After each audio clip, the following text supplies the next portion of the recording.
All right, chat. Good morning. How y'all doing? Y'all are having a good one. So, got the DooD stream today. So we're getting to the DooD stream. 5 wins is currently our record. But I know y'all are kind of sick of it at this point and want to be done with it. But I had a conversation with someone a little while ago. They made a video. And I said I would take a look at it on stream, so I'm gonna do that. And it is about the Noah situation, but we're not gonna hang on this for too long. I'm gonna watch this video. So I made a video. I mean, at this point, I'm still open to the idea of being convinced that Noah did cheat. So I'm welcome or willing to have anyone on like my stream and like have them try and break it down for me if they want. No one's been able to yet. I haven't seen anything that's convinced me yet. New video. Let's see if it leads to anything. Do we need to resubmit for the last DooD stream, or do we resubmit it last week, or is it still in queue? If you submitted last week, it's still in queue. Yeah, it's still in queue. Did I explain what happened? No, I'm not going to go into the lore of the Noah situation. If you want that, you have to go watch. You can go watch my YouTube video on YouTube. Yeah, for the DooD stream stuff, we reset it monthly. So if you have it submitted, you won't need to submit again until next month. Actually, I have to go do something now. Give me 1 second. I'll be right back.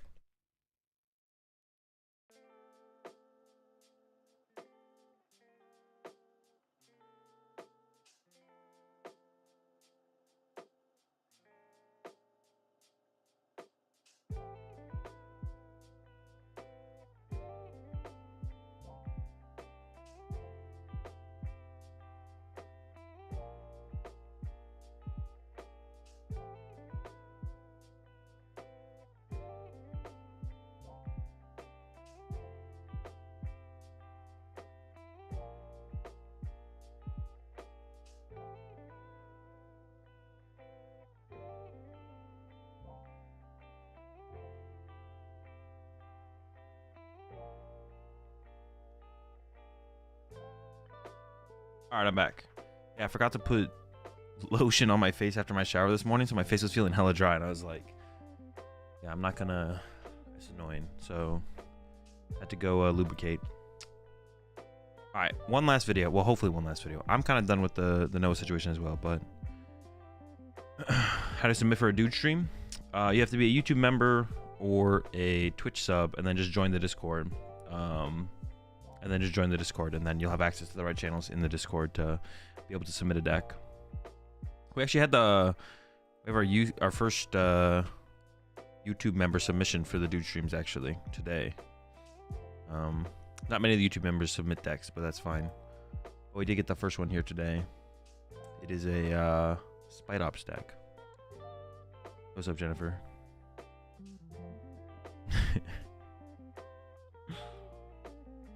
Now it is shiny. That's the way it's supposed to be. All right. Let's do this. We'll get this out of the way, and then we'll get into some DooD action. But hopefully one last video, trying to debunk my current opinion, or trying to prove Noah being guilty for stacking an AIC. See. So this is their video they sent me. Alright guys, I'm going to get straight into it. There's been a lot of contention about Let me turn it up real fast. Noah's disqualification from NAIC last weekend. A lot of people thinking he did do it based on just following blindly, I believe, from people saying he cheated without giving a real reason. Some people saying he didn't cheat, but also not really giving justification. I'm not here to say either way. I'm just going to show some examples of... Also, whoever made this video is in chat. They said they would be happy to come on stream. I don't know if you're available or want to, but if you do want to, feel free to let me know. Send me a message on Discord again. The deck manipulation that I think happened, and then you guys can decide from there what you think based on my analysis of this. So if we just slow this down, I think I'll make it easier to see here. Alright, there we So go. obviously he's doing his first deck search. Yeah, just to be clear, this is not some sort of witch hunt out to get him or anything. I just think no one's really analysed it correctly and given any justification of why they say they think he manipulated the deck. So I'm just going to show a couple of things here. So the first thing you'll notice, if I can pause it there, hopefully my cursor's working, but that there, right there, that gap where the stamp literally is, that's called a finger break or a pinky break. It's generally used to keep track of a card when shuffling the deck, no matter where it is in the deck. So by doing this, he can then put the card in there and then grab it with the other hand to know where it is at all times. So we follow it through here. So he's going to put it in the middle, which we obviously know means it wasn't the top card straight away. It's in the middle there. He's now holding it here with this hand, making sure he knows where it is. The next thing he does is a couple of false shuffles from the back, putting these cards into the middle of the deck as well, where the card doesn't move. So the stamp hasn't moved, he's still got it. Pulls the front to the back again, stamp hasn't moved, still got it. This last shuffle, he's going to pull everything from the front up except for the stamp, which again, well, not very good pause there, but you can kind of see a gap there. You get a better angle from the other one, but there's a gap there where he's pulled up every card but the stamp, which would leave it behind. So as soon as he puts the cards down, the stamp would now be the top card. So the next thing he's going to do here is one random mash shuffle. If you follow it through, the top card here doesn't change, so it goes to the next bit. He's going to do one riffle shuffle. Alright, old man, I'm going to go ahead and just ban you for at least 24 hours. I'll see you in a little bit. Yeah, you know you're a little bit too much sometimes. Goodbye. Same thing again, top card doesn't change. So the next part of this shuffle here, I don't know if you just saw it, but what he did just then was he pulled the top card down to the bottom cards using his thumb by pinching it. So this is established to put the card where he wants it to be before the end of the shuffle. So his first shuffle here, he's pulled the top card to the bottom. I think there's one or two cards underneath. It's really hard from this angle to tell. But from here we know the stamp's now the second or third bottom card from the deck. Then he shuffles the rest away, which doesn't matter because obviously the card's where he wants it. Then he does it again. You see it there. He pinched the two cards. He pulled them to the bottom. So now the stamp's here, which would mean that it's like the third or fourth, potentially fifth card from the bottom of the deck. The reason this shuffle is a bit clumsy is because it doesn't really matter where the card ends up specifically. He just needs it in the top four cards at the end because he's drawing off Greninja and Curlier. So he doesn't need it in one specific place. So manipulating it this way means he just needs it in the top four cards of the deck. So when he draws off these cards, he's going to hit it. So he goes through there, puts it there, so now it's on the bottom. It's probably the fourth or fifth card from the deck. Now he grabs the bottom cards here, and he just starts putting them on top of the deck in a reverse order, which he'll do very slowly, and then he just throws the rest on top, which is about 5 or 6 cards. So if you've got the stamp sitting about 4th or 5th from the bottom, and you throw the top 6 cards, bottom 6 cards on top of your deck, it's going to be in the top cards now, because from the 6 down, 6th, 5th, 4th, or in this case it might be the 5th if you throw in 6 cards, it's going to be the next cards you draw. And as we see, once he plays his thing, he does his cut. Obviously, the no cutting from Henry is a completely different conversation. I won't get involved in that now because that's just going to cause other issues. But basically, all I'm trying to do is show the ways I think that Noah manipulated the deck, common ways that other people have used in for years in other card games that I've definitely seen up close. I discussed this with a lot of friends of mine that do actual straight up street magic close up. They all thought the same thing, but the finger break and everything, they recognized it straight away. So a lot of people with better opinions than myself have also had the same thoughts without having been prompted or told anything about this. But yeah, obviously he draws the stamp, the game plays out. At the end of the day, he didn't even win this game, so that didn't even matter in the end. But the whole point is that I do believe that he manipulated that stamp one way or the other. I've given my examples of why I think that's happened. You can agree or not, that's obviously your opinion, the same as everyone else has had. But I'd at least like to give proper analysis of why I think it is, rather than just blindly calling him a cheater like everyone else has been doing. So hopefully this helps, and yeah. Alright, so I do appreciate the video. I was gonna say, so I'll watch through the points where he brings up the things. What my takeaway, whenever I feel like whenever someone's trying to explain Noah cheating in this video, I feel like people were given the video and then were like, Noah cheated. Now it's like they were given a test, or they have to an exam. They're like, okay, I'm about to show you this video. In this video, someone cheated. They cheated. Here's how here's what they did. They ended up drawing into the unfair stamp at the end of their sequence. Now explain how that happened. And then this is the type of video that is trying to explain it. They were primed. Yeah, basically they were primed. They were primed to be like, okay, he cheated. Let me explain how he cheated.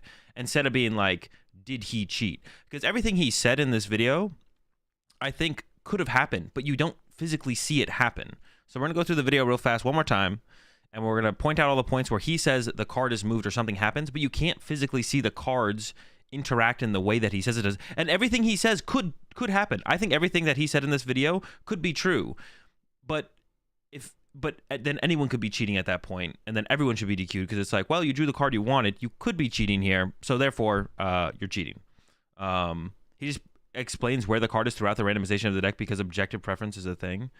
Objective, I don't know what that word is. I'm not gonna lie, because objective word is a thing. That's what I'm saying. Yeah, he's basically explaining where the stamp is, and because it ended up on top, Noah's cheating. But he's going. It's like he's being given the video, being like, explain how he cheated, not be like, do you think he cheated? Right? It's like answering two different questions. Objective permanence. That's the word. But we'll rewatch it and we'll see if there's any thing. We'll see if we can physically see what he says. Giving justification, decide from anything. Search or anything, analyzed it correctly. Occasional later the deck. Things here. So the first thing you'll notice. Okay. The first thing is this thing, whatever he called it, a pinky break, which I've heard other people reference it as a. Oh wait, you guys can't see the video. All right, so the first thing that's coming up here is the pinky break thing that he references, and I've heard other people reference that, and that could be that. This is what I mean. This could be a pinky break, but it could also just look like a pinky break. How can you prove it's a pinky break? And then the next thing he says is, you can pause it there. Hopefully that gap. It's generally where it is in the deck. So by doing this, he can then with the other hand to know where it is at all times. So we follow it through here. So he's going to put it in the middle, which we obviously know means it wasn't the top card straight away. It's in the middle there. He's now holding it here with this hand. How do you know that? This is where I'm confused. All right, so the stamp was put in the middle. He said, which I agree with. Could this be a pinky break? Sure, it could be a pinky break, or it could look like a pinky break, and maybe it's not. Which we obviously know means it wasn't the top card straight away. And then here he goes. So we know the stamp's in the middle of the deck. Everyone agrees on that, right? Or it's not the top card. And then he picks up the top part of the deck, which means the stamp should be in there. And then he says, he's now holding it here. He says this is the stamp. how can you know that for sure? What physical evidence do you have to prove that? There isn't any. That's my issue with all this, is like when people are trying to explain to me what he's doing, it's like you can't see it. Like you I don't think what he is saying is not impossible though. So what the person in this video is saying is not impossible. What he is saying is actually possible.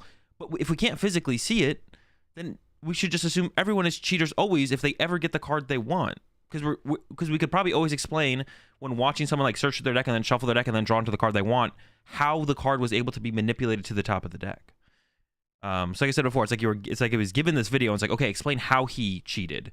We know he cheated. We know Noah cheated for sure. Here's the video. Now explain how he cheated. And they're like, all right, well, the best of my knowledge, with my card experience, this is how I think he cheated. Which is just like a head ass way to look at the video. Like if you're trying to, there's a difference between like being like, do you think he cheated, and explaining how he cheated.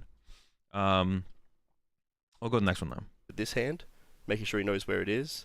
The next thing he does is a couple of false shuffles from the back. Unless I am misinterpreting what he is explaining, but basically what I understand is that he thinks the stamp is in this bottom hand here. But how do you know? Like, how can you? We don't see a physical exchange where that happens. So how do you know that? And my answer would be, from where I am, is I don't know that. Back, putting these cards into the middle of the deck as well, where the card doesn't move, so the stamp hasn't moved. He's still got it. Pulls the front to the back again. Stamp hasn't moved. Still got it. This last shuffle, he's going to pull everything from the front up except for the stamp, which, again, well... The conclusion, all right, the conclusion or the theory he cheated is always an opinion. What are the chances out of the rest of the cards in the deck to stamp really doesn't move? But then are we just assuming everyone who that happens to is cheating? Like, that sounds like a terrible way to inspect the game. No one wants to do that. No one wants to be like, if a card doesn't move when you shuffle, you are cheating. Because that's not true. When a deck is sufficiently randomized, a deck could go from point A to point A. Like, it could not move at all. Like, it could move, but move back. It could end up in the exact same slot it was in before. So that's never a reason to, like, think about. There's never a reason to think about it that way.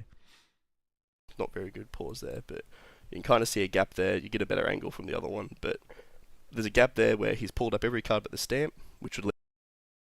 Once again, like, we don't know... We can't see that for sure. We don't know that card is the stamp, and we don't know that is what happened there. Wait, let me see this one again. He's going to pull everything from the front up except for the stamp, which, again, well, not very good pause there, but you can kind of see a gap there. You get a better angle from the other one, but there's a gap there where he's pulled up every card but the stamp, which would leave it behind. But you can't see that.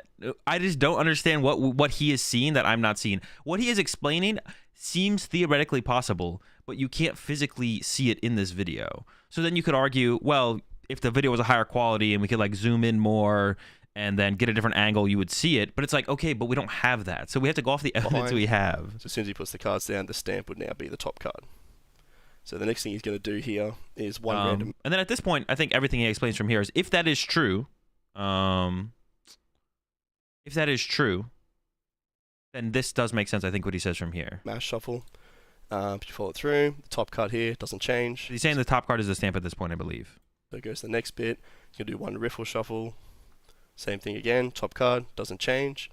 So the next part of this shuffle here, I don't know if you just saw it, but what he did just then was he pulled the top card down to the bottom cards. Yeah, so if you can explain the stamp being the top card going into this sequence, I do agree that then you end up with a situation where, if it is there, the question from there is, like, do you think Noah intentionally put it there to begin with? If it ended there randomly, then it doesn't matter.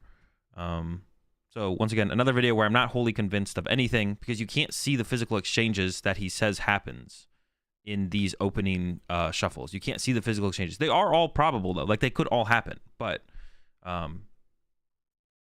it just looks like it randomly made its way to the top. Has he ever cheated in other aspects of life? Good question there, Scavenger. Dude, there was a comment on the podcast this morning. Can I, like, just delete comments? This is the first time I've ever considered deleting a comment, which actually this comment kind of surprised me when I saw it, actually, to be honest. Because I don't know if any of you remember, I had the a guy named Chris on my stream for him to go through it and break it down. Once again, he basically attacked it from the same way that the video that I looked at. He was basically being like, he cheated. How do I explain he cheated? Basically. And he left this comment on my YouTube video, which is a little bit, on the podcast, which is a little bit, I don't know what to say. I don't know. It seems super disingenuous. It's the first time I've ever considered deleting a comment on a YouTube video because I don't like being lied about or being like misrepresented. And I guess I think it does that in this context. So I had this person, Chris, on my channel, and he came on and then talked. He tried to explain to me how Noah was cheating. And I thought I disagreed with him. He disagreed with me at the end of it all. But, you know, I thought it was like a pretty good faith conversation. But then he left his comment on the podcast this morning, and for some reason he left it in a reply instead of his own comment, which I don't understand that. Azul's trying so hard to push the narrative that Noah didn't cheat. Not true. I just don't think Noah cheated. I'm not trying to push a narrative at all. I don't think he cheated. If you think he cheated, that's fine. For what reason, I do not know. I don't know, because there is no reason, because I'm not pushing a narrative. I went on his stream, and he asked me to keep track of where the card was. This happened. I was able to track it until the very last shuffle. I don't think he did it. If you were just trying to... If he did the exact same thing the other guy did, where he was just trying to like say Noah cheated, or like trying to explain how it's possible that Noah could have cheated, but once again, you can't see the physical exchange where the stamp actually moves. Azul claims that in Noah's last shuffle, he put a huge chunk of his deck into the middle. I did not, and that is actually not what happened, and I made note to point out that that wasn't what happened, but we can clearly tell that's not what happened because of the results. Nope.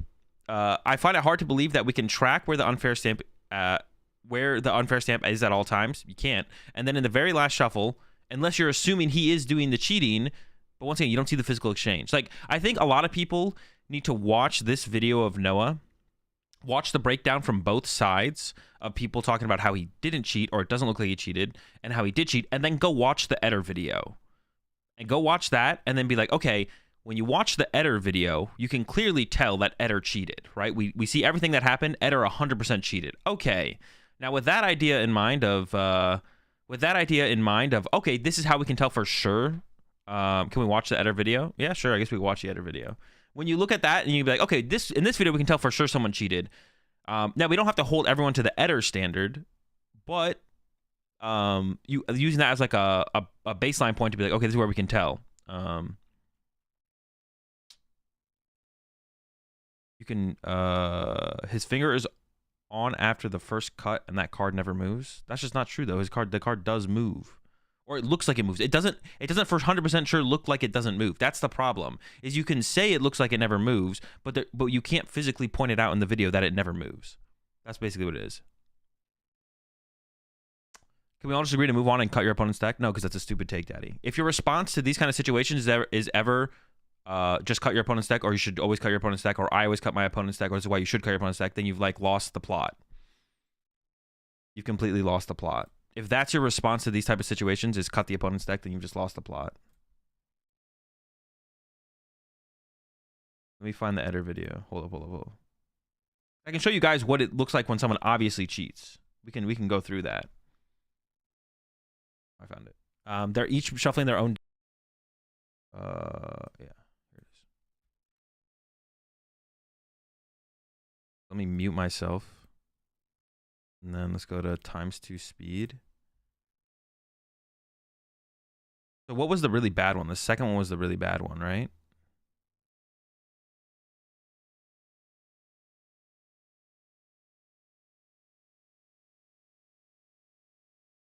Would it be fair to say I have no intended to cheat? He'd put the cards just below the halfway. It doesn't matter. Like, I don't know how Noah... There's a million ways you could probably cheat, to be honest. I don't know how, if Noah was intending to cheat. I don't know how he would do it. Okay, so Eder looks through the deck here. So Eder's searching it through the deck here to use Trinity Charge. When does it happen? I forget when it happens. Oh wait, when does he set the card on top of the deck? Am I trolling? Did I miss it? Okay, here we go. There we go. So here we go. We see the physical exchange of the cards happen. And this is what is missing from the Noah video, is you don't like see the physical exchanges happen. Now, Noah could be really good at it, and we can't see everything off the video quality. That's possible, but are you willing to condemn someone over that evidence? I'm not. I'm not willing to condemn Noah over the evidence we have available to us. So right here, Eder looks through the deck, and then there, stacks, Eder stacks the card on top of the deck. We see the card get stacked on top of the deck. Then Eder gets the Flying Pikachu with that, attaches the Lightning Energy to the Arceus, uses Trinity Charge. The top card does not change at this point. The top card has not changed. And then we get the 3 energy. And then Eder shuffles in a way where the top card never changes. Doesn't change. Puts the card down after 2 shuffles, puts the deck down, and then goes into the distraction tactic. Picks up the opponent's discard pile, checks the loss zone, and then goes back to putting the energy on the Flying Pikachu, and then top decks the Arceus V-Star next turn. So we see like the whole thing happen. We see we see all the physical actions take place where we can confirm Eder cheated, right? It's different. When you look at Noah's thing, it's like, he may be sleight of handed, and there was maybe a pinky break at the beginning, and then the pinky break led to him keeping the stamp on top of the deck the whole time. For every time that he cut, he kept the stamp there, and that, like, everything that people are saying about this stuff, I think is possible. They don't see the physical exchange happen. So are you willing to condemn someone when you can't physically see the stamp be manipulated? I'm not. And that's why my opinion is I don't think Noah did it. Or if Noah did do it, the evidence we have here is not enough proof. But you look at the Eder video, and if we use that as like a baseline, okay. In a way, we're still on this. We're still on this, Nico. Well, someone sent me a video. I had a discussion with someone. They sent me a video. I said I would watch it on stream. So I'm gonna do my due diligence on that way. And like go through that process, you know?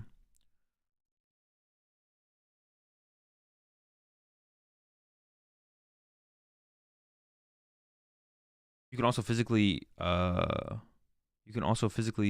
posture of Noah opposed to Eder. His entire body posture is tense. I mean, the distraction thing was definitely there as well. This must be your most watched video, high emotion reaction video. It was my most watched video, yeah. Here's another video of obvious cheating if you're interested. All right, let's see this one. This is going to be some stupid meme. I knew it, bro. I knew it.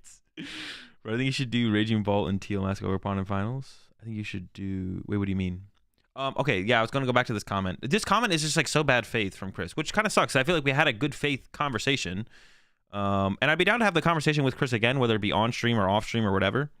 It's the first time I've ever considered deleting a comment, though, because of how bad faith it is and how poor representation of the interaction me and Chris had.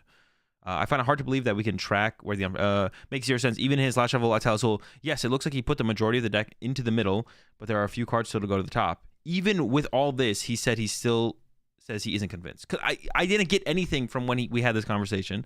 This is in my on my VOD channel. You can still go watch it.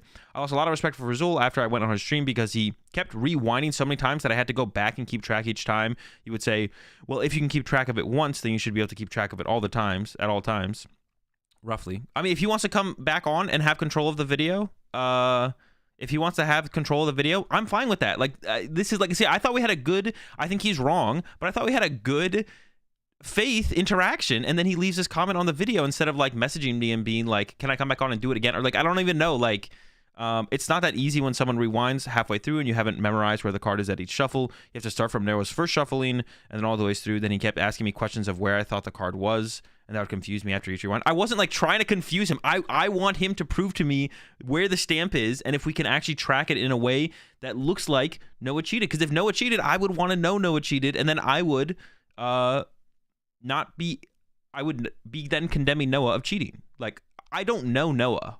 I don't know who Noah. I think I've maybe interacted with Noah once at a tournament. Maybe. I don't know though. I've never talked to Noah. Didn't even know his name was Noah until I now know his name is Noah. Like, I don't care. I don't care about Noah. If Noah's a cheater, I want him banned. If he's not a cheater, I don't want him banned. Now he's even pushing for the community to push people in charge to give Noah his invite. I think Noah should get his invite. I maybe said, I don't know if I said as a community that's what we should want. If I did say that, that was probably a bad statement. I will admit to that. If I did say we as a community should want Noah to get his invite, I don't know if I said that though. I think Noah should get his invite. Come on, man. We cannot give one person this much power. What power do I have? What is this comment, bro? What do you mean? Then Chip says that we can't, and this is where, now if I was to ever talk to Chris again, we would have to agree on the definition of sufficiently random, because it is important in a situation like this then Chip says that they can't claim insufficient shuffling, which I don't think you can. I think Noah's deck was sufficiently randomized because like we went from did Noah cheat, and some people were like, I don't think he cheated, but he didn't sufficiently randomize his deck. I think Noah did sufficiently randomize his deck for how many cards are left in the deck. What the fuck are you talking about? We can see that the unfair stamp is at slot 2 and Super Rod is at slot 5 before the shuffle, and after the shuffle, Super Rod goes to slot 1, okay, and unfair stamp goes to slot 2, okay. So once card stays exactly where it's at, and the other one only moved 4 slots, but it's supposed to be sufficient. Chris does not understand if this is Chris's interpretation of sufficiently random. Chris does actually not understand the definition of sufficiently random or what you have to do to acquire a sufficiently random deck to then progress a game after like a shuffle is necessary. So if I was to ever have a discussion with Chris again, we would have to agree on what sufficiently random is. I don't think Chris understands what sufficiently random is, especially after we did bring it up in our discussion on the stream. But this is the only comment I have ever considered deleting from a YouTube channel because I feel like it's such a bad faith interpretation of mine and Chris's interaction, and it's just trying to paint me in like this weird bad light where I am trying to push a narrative, which I'm not. I just don't think Noah cheated. So, yeah, I didn't know how to feel about this when I read this morning. I was like, I just don't know what to think about this. Like, I thought we had a good faith discussion. We came away with it disagreeing. But I don't condemn Chris, but apparently Chris is condemning me. So I don't know, that kind of sucks. It feels weird. But yeah, that's it. All right, we're done with the no more Noah. Unless someone else wants to come on the stream and try and prove to me that Noah cheated, I'm down for that. I am still down for that to a point, like over the next couple days or whatever. Azul, we're looking at a video and taking the evidence we have. I believe we can quite easily and confidently track the top card until the last shuffle. From there, I would consult a high-level card technician/magician for high-level insight. You're asking for 100% tracking of the card when you know that it's physically impossible to do via the video, which makes the argument frustrating. The only way to further this is to talk to Noah, judge, or magician. I'd be down to talk to a magician. Talking to a magician sounds pretty cool. My thing is like when people explain the first couple mass shuffles at the beginning of the sequence of shuffling, they say that the stamp is somehow being manipulated, but we can't physically prove that it's being manipulated. That's my problem. It's like people are saying, oh, because like you could look at any shuffle. You could look at if you watch someone look through their deck with an Ultra Ball, and then shuffle their deck, and then use concealed cards, and you could explain after looking at their deck and watching them shuffle how that top card became the top card. You could explain how that top card became the top card, probably like every single time. And then if it's a good card, are we going to condemn people for then if we can explain how a card got to the top of the deck? If it's a good card, then we're going to go ahead and say they cheated because they got the card they wanted? Like, doesn't make any sense, right? So my problem is that in the first couple mass shuffles that Noah does, people are saying there's some form of like the pinky break, keeping the card on top of the deck, which I think theoretically is possible, but you can't physically see the exchange happen. So if we can't physically see the exchange happen, it seems weird to condemn people for cheating in that kind of scenario, because it feels like people are looking at the video and being like, how do I explain he cheated, not do I think he is cheating, which are like, I feel like people are going into the video being like, how do I explain he cheated, instead of the question is just, do I think he cheated after watching this? I mean, using that logic, how can anyone physically prove someone cheated after the fact, especially when it was off stream? I mean, it can be tough. I mean, we just watched the Eder video though, Chase. We just watched the Eder video where it's very easy to prove that Eder cheated. So that's why I want to bring up the Eder video, because we can see both sides of the coin in that situation where it's like, the Noah coin is like, do I really want to condemn someone over that? No, I don't want to. So I don't think Noah cheated. From the evidence we have, I'm not going to condemn Noah over what we saw. But you look at the Eder video and it's like, yep, Eder cheated. I have to log into my other account.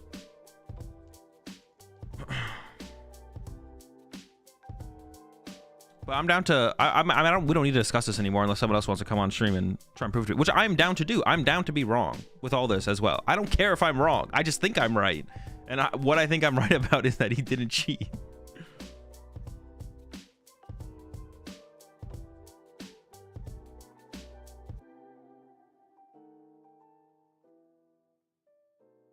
Chris has to come back after his comment. I'm down.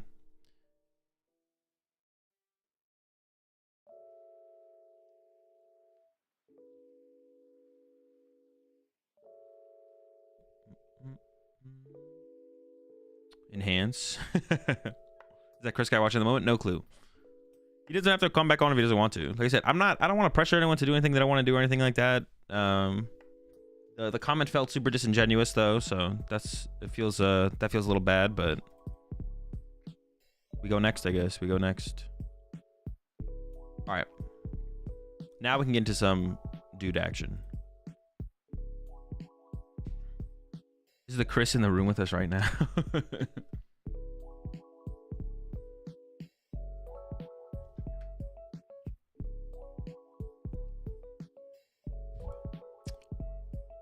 Also, I am down with I appreciate to get the sub there, Sonny. I'm also down with like Pokemon making a statement and explaining like if that was the first thing is we don't have anything else to go off with besides that. But like if they're like, all right, the reason we think he cheated, we think he cheated because of the thing on the stream, and here's why. Then boom, like if Pokemon would just like come forward and be like, this is it, this is a good enough reason for us. But also if they truly think he cheated, at this point, if Pokemon truly think he cheated, I think they would ban him.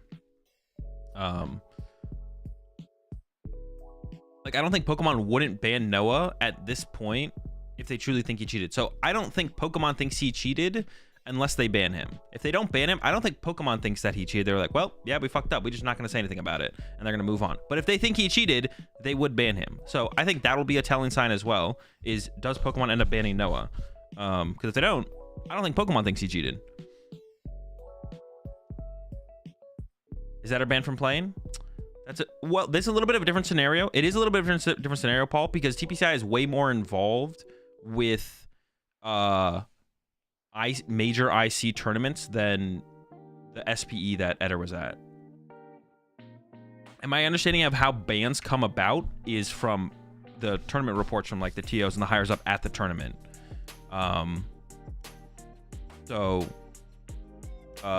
TO's report, I think, on Eder's situation wasn't damning enough for them to want to ban him. But there's like TPCI representatives at ICs and stuff. Like they're much more involved in ICs than SPE at a card shop. So I think that wouldn't quite track. It doesn't track one-to-one. Like the Eder situation to the situation in terms of TPCI's involvement doesn't track one-to-one, I don't think, because of the different kind of event it was.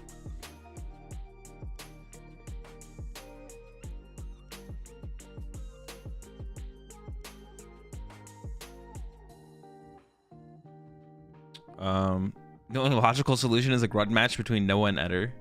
I'm down. All right, let me load up our next list. Oh, hang on, let me take the... Oh, no, wait, we already did this one. Delete and load next list. Let me do the... Because we had a submission from the YouTube side of things for the dude stream today. So let me do that one first, actually. We'll start with that. Maybe it does well enough. That's the only deck we play with today. Yo, what's up, Moon?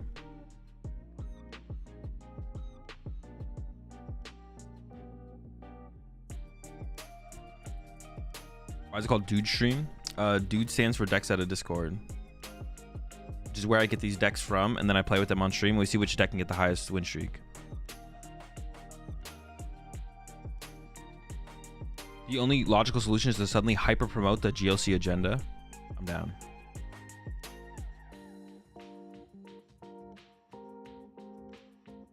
Wait, why is it giving me the hollows? It's supposed to give me the non-hollows. I'll talk to Delonzer about this. Oh, I know why. Because it's coming from the never mind. It's coming from the YouTube chat. So that's why. Because it's not coming from the thing. Wait, why is this? It's not owned, but I can't make it.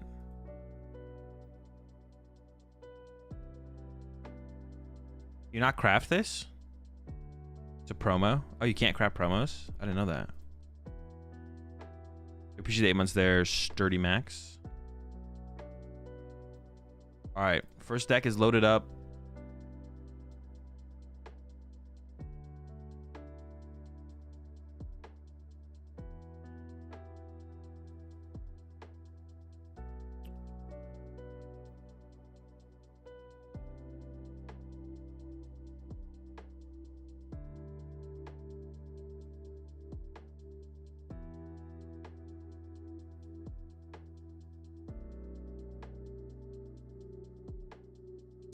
Beautiful day. I wish you. Mind asking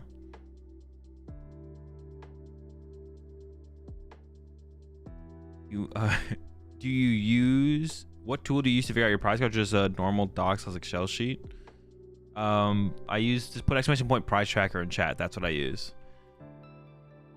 That's what I use to track my prize cards. That was really loud. Oh, I know why.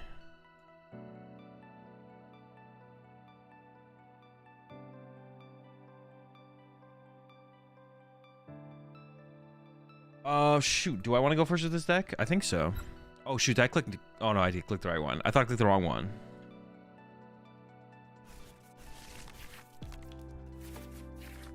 Well, that's kind of a bad question, Tito, because I also brought it up myself. Why wouldn't you ask me that question? Why are you asking them that question, but not me that question?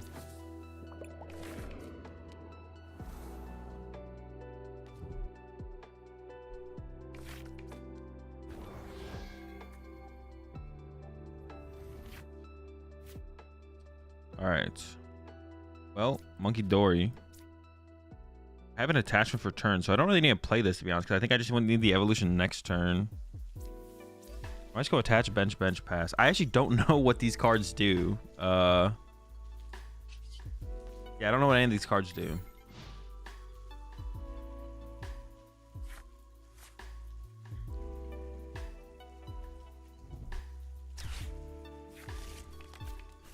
I'm not sure what it does. Increase retreat cost of evolution mons? Oh. You don't know what Ultra Ball does? No. I'm still trying to figure that one out. When you play at events, do you prefer low rarity or not? Minimum rarity at all times. It's cheaper. Okay. Makes sense. Oh, I need to... Oh, wait, what the fuck? We got a meme battle going on. I assume this is like Guard 4 or something. That's like, we got a meme battle going on here, actually. Meme-off. Okay. What are they playing? Venomoth Frostlass?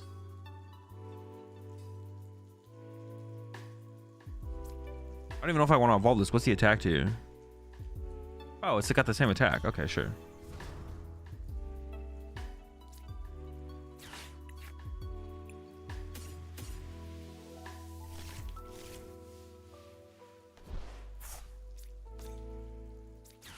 We get rid of this. I guess I could have played the Nest Ball there, to be honest. It takes 2 energy to attack, right? I think so.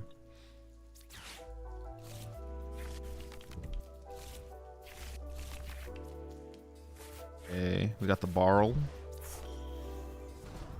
We need to get the big spider off this, though. Okay, we got the big spider. I think we're winning this one for sure. I mean, I'm not like. Oh shoot! I forgot about Frostlass. I gotta be careful though a little bit. I can't put too many abilities in play. I probably shouldn't have evolved this, to be honest. I shouldn't have evolved that, I don't think. How many decks do I play with on DooD stream? As many until I'm done streaming.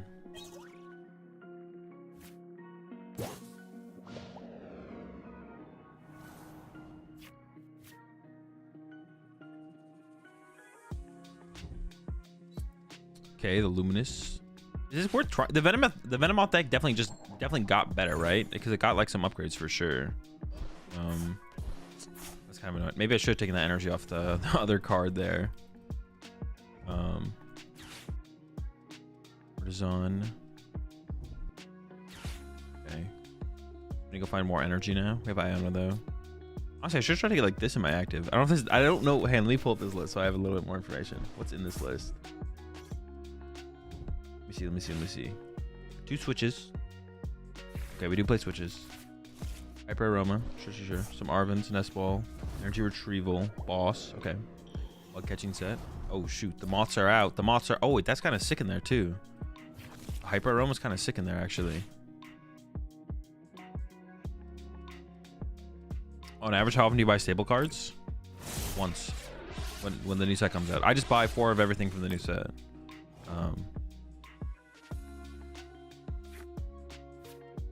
No items. Okay. Yeah, I just buy 4 of everything from the new set. Every single set. Actually, we could be in trouble here. I can draw 1 with B-Barrel if I evolve. But if I evolve, I'm taking Frostlass damage. Is it worth it? I think it probably is, right? Because the attacking here... Okay, that's actually pretty big. I don't think like counter catch or trap this. Is this deck just good? Is their deck just good actually? Including cards you won't be relevant. Yes, literally 4 of every single card. I have a playset of every single card from every single set. Scarlet and Violet on. So one Scarlet and Violet came out.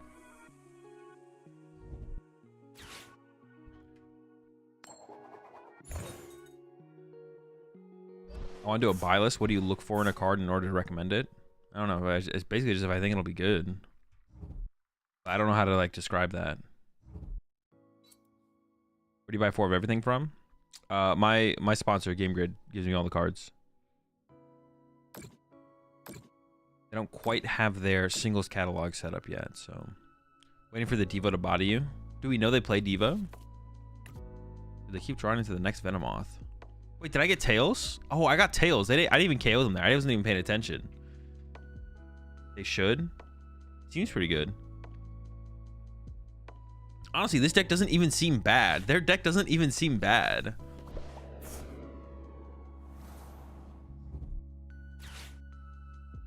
I don't know if it's good, but I don't know. I don't think it doesn't look bad.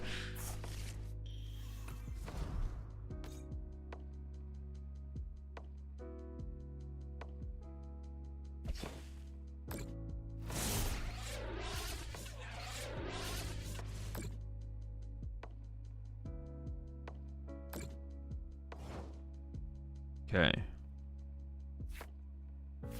I'm gonna lose. Yeah, I'm just gonna lose. Is Grookey good because Thwacky is, for example? Well, to get the Thwacky, you need Grookey, so yeah. There's a best Grookey, though.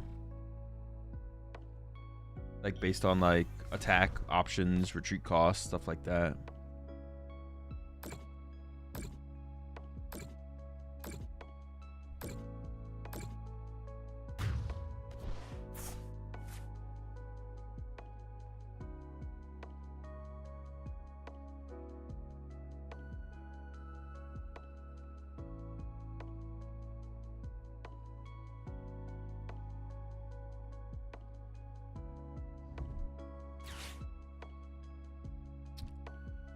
Cancel the DooD stream. We need to do the science on the Venomoth deck. No, we're not canceling, but it might be a deck we take a look into in the future for sure.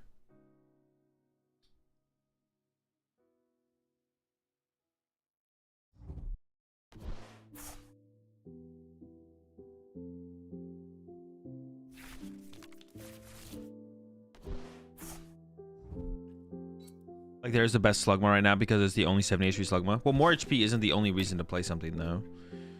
Retreat cost, HP, attacks are all reasons to play one thing over another. Like, Gimme Ghoul is a good example of that. There's a 70 HP Gimme Ghoul, but, oh, the rest are above 70 HP. There's a Gimme Ghoul with Find a Friend or something, like Call for Family. Okay, I can potentially stop the item lock. I even want to use Artisan here. What would you say got you your most income of subscribers on YouTube? I don't know. Being consistent at making content.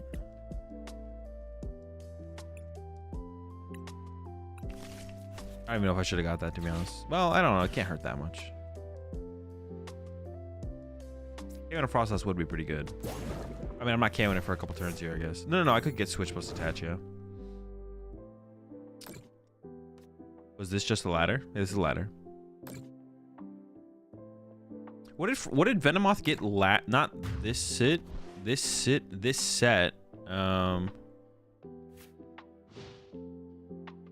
Venomoth got something last set too, right? That was really good for it, but what was it? I don't remember what it was. Like, this set it got Frostlass, Monkey Dory, but the set before that, it also got something that boosted it a lot. But what was it?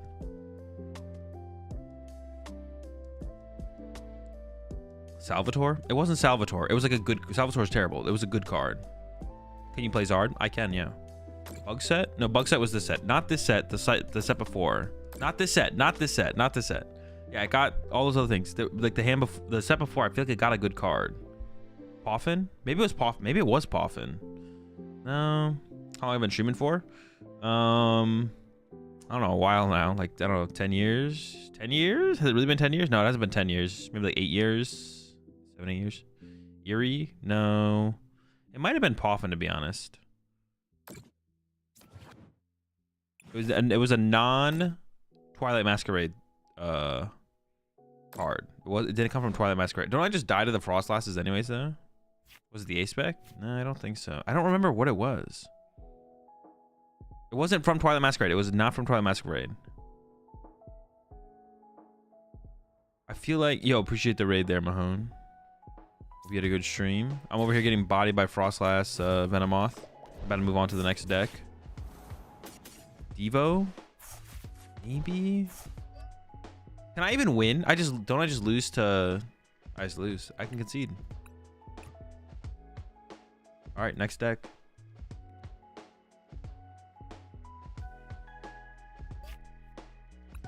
And I thought we had a... Yeah, we never... Well, we had a chance to begin with, but as they set up, I literally just lost. Like, I couldn't win.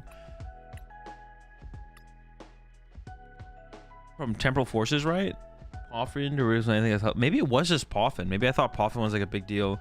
I remember like pre-Twilight Masquerade, I was like, I kind of want to work on Venomoth again because it got this new upgrade, but I can't remember what the upgrade was. But it was before Twilight Masquerade. I think maybe it was when we entered Twilight Masquerade. Push the Prime sub there. Marionette. Doesn't sound right, but appreciate it. Wait, no, there are hollows coming through here.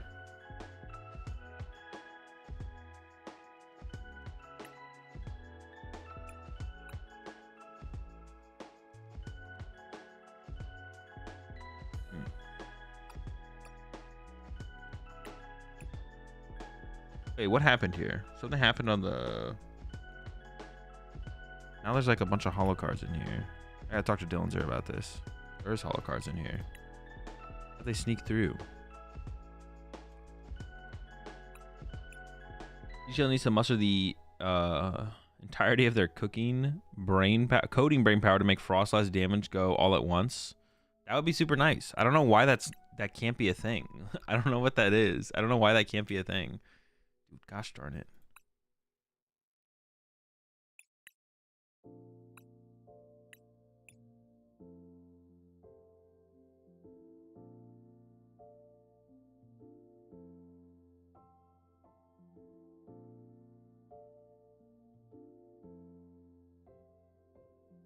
I looked up Paldean and Wooper to see if that one was optimal. Apparently they have made 5. Bro, people are big Wooper fans. People are big Wooper fans. Are you not? Is this where you admit that you're not a Wooper fan? Listen. It'll be okay. Alright. Sorry, let me like... Well, no, hang on. I have the list pulled up over here now. Let me digest this for a little bit before we jump to the first game. But I have the list over here. So it's a... We're trying to turn one... Banette item lock. There's 4 Salvatore in here. That's the plan. Or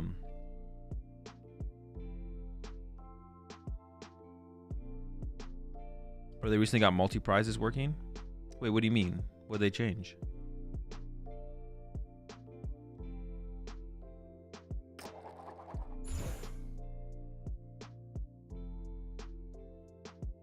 Alright. We have 4 Salvatore, so that makes me want to go second, right? Like, if we're playing a deck with 4 Salvatore, shouldn't we go second? Or maybe we still just go first. I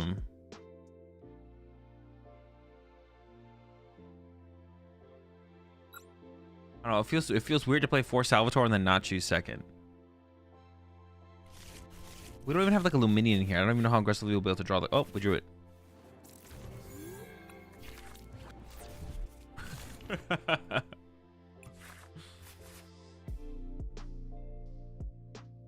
We did get it right there. We have turn 1 item lock cooking. The rest of the hand's not... We don't really have much else happening, to be honest. I'm not gonna lie. The rest of the hand kind of sucks, but... Okay, now we got some follow-up. Regi's?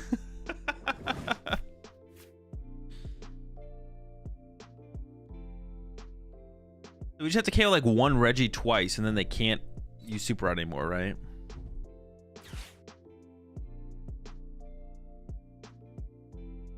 also, I mean, we play the Clodsire and the Sneasler.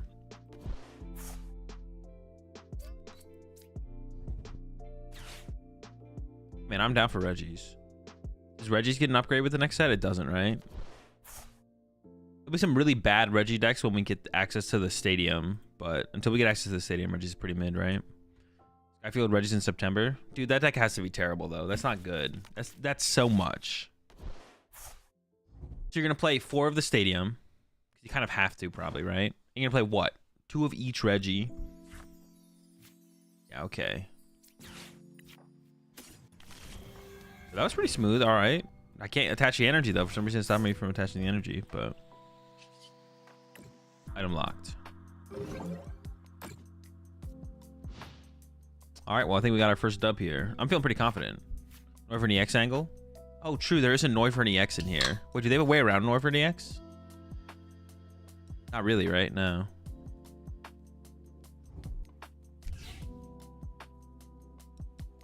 I don't think they do. I don't think they have a way around it.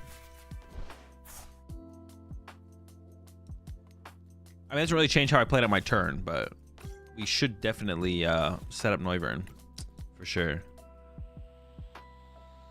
As long as it's in there, I guess. I guess it could be prized. I guess I could have checked off. When I used Salvatore, I could have checked my deck, but... Double Luminous. All right. They're pretty close to being able to attack. They're not there quite yet. They could attach a tree and attack with Draco next turn, actually. No, they can't, because they can't put this in a gift. Because they're not... Oh. Top decking is not great. All right. Often... Heavy ball in case it's prized. Plus energy. It could be prized. Prize cards first. Man, I should check the deck first, actually. I take it back. Okay, well, I have the Noivern in hand, so I can't...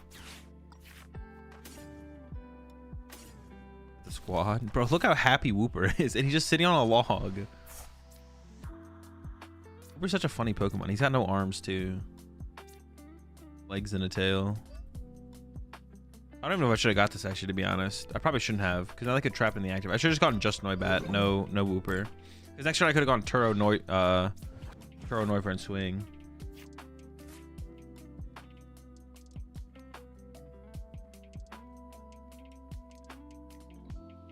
The Guardy deck wins yesterday.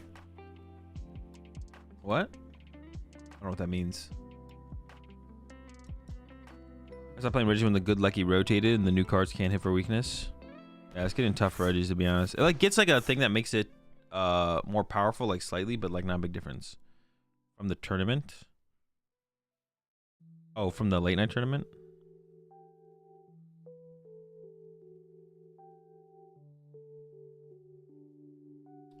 Someone said they got whooped by Regi with TM Crisis Punch.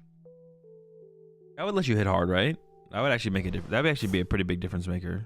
Oh, maybe that's like definitely something to include in there. I don't know if that makes a difference for like the deck overall, but yeah, I don't know if it makes a difference for the deck overall, but that sounds good. I like the idea of it. All right, so I guess we're still item locking. Well, no. Now I can just win, right? I almost just want to like, how many Turo are in here? Just one. There's a Pal Pad. I almost want to wait to Turo, because they can't one-hit KO this anyways. Because the thing is, if I Turo the Banette, they could boss the Wooper, and then my Wooper gets stuck. So I'm down to just sit here and item lock them until I have to go into the Noivern and start attacking with Noivern, and then at that point, I will do it.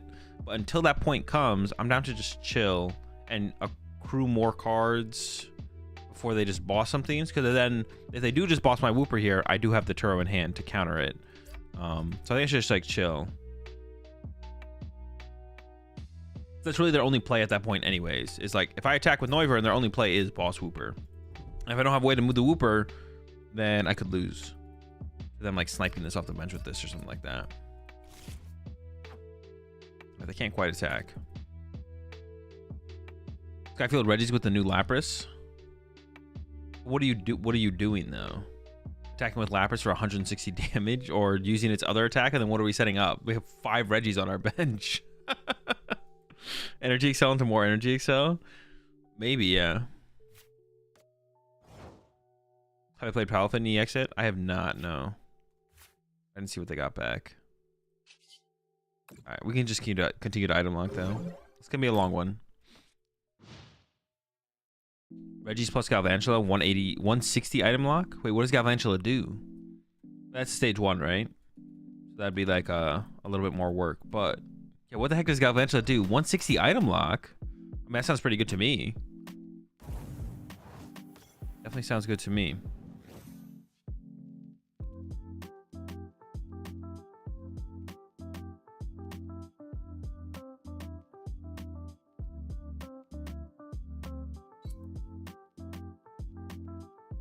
I have a feeling that live will make that Lapras really annoying with the interface. Looking at the top 50 cards, yeah, possibly. Wait, I can just like let them KO me as well, right? What's the retreat cost on this guy? I let them KO this and then I pick up that. Oh, it has an ability. I can't evolve it anyways. Oh, okay, sure. I thought I would be able to evolve that. I'm not gonna lie.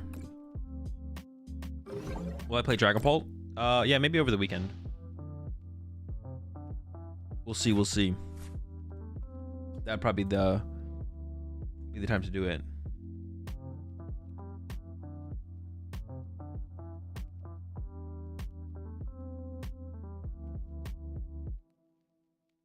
Regi with fighting in water ogre pond.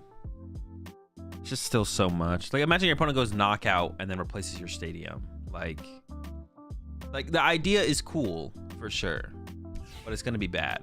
The idea is cool, but it will be bad for sure. I'm convinced 100% gonna be bad. No shot. 40, huh? Oh, it was counter catcher. It was counter catcher. The Moth deck got counter catcher. That's the card that the Moth deck got. I was like, this is broken with Moth. We have counter catcher now. Wait, is that the card? That was the card. Yeah, that was the card that made me think, oh, I should try this Moth deck again. Dude, that like literally just came through my mind right now.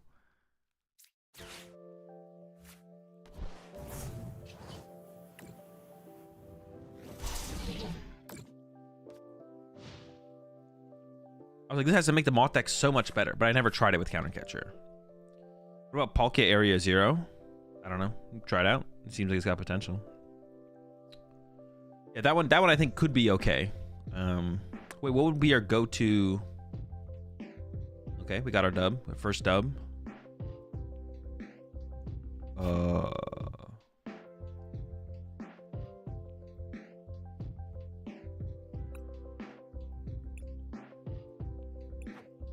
Characters in Paradox Rift, not Temple Forces. Okay, so I guess it was like a format behind. I just knew it wasn't from the new set. I mean, honestly, I couldn't even tell you. Until someone said it in chat, I didn't know Temple Forces was the set before Twilight Masquerade. I don't know if I would have been able to tell you that. Yeah, what would be your Terra Pokemon you choose to play? The Water Ogerpon? I guess. You don't really need it. Is there really not a better Terra Pokemon to play with Palkia than Water Ogerpon? Just the most convenient one, right? Because Greninja already does what the pond does for you. Like, the option of the attack's not that big of a deal. Seems okay.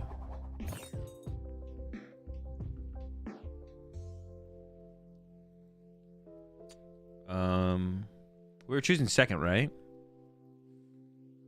I don't know how I feel about going second though. I feel like going. Let's just do. There's 4 Salvatore, but you could almost think about it like, well, if we just whiff. Let's go first. I think going first is probably correct. And then if it's when we go second, then we try and make use of the Salvatore.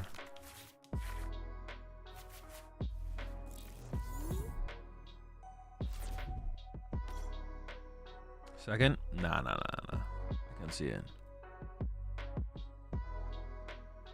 There should be a Terra support mon. I don't know if there should be, because if there is, then every deck can conveniently use that stadium. Is that what we want? Do we want every single deck to be able to conveniently use that stadium? I'm not sure that's what we want, to be honest. Well, wait a second. We can item lock them out of recovering energy, though. Oh, also, we just win with Noibat. We're not currently set up to pull off a Noibat play. We're not set up for anything, to be honest. I actually kind of want the Mimikyu to slow things down. How do I approach this? Let's see. Yeah, I'm assuming it's Raging Bolt, which I think is a fair assumption.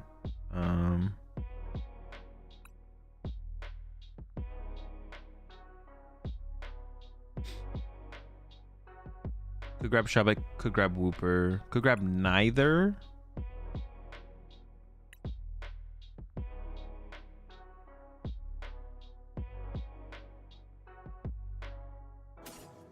I guess until we know what they're playing for sure, we kind of, maybe we do want the Clodsire. Bench the bat, switch into the Mimikyu. And I should probably attach to the Noibat as well, right? Just have the threat of it next turn.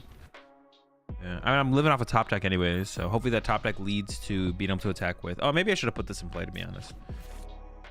The thing is, like, if I top deck Salvatore or... I guess the thing I'm saying is if I top deck Salvatore or I top deck Banette, then I have the Shuppet ready to go.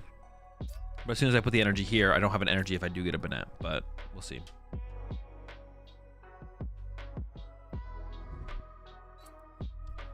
Also, if it is... Well, that's not even... If it is Raging Bolt, they do have Prime Catcher Boss, I guess, as a way to get around Noibat. So I'd have to get down to like a 0 Pokemon bench to actually win, like win-win.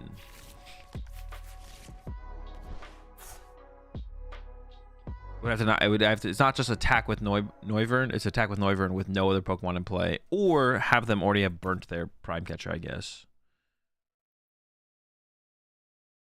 We'll see what they got.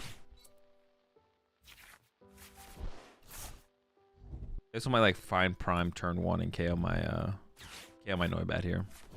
It's be kind of sad for the Noibat. They're kind of cooking over there though. Was the Burst of Darkrai V in the Roaring Moon deck?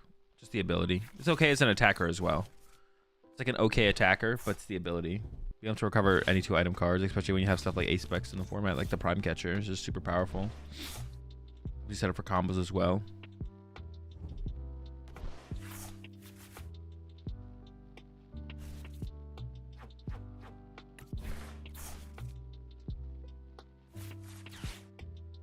All right, no Prime Catcher yet. Okay, we're chilling. We bought some time here. Our hand is still dead. All right. So we can go this. Oh, I mean, Mew. We could draw with Mew here. So I'm gonna get Mew. I don't really need to use the Pokestop. Hold up. What does this guy do again?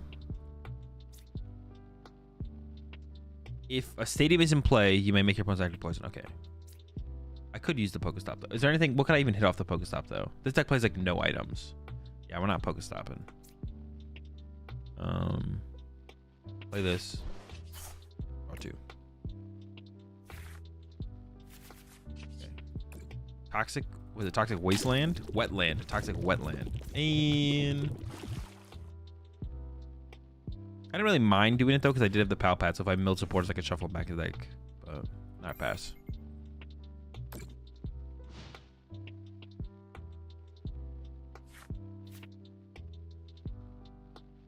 I don't know how I feel about...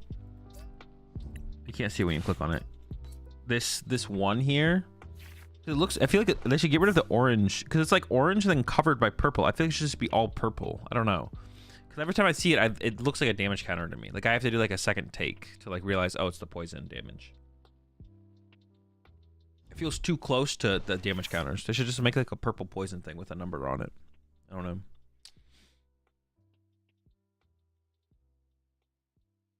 They put more time into updating the poison graphic 1,000,000 times than any other aspect of this terrible client.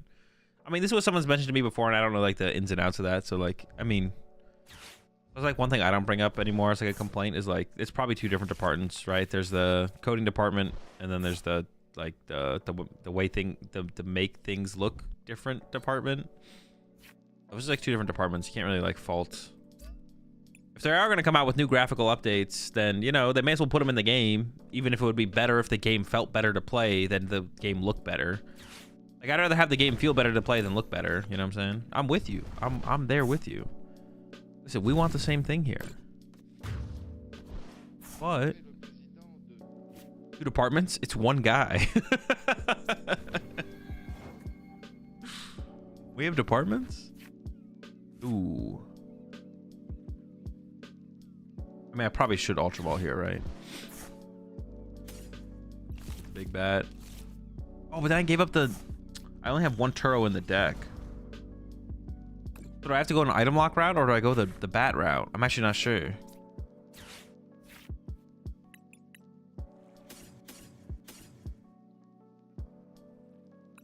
Yeah, what is my win I don't know what my win condition here is, to be honest.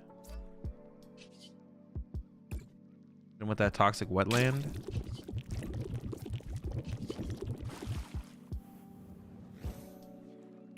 Because we could have tried to win through item lock, keeping them away from energy retrieval. Although I don't know how many they play what? Like, they play a lot of energy though, so that might not have worked. Because I could have tried to item lock them out of it. If we go this route, if we go the covert flight route though, I have too many liabilities on my, they can go KO, KO. Actually, if I can find Turo and Turo one of my 2 prized Pokemon before they KO both of them, I actually can get out of range. How do you see much lists on Twitch? Just put exclamation point dude. Wait, this command worked?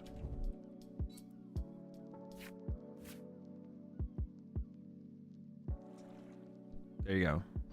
Yeah, just go to the Discord, go to the correct channel in the Discord, and then all the information's in there.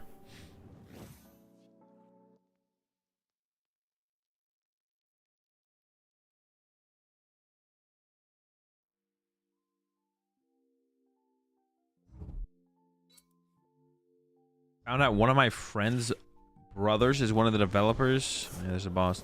One of the developers on the mobile team for PTCG Live. I want to reach out to them and get some insight on the development for the game.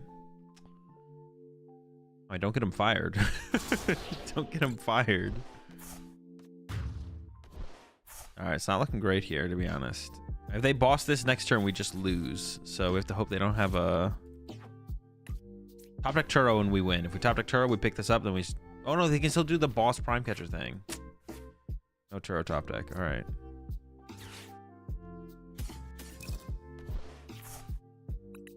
I think I am going that route though of Turo Mew, right? Well, no, but then they can prime catcher boss. Maybe there's no win condition. What is a win condition, you know? Oh, wait. Dude, how is this in my active? Am I tripping? Did I send this up? Dude, I swear I sent up the Mew. I swear I sent up the wrong... Did I just send up the wrong Pokemon? Well, pass. Dude, I swear I sent up the right... I didn't even realize what was going on. I promoted it? No, I didn't promote this. I didn't... Chat promoted this. What'd you do, chat? How'd you get this Shuppet in my active? What are you guys doing, bro? Come on. What is going on here? How did you guys get this into my active here, bro? What the heck? Yo, PTCG Live is more corrupt than we thought. Somehow chat is like controlling my game and they put the Shuppet in the active. What? Because I sent up Mew, because Mew has free retreat cost. Why would I send up a Shuppet that has 1 retreat cost? This doesn't make any sense. You're not making any sense, chat. What did you guys do to my game?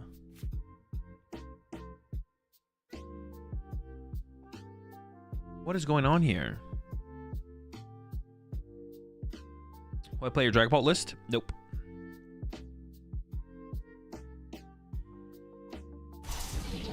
Okay. Them KOing is actually a good thing. If I just send up this Shuppet, you think they'll KO it? Like, if I just send up the Shuppet, you think they'll KO and then I can throw the Mew? I definitely need to go back into the Noivern here and hope they Gust KO my Shuppet.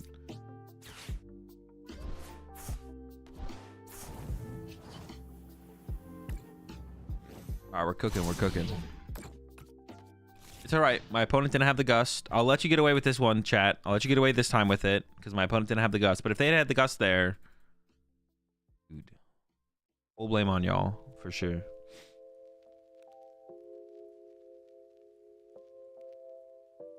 Your opponent has less cards, let's go. I mean, that's not really... The win condition here... I didn't even think about that as like a possibility. I didn't even think, but... Honestly, you're right. If we had less cards, we actually would lose here. No, we'd win through damage eventually. We'd win through damage eventually. You should evolve the Shuppet next turn. Nah. You can't convince me of that. You already somehow... Okay. Wait, they just conceded. Do they not have Prime Boss? Or do they not see that as a play? They didn't realize that was a play, maybe. Alright, that's a dub. Dub's a dub. Despite chat trying to throw the game. You got the dub. Let's go. Nice try, chat. We'll get away with it. What if I just grade it? Grading decks is like not... Grading decks just like isn't a thing. Like if I have an opinion on Dragapult, then I'll think my Dragapult list is best and nothing else really matters. Yeah, grading decks just isn't a thing. Like, there's a best way to play a deck, and if I have an opinion on a deck, then I think what I think is the best way to play the deck is the best way to play the deck, and then I think every other build is just trash. Or even if I have an opinion on the best way I think it is to play a deck, if I think your deck is interesting, there's still no way to grade it, because I'd be like, I think your build is interesting, I'll try it. Okay, here's what I'll say, Bravo. This is what I tell everyone usually. If you want to send me a deck list, I'll look at it, but I'm not going to guarantee to do anything with it. Yeah, you can always send me deck lists, but message it to me on Discord. Don't message it to me anywhere else. If it's not Discord, I'm not going to look at it. But if you message me on Discord, I will look at it. But I might not do anything with it still. But you can send it to me on Discord if you want. There's the best way to build a deck at a certain point in time. Yeah, sure. Yeah, but grading a deck just like really isn't a thing. But you either have like, it's either like, even if I guess that's not even 100% true what I said though, because if I have an informed opinion on a deck, I can still look at your list of a deck and be like, oh, those are some interesting things that I think are worth trying. I can definitely still think that, I guess. But gradient, there's no such thing as gradient deck in Pokemon. It doesn't exist. The only thing you could grade would be like, well, see, now I'm like thinking deeper into this because I didn't think there was a way, but now that I'm thinking a little bit harder, maybe there is. The thing you could grade would be like, okay, the thing you could grade someone on is like, you could be like, okay, new set comes out, build an archetype, build this archetype, a new archetype, and then I'll look at it and then I'll tell you if I think you did good or bad. I think you could maybe do that. I think that's maybe possible. You could come up with like a grading system for that from there. I don't know if I want the Noibat or the Mimikyu, so I think I just don't take them. Let's grab these two. Actually, I probably shouldn't have grabbed the Wooper. I'm not going to bench this yet either. I'm just going to chill. Yeah, I guess you could. I guess that could be a thing. But like for already established archetypes and stuff like that, there's no real grading to be done because it's like we already know the best ways, or we have like formed opinions on the best ways. And you could think they're wrong. And that's fine. It doesn't really matter. We just have different opinions at that point. But I guess that's something you could do. You could be like, all right, because you could take like the Loyal 3 EX 2 prize box deck and be like, all right, new deck coming out. Build a list with it, and I'll give you a rating of 1 to 10 on my experience in the game and where I think I would fall as like a first time take on that deck and how close you get to that.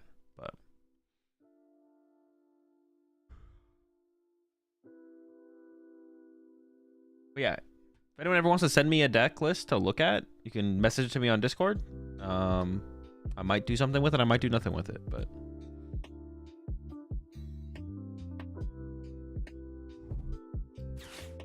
How was the abscess yesterday? It was good. There wasn't as much to talk about, but I think we talked about. I love doing that kind of talking, to be honest. That's like there's some of the stuff. That's why I like really want to do that show with Grant, because I just enjoyed those kind of conversations, and like I'm in the Pokemon sphere, so I really enjoyed those kind of conversations and having those kind of talks. And well, I'm in the Pokemon community, so doing it around the Pokemon community I think is just the best way to do it, right? It makes sense for me to do it in the Pokemon community. I do feel like as like I do share my opinion more.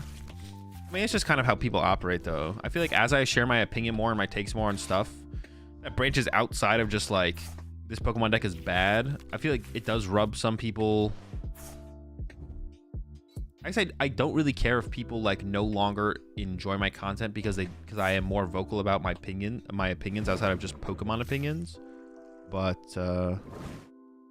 which is kind of like a bad way to like live life, I feel like, in general. But if that's the way people look at it, then that's the way people look at it. So like, I don't hate anyone just because they disagree with me. I don't really have like a. I feel like that's how a lot of people operate. But you know, you can't please everyone in those kind of situations. So I mean, I think I don't need these. We already have a switch card, so I mean, we're just going into item lock here, right? Oh wait, they just lose. They only have one thing set up. All right, cool. So we don't need Perilous Jungle to win this game. So I don't even know if I'm gonna. Well, I do need an Ultra Ball 2 things. So I'm gonna Ultra Ball away these two because I just don't need these. Being able to constantly retreat is something I do need to be able to do. All I need to do is like chain Banette and I win the game. So I'm gonna go evolve to this Banette. I'm gonna attach to my other Shuppet. I'm gonna switch into my Banette and unlock.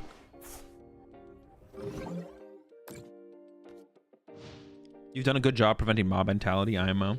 I definitely want to try. I definitely want to try and make that happen as well, right? Like I don't want anyone to like pile on negatively. I think a big thing with that is like kind of like the Noah situation. Like I don't want people to like hate on people in like my chat or my spaces. I do feel some responsibility for that. Like I don't think Noah cheated. But if you think Noah cheated, that's like fine. Like I think that's like a fine. Like it's not a, like it's not like a damning opinion. Now, if you thought Eder didn't cheat, like we can only go so far with this as well. Obviously, like I think if you look at the Noah situation and you come away with it thinking he more likely cheated than didn't cheat, okay, maybe. Now, if you think Eder didn't cheat, then we have a problem. But because like we can only go so far, right? But then it's mobbing time. Then it's mobbing time. But yeah, obviously there's like a limits to that on both ends.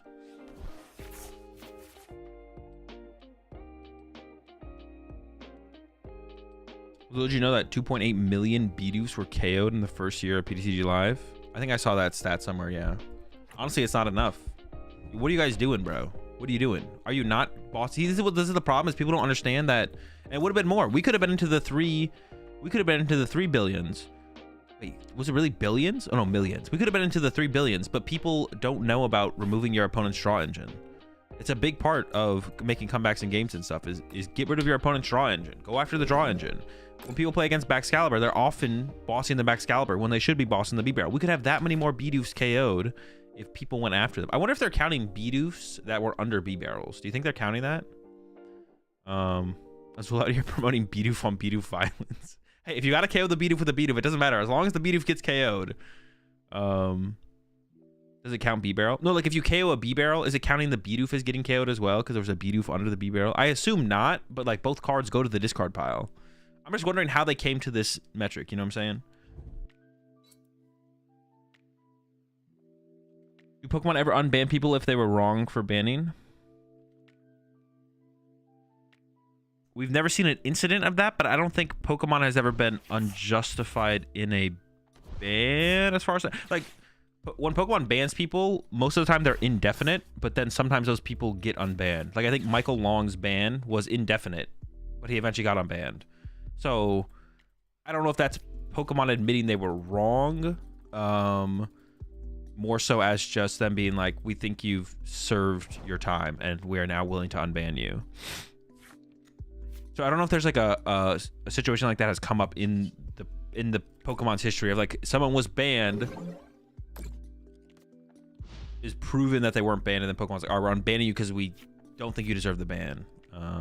Yeah, some bans have set durations as well. I don't know what I said, but yeah, it's not correct. Some bans are indefinite, and then some bans have set durations. There's no such. I don't think there's such a thing as like a perma ban in Pokemon. They're just indefinite or a set amount of time. But yeah, I don't think there's been an instance. Oh wait, what the heck? They got this thing set up? When did that happen? I don't think it should. What the heck? When did they get 3 energy there? They don't have that many energy left though. Yeah, I don't think there's been an instance of Pokemon banning someone, it very obviously being like a bad ban, and then Pokemon being like, "Oh yeah, we messed up." Unban. Well, I mean, they would never say we messed up, but they would just like unban them. So he cashed out in the unbanned lawsuit too. I don't think there was a lawsuit that ever happened. Although I've seen speculation of a lawsuit happening around the banning of Michael Long. I kind of want to evolve the Wooper because he's just kind of a chill guy. I don't want him to die, you know what I'm saying? Just want to protect him at all costs. Do we play a Super Rod? We do play a Super Rod, okay. Ooh, this thing's got 3 retreat costs though. All right, I don't know if I care about protecting the Wooper anymore. Right, maybe I care a little bit less. All right, I can move it though. I got a switch in hand. I can hard retreat with that as well. We'll protect the Wooper here. With that toxic wetland. I didn't realize to protect the Wooper I had to put a 3 retreat Pokemon in play. Why set up another Banette? Honestly, facts. Well, I'm not under any threat next turn, so I have time. What's the lore on Michael's ban? He was a cheater. He got caught. He was a cheater, cheated for a little while, got caught, got banned. That's basically it. Honestly, setting up another Banette probably was better to ban. I'm not gonna lie. Who? Michael Long. There was a lawsuit. Source. I was the Greninja. Jail's House is the closest to a permanent ban. Maybe. I don't know. I don't know like what if there's any bans way back that have people that have never been unbanned. Like Gino Lombardi is still banned. Has been banned for a while. Yeah, Gino's been banned for a while. Okay, they're knocking me out next turn, but I have a follow-up on that. It's funny how Magic also had a Michael Long who cheated by keeping cards in their lap. Wait, no shot. Actually, that'd be insane.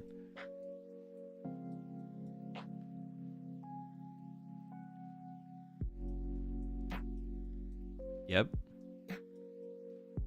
But it would be insane, or it actually happened.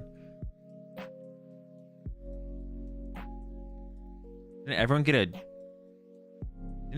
a get out of jail free card when sponsors changed or whatever it was? I have no idea what you're talking about, George. All the mics out here getting a bad rep.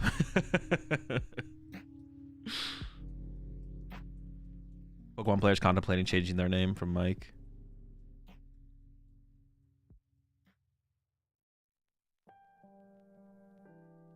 Are there cheaters in the game you know of that's not banned? No need to drop names, just curious. Is there anyone who I think currently is playing the Pokemon TCG who is actively cheating? I'm okay answering this question. I would not say a name if I had a name. It's like a tough question. Because like, you could look at situations like Eder. I don't know if Eder, I'm pretty sure Eder was at Worlds in Japan. I don't know if Eder is still playing the game. But I don't know if I think Eder cheats. I don't know if I think Eder would cheat anymore. See, that's like the hard thing to say. Because like, after what happened, would you really be continuing to cheat? Like, that would be crazy. There's like such a big spotlight on you and everything like that. That would be wild. If like Eder like did what he did and then was like, you know, showed up after Japan and then like played or whatever. Or showed up and like continued to cheat. Like, that'd be crazy, right? That'd be wild. So like, I don't even know if I think like someone like Eder, who I've condemned in the past and definitely think cheated at that tournament. We have the video evidence. Like, cheats now. I don't even know if I would say yes. I don't know. You ever catch anyone cheating while playing a match? Wait, catch someone chatting while playing a match? People be chatting way too much. I definitely catch people chatting. That's for sure. I assume you meant cheating though and not chatting, but people stay chatting for sure. Are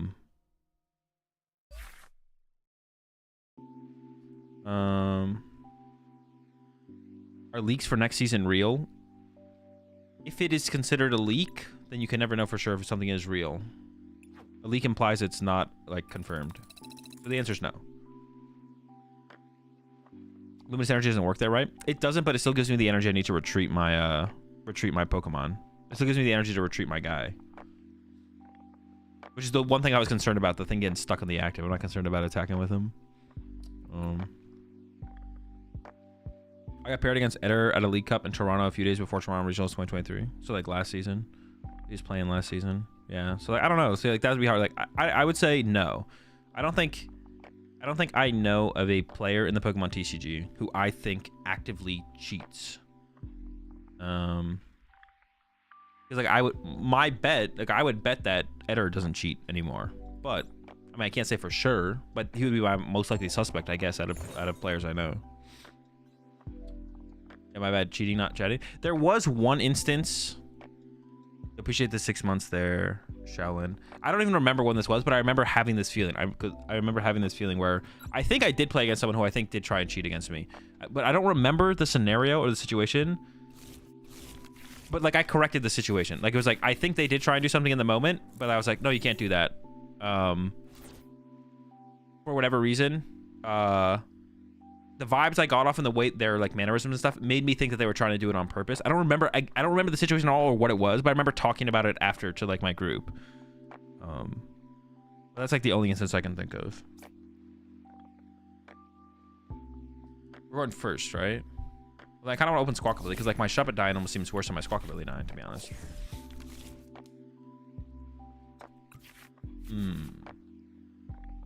what's the... Well, we have Noivern. They're playing Miraidon, right? I've caught 2 people cheating. Both times I told judges and nothing happened. Yeah, I mean, he's got to keep doing it, though. That's, like, the big thing as well. I've heard... Like, I hear too many stories about people saying people cheated against them or, like... there were cheaters. You got... Like, if you think this is actually happening to you, you gotta call a judge. Like, it's not... Like, it's pretty, like... Yeah, people just, like... If you think people are cheating against you or you see someone cheating or whatever, just... You have to call a judge. Like, just call a judge. I have too many conversations with people at events or post events where they thought someone cheated against them or they saw something shady happen or they think they definitely saw someone do something that would be considered cheating, but there's like they don't call a judge. I'm like, bro, you can't just like say these things and have these stories. Like, this doesn't mean anything. And like sometimes they want people to like condemn players over these things. But it's like, I'm not going to condemn someone unless they get caught, like unless there's like a situation, like I can't go off your word from that. You know what I'm saying? You have to call a judge, like. And then we can talk about condemning players and stuff like that, or they just get caught often enough and then they get banned, and then like we know for sure, right? But I can't do anything with you coming up to me and us having a conversation and being like, "Oh, I saw this guy. I think he double attached in the moment. He definitely put 2 energy in play. I think he did the double attach on purpose." I was like, "Did you call a judge?" And they're like, "Nah, I didn't call a judge." Like, bro, what are we doing here? What's going on? Like, if I ever saw anyone do anything shady, I would call a judge. Or where I think there was like malicious intent. You know what I'm saying? If I can correct it with my opponent between us two, I would do it. There was the one story I brought up, but that was like kind of my post thinking. We're trying to get into this freaking bat. I got the Billy.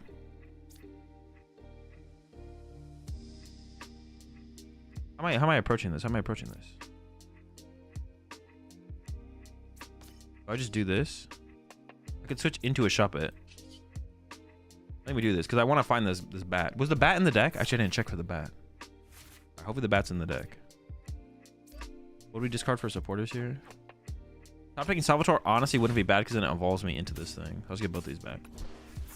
Too often people are afraid of calling a judge and being accused of angle shooting or upsetting their opponent. Yeah, but you just got to start doing it. Like, that's got to be like instilled in the community that the correct thing to do in those situations is call a judge. Like, yeah, the correct thing to do is just call a judge.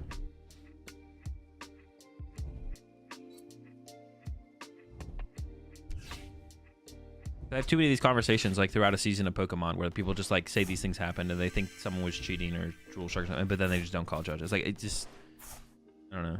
I mean, you can still have those. You could have that interaction can be real and you can have those thoughts and opinions, but like it just doesn't matter if you don't call a judge at the end of the day. I mean, James said in chat, I've caught 2 people cheating both times. Like, I told judges and nothing happened, and that is possible. That's possible that you won't be able to prove it and the judge won't rule in your favor. But you have to keep calling the judges. Like, every single time it happens, call judge, call judge, call judge, call judge. And then like we need to like change that mentality in the community so that way it can hopefully lead to punishment for those actions.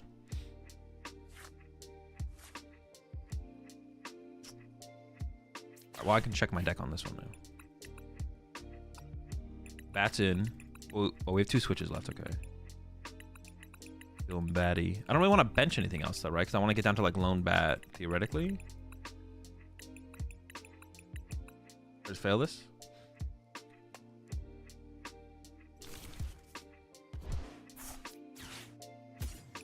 Probably better get rid of their heavy baton than the thing on the active. Do I evolve to Banette? I don't know. It's a 2-prizer, but this thing is worth 2 prize cards as well. It's almost like it's the same thing, but this thing has 1 retreat cost. I'm gonna go and give up the Banette. Oh, we were so close. We got the Noivern. We got the switch. We just whiffed the energy.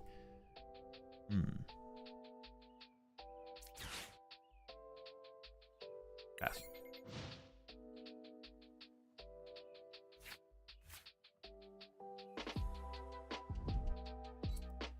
Because honestly, if you're calling a judge about someone cheating, it shouldn't matter about your opponent. They made their bed.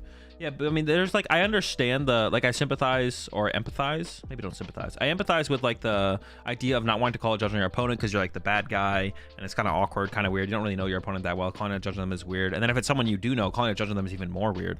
But we need to switch that to the mentality of like, if my opponent is doing this thing that is like cheating or something, like they're scum, being scum, cheating, yada yada, you shouldn't think that highly of them. You know what I'm saying?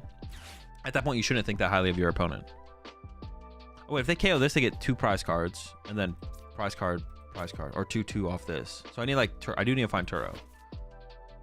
You're thinking too highly of your opponent at that point. So yeah, just call judge. You get in trouble for slamming your cards like dominoes after you catch them cheating. I don't quite know what that means, so I don't know how to really have an answer. Ooh. They can't KO me, can they? No. Just getting a punch in ahead of time. But I want this to happen, to be honest, because now they have one less gust to get around this. Actually, this was just a terrible play.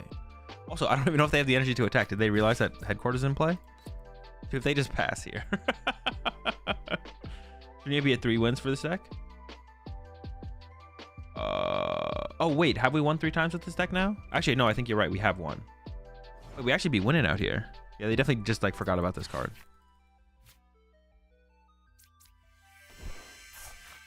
No energy, dude! Wait, we can't die, though, so it's fine. It's fine. No energy is kind of crazy. Because this deck plays... We play 10 energy. How many are prized? I gotta be careful, though. I'm running out of ways. I don't have ways to reset my deck. We say 1, 2, 3, 120. They can't KO me. They can't want to KO me. Alright, pass. Turo prize. Turo was prize. We will be drawing prize cards, though, eventually, though.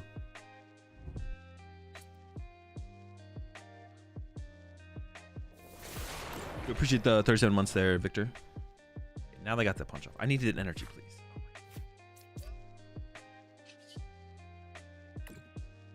Here we go. They did you know what they could do? They could play Iron Bundle, though. They could play Iron Bundle, so they might have Bundle Boss here. A lot of people play Bundle in this deck. I don't know like where current stuff falls for this deck, but also I'm bundling Scuba Cyclone and Regi. I assume you mean Regi Drago. It's interesting. The Scuba Cyclone, I know, was it Shintaro, I think, has been playing that for a while now. What's your current tier 0 deck? I don't have one. They probably think Mist Energy is relevant here. That's a gift energy. But they could also think that. Imagine you get called for cheating, but you didn't, and now you're just sitting there mean mugging. I mean, I don't know. On that side as well, though, like if your opponent genuinely thinks you cheated, there's probably a good chance that you did something in a way that does look kind of shady, or you missequenced something, or like there's a decent chance that you did something that looks really weird. So I don't know. Like you can like I don't know. I don't think it's that hard to be understanding of that from your own side. Like if someone called a judge on you and they're like what? And you're like, what do you think happened? And you're like, oh shoot, I can see how my opponent thinks this happened when it didn't. You know what I'm saying? Like you can. I think you should be able to come to that. You should be able to come to that conclusion. You know what I'm saying? Like you should be able to. I don't know. It's just like one of the. It's like another of those things. Just being like being able to understand the other side a little bit. You know what I'm saying? If you're a reasonable person, I don't think you should be. You shouldn't get too offended. In the moment, I can see it though. You can definitely get heated and emotional in the moment, right? But you know, I think I think people can get to that point. I think you can get to that point. Oh shoot! This thing does get through there, doesn't it? Oh no. Wait, do they play Psychic Energy though? Well, I'm assuming they do if they're doing this. I didn't really think about that as like a potential play though. Uh-oh. I might just lose. I'm still new to the TCG scene, but I've been taught to avoid things that cheaters do, even if you aren't cheating. Yeah, exactly. And you should like there's no reason to like bring extra suspicion on yourself. You shouldn't assume your opponent's cheating just because they draw their prize cards out of order or pile count. But also we understand, like logically, there's no reason to do these things unless you are cheating, right? Well, they just didn't attack this. Oh, they can't because of the dude. They keep getting bodied by this freaking stadium. Well, I might want the potential to attack with Banette here, so I'm gonna retreat with the double turbo. 70.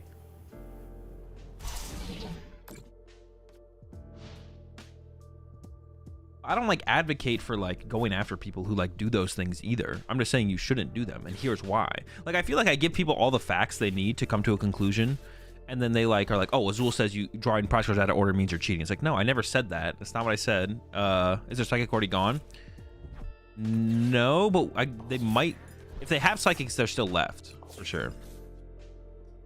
If they have psychic energy, it is still left here somewhere. Okay, I finally got the stadium bump. Did I run a prediction on this deck? I did forget. I forgot to run a prediction. I can actually set one up after this though.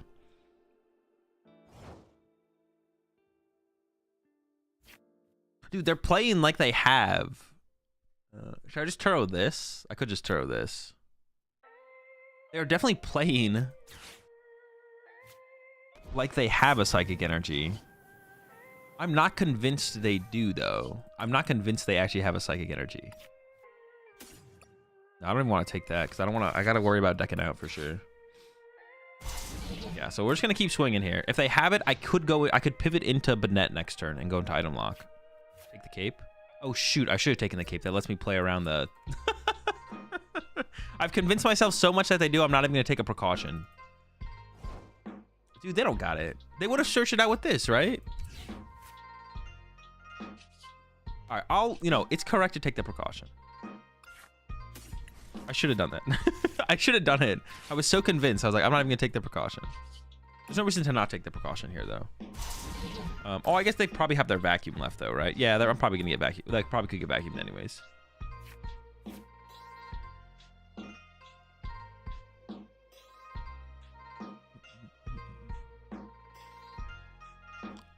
Why not attack with Miraidon there? Well, if they're not attacking with Miraidon, that like makes me definitely think they don't have the Psychic Energy. Because if you have the Psychic Energy in your deck, you'd go use Miraidon to get it, right? Did they catch or Cyclone more in Regi? I don't know. I haven't played that much with the deck. Don't really have a preference.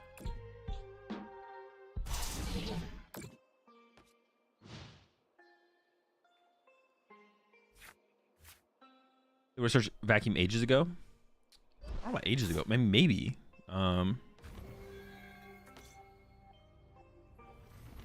I think no Psychic. They stacked energy for retreat to stall out. Oh, probably, yeah. That's probably why they did it, yeah. Oh, that's probably why they did it. So they can run between the Pokemon.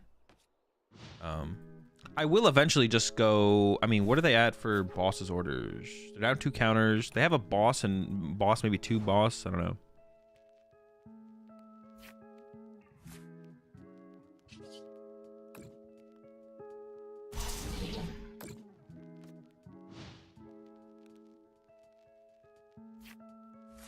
Vitality Band worth it to speed up the Noivern damage? I have no clue.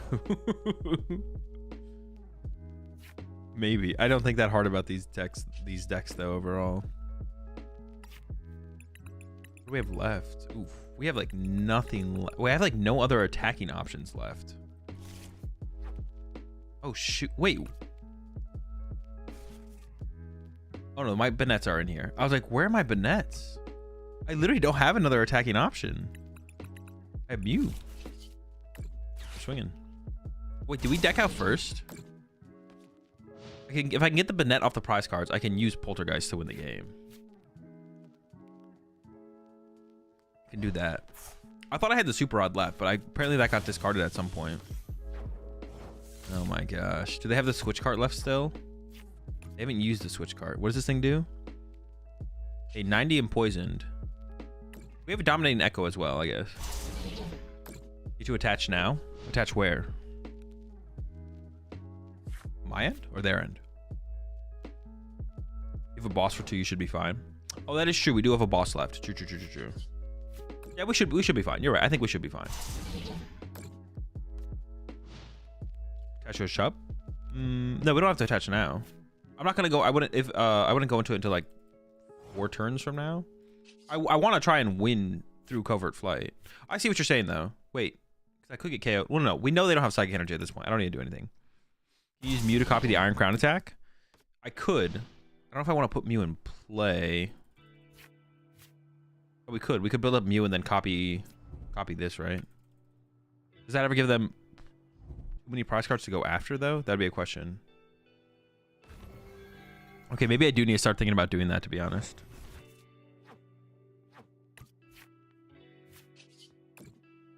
We do have 3 energy. I have a boss. Oh, and a double turbo. So I could go bench Mew with a basic energy. And then... yeah, we could win with that. We can win with the Mew, actually, yeah. Have you ever called out or seen someone call out cheating in a game next to you? Like, specifically cheating? Not that I can think of, no. Wasn't someone caught on audio a couple of years ago who talked about swapping cards between rounds for matchups? Yeah, I don't know if that was like, but I don't know if that was, nothing ever came of it because you couldn't tell for sure if they were trolling or joking or what was the conversation going on there for sure.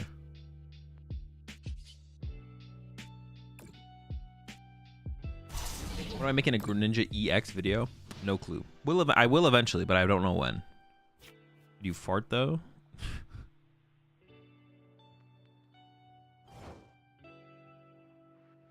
Why is everyone on this cheating? Just take the loss. Take the loss like a winner. I mean, that's just a terrible take, Bravo. I don't even know what you're trying to say with that, to be honest. What, I have 5 cards left in the deck? We can chill still further. Whoever smelt it, dealt it.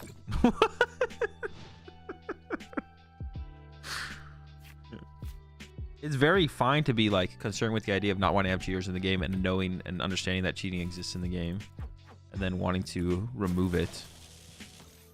There's just a balance to it. There's a balance to how you should approach it.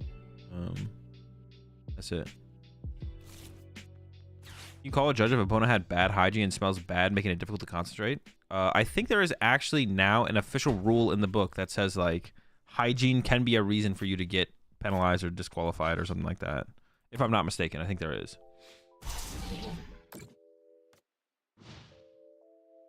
Did I see what Gabriel Smart put on Twitter about regionals for next season? I did, yes. All right, I'm going to start attaching on this next turn. I maybe should have attached last turn, actually. There's a hygiene standard now, yes? Yeah, there's now a hygiene standard at official Pokemon tournaments. Which is reasonable.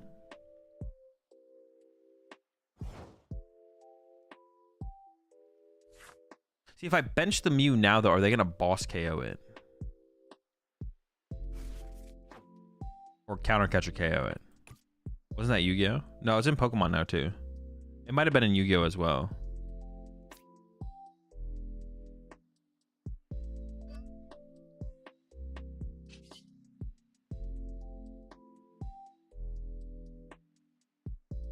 Dude, I'm kind of scared of, like, I think we might lose this. Do the Echo attack then? Dominating Echo? Oh, I could Dominating Echo next turn. Bench Mew attach Dominating Echo, right? Yeah. What do you think about the regionals for next season? I don't know. We don't know about them for sure. I mean, either way, I don't really care, to be honest. I'm not gonna lie. If they are this or they are that, or they are what they are when they're not what they are. Either way, I don't really care, to be honest. Whatever they are is what they are, you know?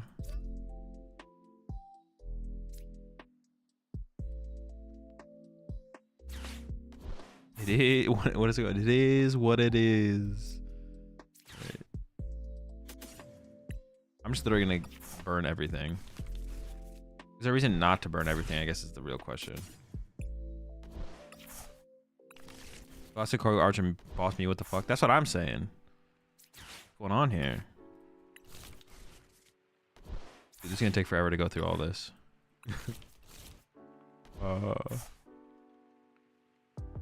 One entry cost. I mean, may as well get the options involved.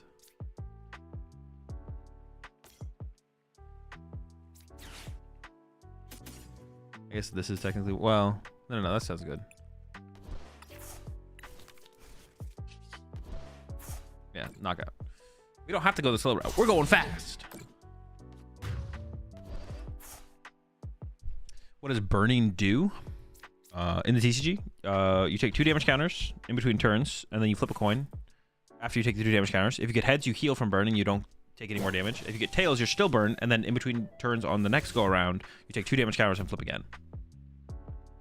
It's so funny that you asked that question, though. Like, because it's just not a relevant thing. That's so funny that you just don't know what burn does. I'm not gonna lie. That is hilarious. That's so funny to me that you don't know what burn does. You just don't know what it does at all because it's just not relevant. No, you burning cards? Oh. Burning cards just means to get that's even more funny. Burning cards just means to get rid of them so you can't draw back into them. So all those cards I just played out of my hand there are useless cards that don't do anything or affect the game at all in any other way moving forward. So I don't want them in my deck if my opponent like played Judge or Iona or Roxanne next turn. If my opponent played any of those cards on the next turn, I wouldn't want any of the cards I just discarded in my deck. The cards I would want would be the cards I kept. So increasing my odds of winning the game because I kept around the other cards. I thought you were talking about burning, like the burn condition, which is funny. The other thing is reasonable for sure. Yeah, basically I'm just trying to like thin my deck. It's basically deck thinning in preparation for potential disruption. Have you seen the broken Heatran deck that one-shots everything? I have seen the Heatran deck. It is definitely not broken though. Wait, are we on 4 in a row now? Dude, I didn't think we were gonna get to I thought you were talking about the special condition burned. Which I thought was hilarious that you didn't know what it did, but apparently you do know what it did the whole time. All right, we're on 4, right? Well, actually, I can check the stats on this. We are on 4. Okay. So I'm going to go make my lunch. I'm going to throw up a prediction. Yeah, we're going to get a prediction up. So I'm going to go with the 4.5 one because that's where we're at. So over under 4.5. What do you think? And I'm going to go make lunch and I'll be right back and we'll jump into some more games with Salvatore Banette when I get back.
Oh, I was muted.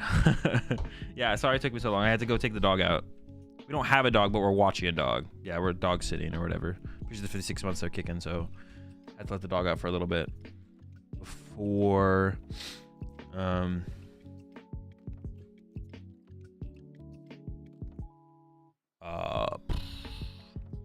before I could come back. Gotta let the dog go pee, you know. Show dog. Nope. Secret dog. Yeah, going first definitely feels like the correct thing to do with this deck. And then if we go second, try to hit him with the what's it called?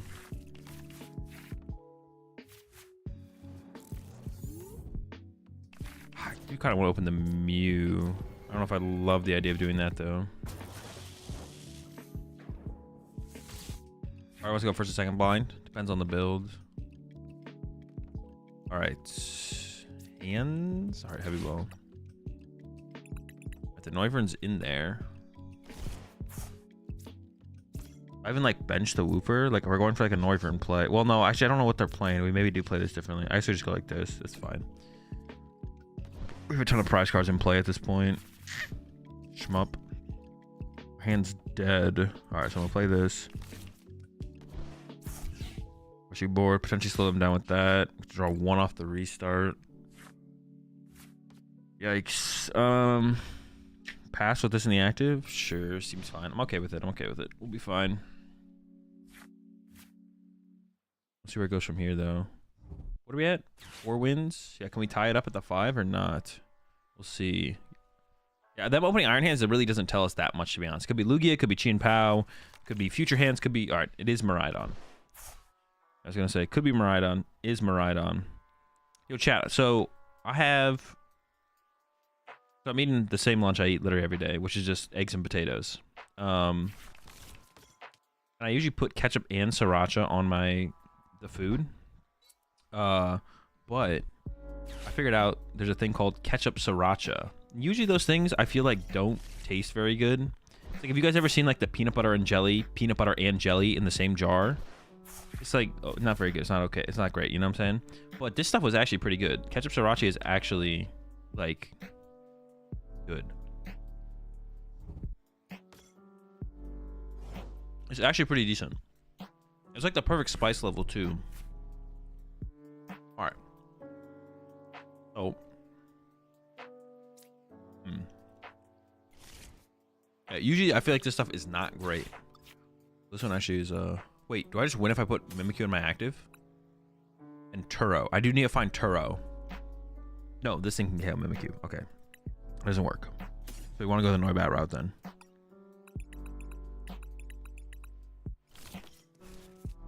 I kind of just want to Ultra Ball both these away.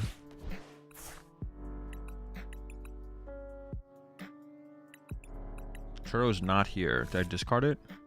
No. But if this becomes Noibat, it's 1, 2, 3, 4, 5, 6. So I'd have to like... Yeah, okay. I mean, I could go into Banette this turn and like item lock them, I guess. That's probably pretty good, to be honest. And I kind of wish I had this to poison them. They make it with like poison, like maybe should like a combination of things. I like bring it all together. You know what I'm saying? Is my Palpad gone? It is. So I can only Turo once at this point. If I go Turo this, it'd be 2, 3, 4, 5. So I can still get down. So I shouldn't have benched the Shuppet, I guess. I kind of want to put the Quagsire in play as well, though, because that does actually. We do have Super Rod left, so we could Super Rod that back to the deck.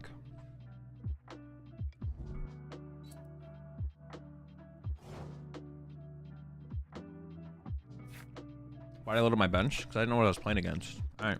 I should dub.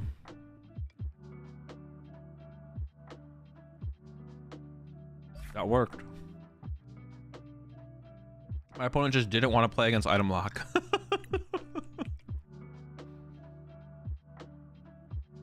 Alright, new prediction. Over or under 8.5. It's a lot. But we do begin these dubs out here. We are winning.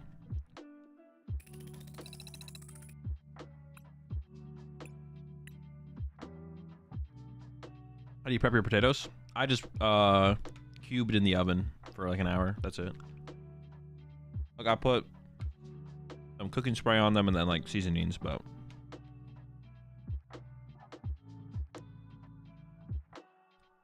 yeah, just roast them in the oven for an hour.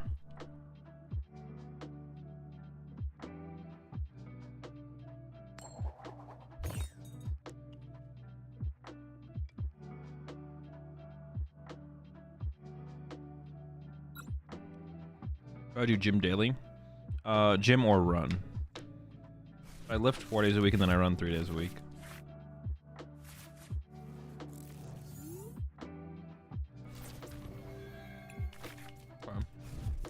can work with this hand.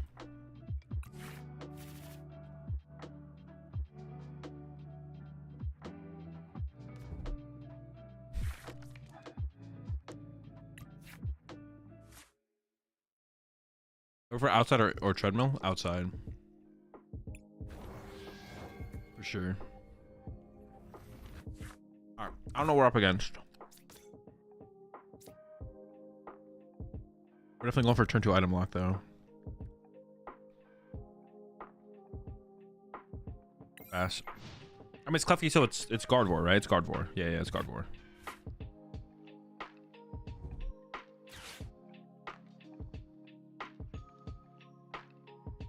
How much you run?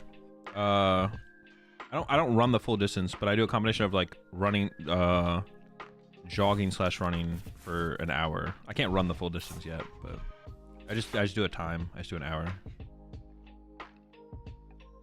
Like I walk part of, like yeah.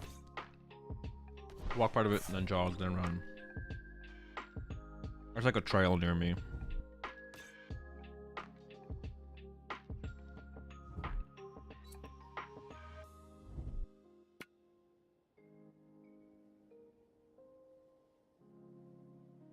How's the Guardy matchup for this item lock? I don't know. I have no clue.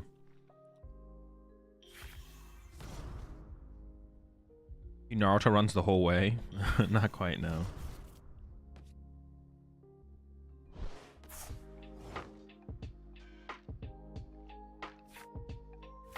Dude, there's a Clodsire top deck too, so if we had Ultra Ball for the little guy, just never lucky, man. Alright.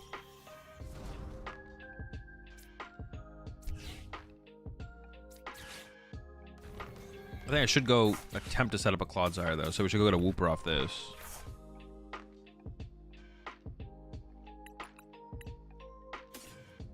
I do want another. I don't think this is. I don't think they're doing 350 though, right? No.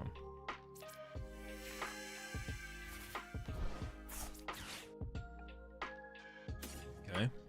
Oh, I should check the rest of the prize cards there. We're kind of cooking though. Another Banette. Another Shuppet, excuse me.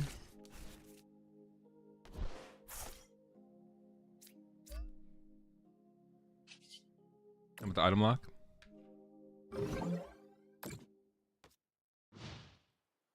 Joust the cape.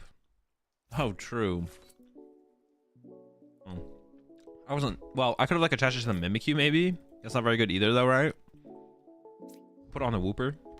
Wooper's new cape. But then I can't rescue board the Wooper. Maybe they don't. Oh shoot. Maybe they don't realize it though. Do they even know an attack exists on this thing? I don't know.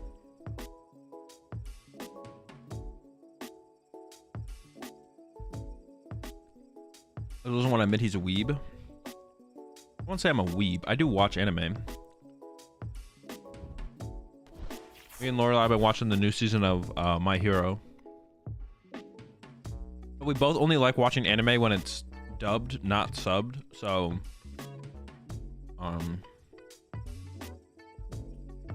like a couple episodes behind. Top 3 animes that I've watched. Full Metal. Is the Last Airbender considered an anime? Like Full Metal. I haven't watched that many animes. But honestly, I did rate Attack on Titan super high, but I did not like the end of Attack on Titan that much.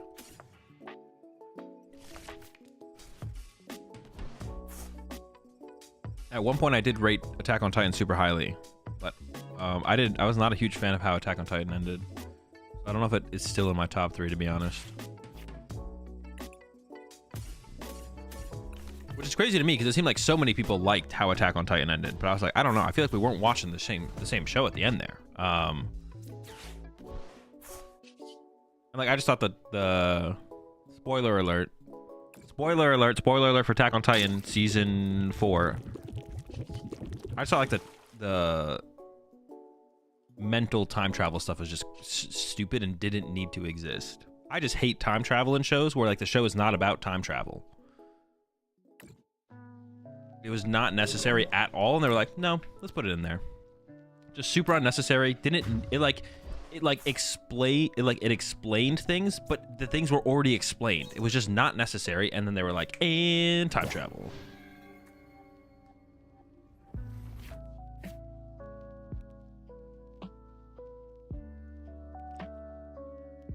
Time travel was perfect. No, it was just super unnecessary. It was not necessary at all. It did not need to exist. It literally didn't need to exist. Everything was explained perfectly fine. Everything was explained perfectly fine, and then they just added it. It's just like, well, now I don't hate time travel neutrally because I really like the Loki Marvel show. But that's because the whole show is based around time travel. It was super needed. No, it wasn't. It was not super needed. Just explains he did it all. We don't need him to do it all. He doesn't need to do it all.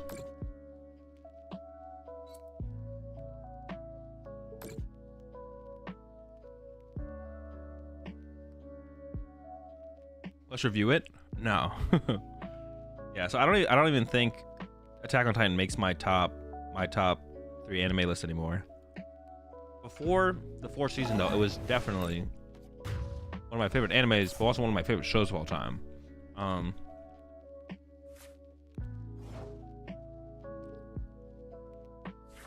No longer though.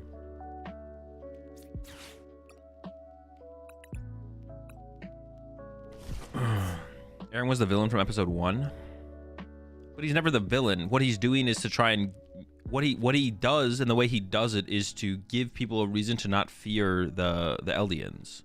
The way he does it is to make it so that the Eldians are the heroes, so that they'll be accepted by the rest of the world.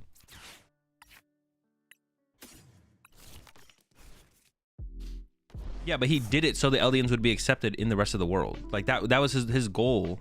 No? Wait, did I misinterpret the end of it, or did you guys misinterpret the end of it? He wanted his friends to live? Alright, maybe I need to go back and rewatch it then.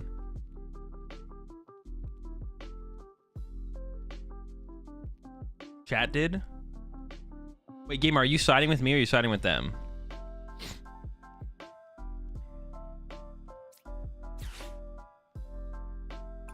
My understanding of it, my interpretation of it, yeah, but never watched it. Oh, my interpretation of it was that the reason he did what he did was because he thought that that was the only reason, or he knew that was the only way that the Eldians would be accepted in like the outer world society. I don't even want to poison this thing if I'm not knocking it out.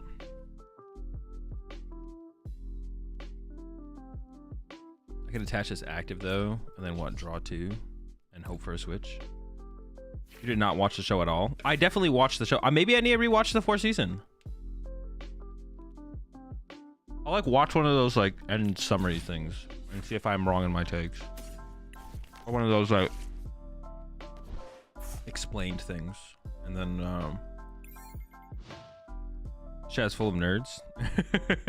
Yeah, I will do my due diligence and I will watch one of those like what's it called? Ending explained things and then see if I'm wrong.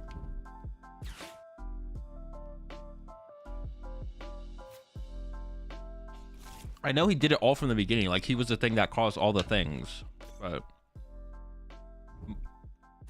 when I watched the show, it just seemed unnecessary for the time travel stuff to exist. Because everything was explained fine up to that point.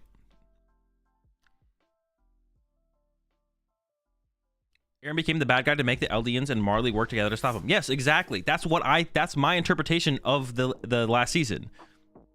Eren became the bad guy to make the Eldians and Marleyans work together to stop him. Yes, because he thought that was the only way that the Eldians...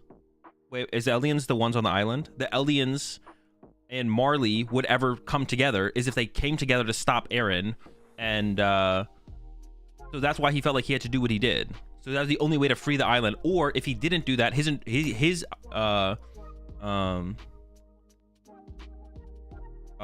thought was... he didn't think that the world would ever truly accept the Eldians unless they came together to stop him specifically.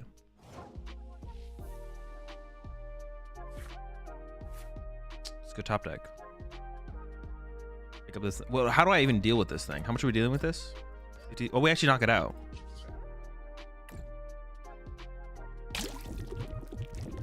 He even mentions letting his mom die. Yes, he does all those things, Armored Gear. He lets his mom die and all that because he thinks that's the only way forward to get the Eldians to be able to join the rest of the world. He lets all these things happen because he thinks that's the only solution to getting everyone back, like getting the rest of the world to see Eldians as humans and like allowing them to exist in society together. I'm not saying he didn't do those things. I'm just saying it's unnecessary. I would have preferred it if Aaron was the bad guy, but instead he was like a bad guy. He did a bad thing to try and do a good thing. I would have preferred if Aaron was just literally the bad guy the whole time and didn't care about, and he thought that was the only solution and they had to stop him. And then I hate time travel.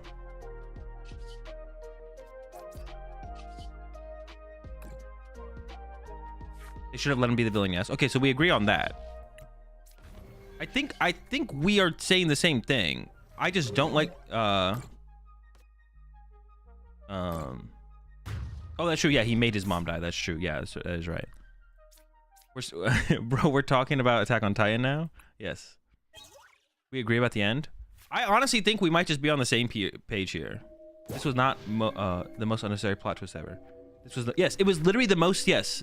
Whatever case, it was a super unnecessary plot twist. Everything could have been explained fine.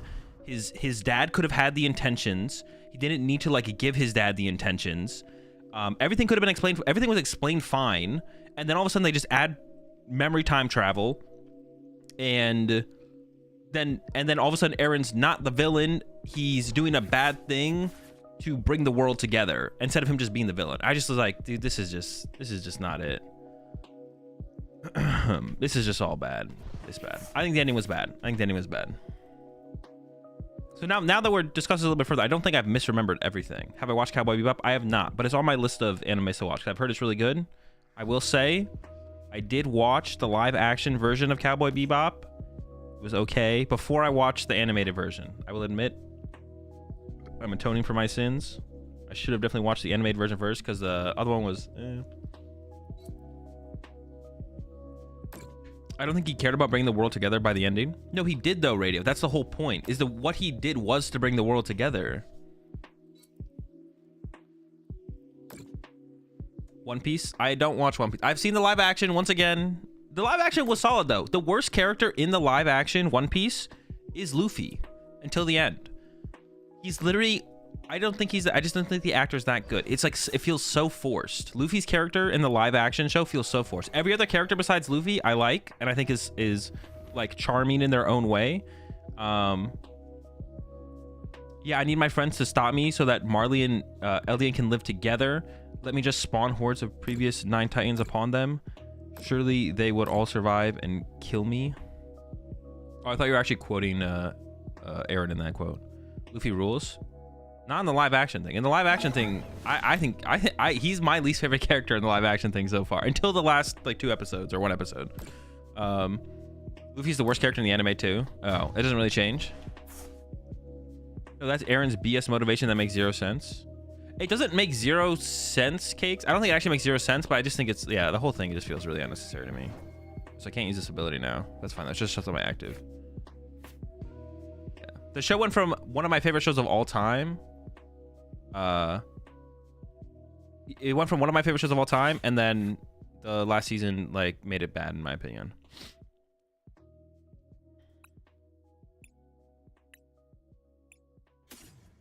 He seemed like the best 3 to take.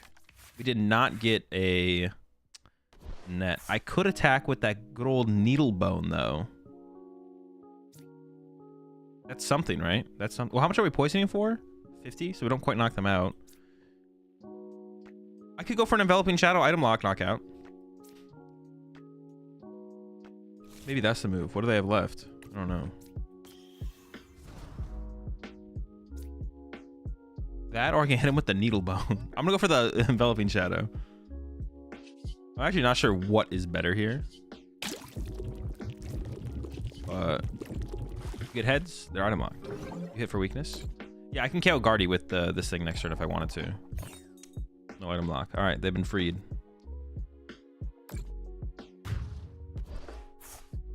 Attack on Titan Fairness is a much better watch the second time. You catch a lot of hints and more story. Yeah, because that's because you realize everything is just fucking time travel at that point. So you're gonna pick up on literally all those things. But the time travel is what makes it cringe. First time is always better. No, I agree that watching something a second time is there's definitely a different experience in watching anything a second time. But if it doesn't make sense the first time, then I don't know if it's warranted a second time. It's generally how I feel about like movies and shows and stuff like that.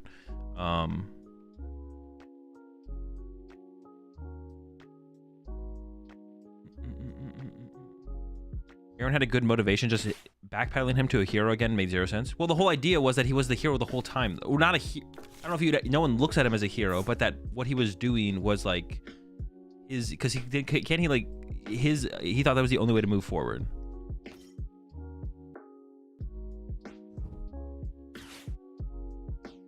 I can see why people don't like it. I personally like the idea of the time travel. Dude, time travel sucks, bro. Time travel needs to stick. It's so rare that time travel is done well when it's just put into something that's like not a time travel movie or show. Like Back to the Future is a great movie. The Loki show, the Marvel Loki show is a great show.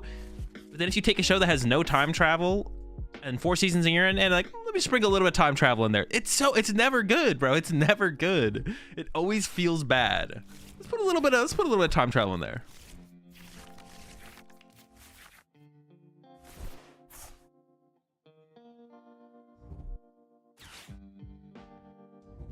He's an anti-hero in the end. Yeah, that's a good way to put it. Yeah, he's an anti-hero in the end. He does what he needs to for the better of humanity.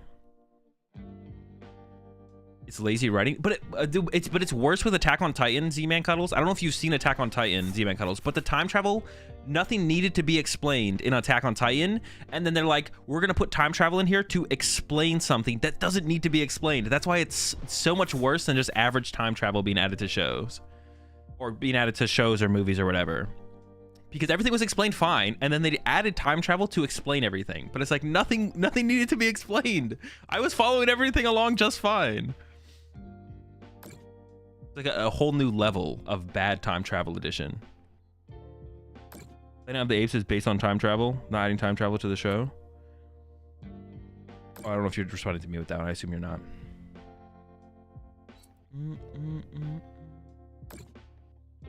Was it time travel? They're just walking through a memory in Attack on Titan. No, Eren went back and influenced the past. He basically like created the loop of the timeline, went like through memory time travel, because he influenced people doing things as his future self, but it didn't change the past to where his past self wasn't his future self. It's like a continuous loop or whatever. In Attack on Titan, it's not technically time travel. Well, it's like memory time travel. He like influences people. He influences people like through their thoughts. Like he goes back and connects. He's not just experiencing the memories. He's like also influencing through the memories. Every moment of history is happening all at once. Time happens all at once. The effects are the same. Yeah, the effects are the same. It's just a time paradox. Change the past to get to the future, where you change the past infinitely. Yeah, exactly. Sounds even worse than time travel. It was. I mean, that's why I hate it.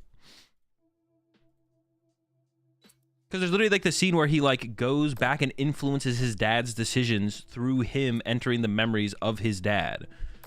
Like that is like time travel influence in memory form. He didn't physically go there, but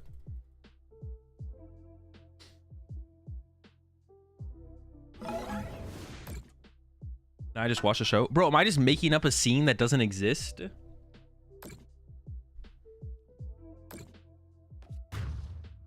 I swear this scene exists. That scene exists, right? Influences dad to kill the royal family, right? Yeah, exactly. He influences dad through memory time travel. It was just something that's like super unnecessary to make Eren become the influence of everything. Instead of anyone having like their own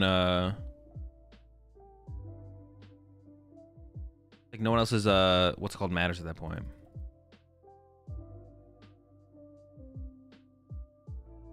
I submit a VOD review for Attack on Titan's story explained video. No, but I will watch it. If you have a link for one, Akko, I'll watch it.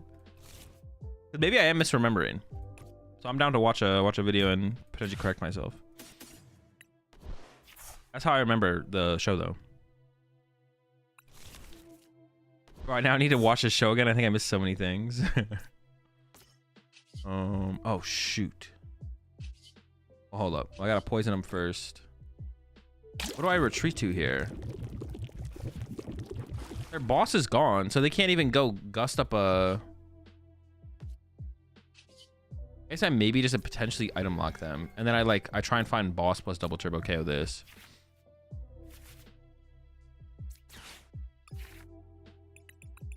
That's it. The boss is in there. I don't know if I'm gonna be able to find it though. Wait, enveloping shadow. No, I now should just attach here twice, right? Yeah. Oh yeah, I KO this as well. Oh, I need to KO this though, because I need to KO 2 Pressure next turn. They'll just crest you? Yeah, but they don't crest win, right? They crest, but they don't win. I guess I could like Screamtail KO this to win, but...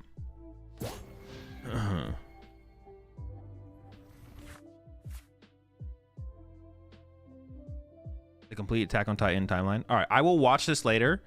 I will watch this later today, and then on stream tomorrow, we will reconvene the Attack on Titan discussion.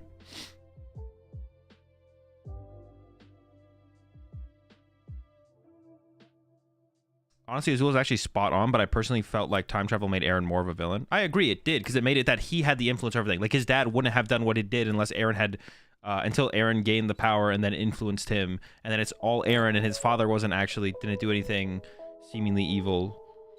I would have liked it more if his father had done the things he wanted to do because of him. But like I said, I'll rewatch it. I'll go back and watch it. And we'll reconvene the Attack on Titan discussion tomorrow or next time. Armored Gears in chat. But yeah, top 3. Where did this come from? Top 3 animes. What did I say? Wait, why me? Oh, because I thought we were having this. Me and you were having the discussion more so than like anyone. You know what I'm saying? I'm down to further the discussion. That's it. I just want to further our discussion. That's it. Full Metal. I'm not putting it. Attack on Titan doesn't make my top 3, and then I was explaining why. Attack on Titan was in my top 3 until like the second half of season 4. So it's a Full Metal Alchemist, and what is not the time travel. Yeah, I'll watch the explanation thing though. What other animes have I seen? I always forget some. Currently watching My Hero, which I enjoy. I don't know if I'd put it in like my top 3. I just haven't seen that many animes. Which Full Metal Alchemist? Brotherhood. Is the other one even worth watching? I've always been told it's not worth watching. Hunter x Hunter. Never seen Hunter x Hunter. Never seen Bebop.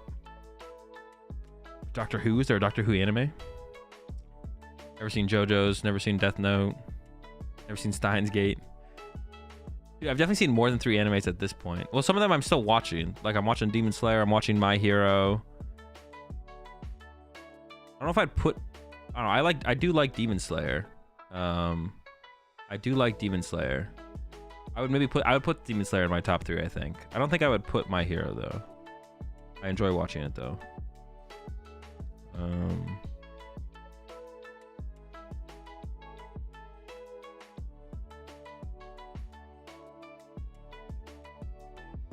Leader solo leveling. My Hero was good until I discovered its fan base. Wait, that's literally just what... Oh, they have the Monkey Dory bug. That's literally what Armored Gear... Wait, what's wrong with the fans of My Hero? Because literally 2 of you just said that. Code Geass. How do you say that again? I've heard people pronounce it before. Is it Geass or Geis? Code Geass. Something like that. Never seen Code. Bleach. I've watched some of Bleach, but not all of it. I've seen One Punch Man. Is there more? There's more One Punch Man coming out, right? We haven't seen the end of that. One Punch Man is pretty good. Maybe that would be my top 3 for what I've seen, to be honest. It's just like Demon Slayer, One Punch Man, and Full Metal Alchemist. I think I've seen a couple other ones too, but...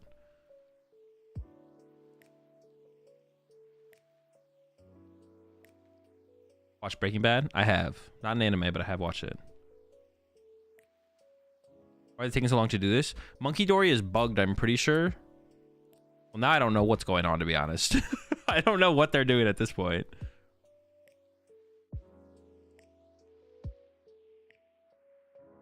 Well, a dub's a dub. That's it. 6 in a row.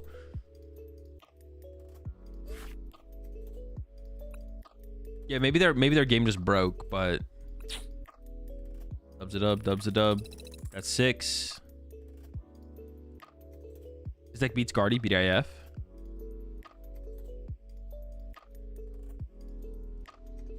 They had game? Wait, did they actually have game? I wasn't really paying attention. They didn't have Gust though, did they? They had to Gust. Did they Gust?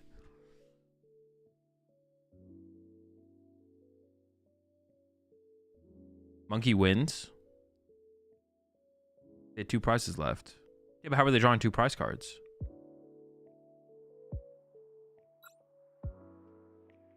Monkey to Mimi? How much damage did Mimikyu have on it? I wasn't paying attention at all. Mimikyu had 20 HP left. Did it though? Yo, appreciate the 6 months there, Joe. Do I like Star Wars? I do, but it's really hard to like Star Wars. It's really hard to... I do like Star Wars, but it's just really hard to like Star Wars. Nah, maybe it was full HP. That's what I'm saying. I'm pretty sure it was. Had 50 on it. I'm not sure about that. Y'all might be capping on this one.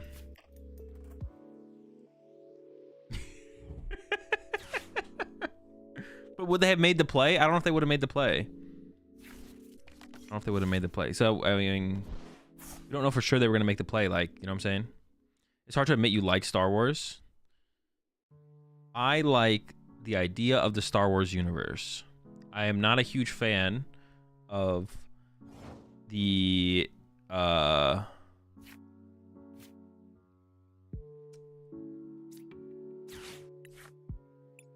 see here. I'm not a huge fan of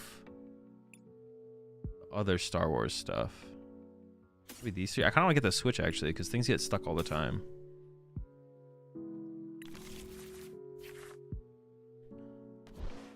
And we should just go for oh, maybe this was like a good lineup. No, I kind of like this hand actually. We should go for Enveloping Shadows. Enveloping Shadow. I'm gonna hold this because I don't actually know where I want to put that, to be honest, overall. Yeah, I'm a fan of the idea of the Star Wars universe. However, the shows and movies are very lacking in general. I don't know, it's probably like a what? Like 80% of this stuff is bad and 20% is good. Might not be that quite. It's pretty bad though. It's a pretty bad ratio. It's a pretty bad ratio. But Andor was really good. But this newest show is something else. The newest show is something else. For sure. What movies are good in your opinion? I mean, my favorite Star Wars movie of all time is probably Episode 3. And then it's like Episode 3, and then like some combination. It's like 5, 6, 4 or something, and then it's like 3, 5, 6, 4, 2, 1, and then 1. It's like 1 or the honestly the first one of the latest trilogy wasn't like terrible if I remember correctly. I'm trying to think about that. I don't remember. Yeah, my ranking of, I haven't like thought about this too much, but I think my ranking of Star Wars films is like 3, 5, 6, 4, 2, and then either, well, that's of like the main Episode 1, because my favorite Star Wars movie of all time is I forget the name of it, the one where they steal the Death Star planets. Rogue One. Yeah, that's my actual favorite Star Wars movie, Rogue One. But if we're counting the other stuff, if we're counting just the trilogy episodes, the real answer is Rogue One though. I guess I kind of have to get the mute here to play the game, to be honest.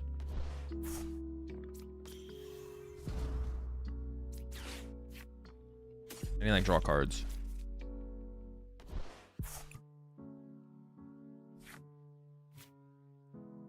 No way that Rogue One is better than Revenge of the Sith? Could be though.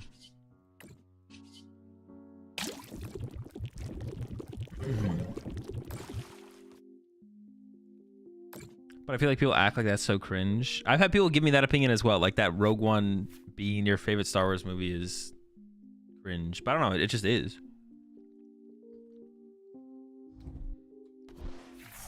All right, Kohler coming in with the definitive ranking. Episode 3, Episode 5, Episode 6, Episode 4, Episode 7, 1 is not better than episode 2. Episode 9, episode 2. Dude, episode 9 is the worst. Episode 1. I think episode 9 is literally the worst.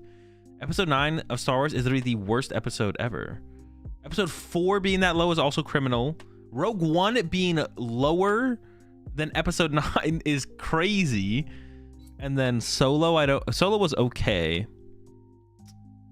That's, yeah, honestly, Kohler, you like that. You start off strong, but it starts to get really bad really fast, to be honest. You start off strong though. It's a good start. You have a good start.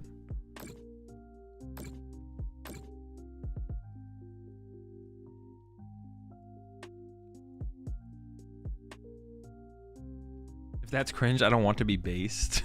It's better than people saying episode 1 is their favorite. Yeah, episode 1 can't be their favorite. 9 better than 4? Dude, 9 being better than anything. 9 is the worst. It's probably the worst.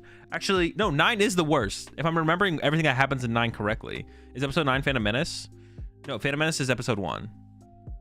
Phantom Menace is episode 9 is the latest, the most recently released Star Wars movie. That is the worst Star Wars movie ever. That one is the worst.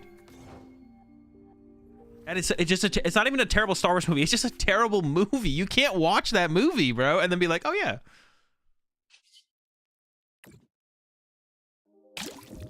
Oh yeah, I vibe with this.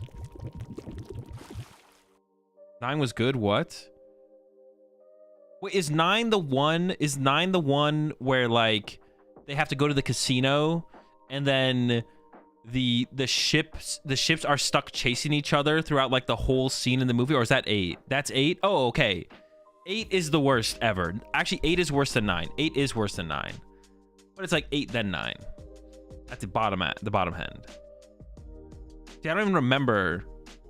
They're all so bad I don't even remember. The only one I remember is, I think 7 is the best of them for sure though. 7 is the best of them for sure by far, but it's still bad. It's still pretty bad. Something's got to be the best, you know. Oh, actually, I could set this up to copy Greninja at some point. I kind of like that.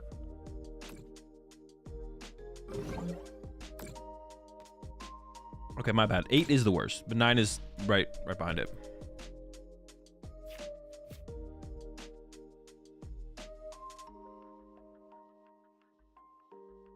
Eight is boring, but 9 is so dumb. No, 8 is so dumb. 9 is. I feel like it's the flip. I think 8 is one of the stupidest movies I've ever watched. I think episode 8 is literally one of the stupidest movies I've ever watched. It's just so stupid. I was mixing up what happened in each of the movies though. They all kind of just blur together for me. I think 7 wasn't truly terrible, but it wasn't great.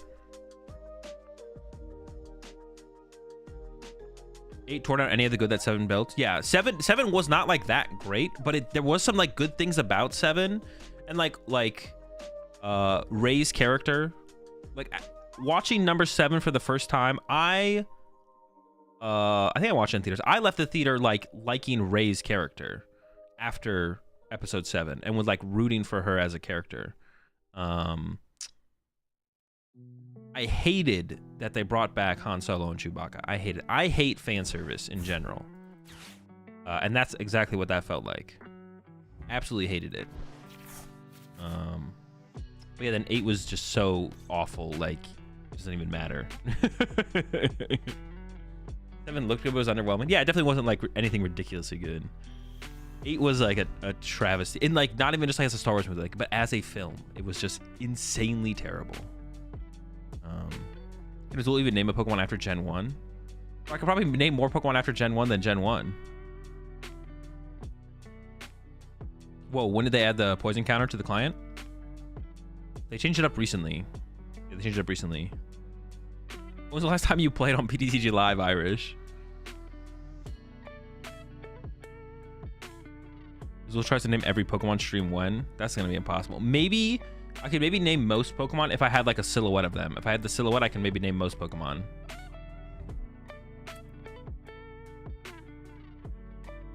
Maybe. Wait, tomorrow Friday? Tomorrow's Friday. Went from Attack on Titan to Star Wars. Yeah, someone asked me about Star Wars. But, oh yeah, we were talking about, yeah. It's just, yeah. I'm a fan. Like, what was I saying? I'm a fan of the idea of the Star Wars universe, but like, overall, the shows and movies are like, it's pretty lopsided in good versus bad. It's way more bad than good in the Star Wars verse, which sucks.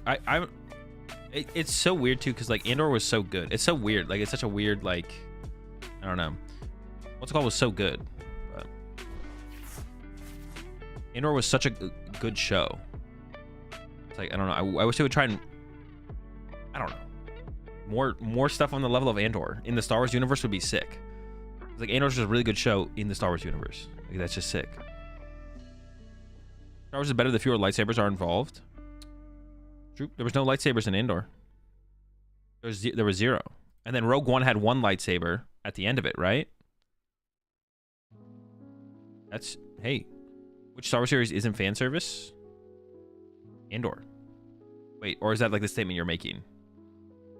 Yeah, appreciate the 5 months there, Nova.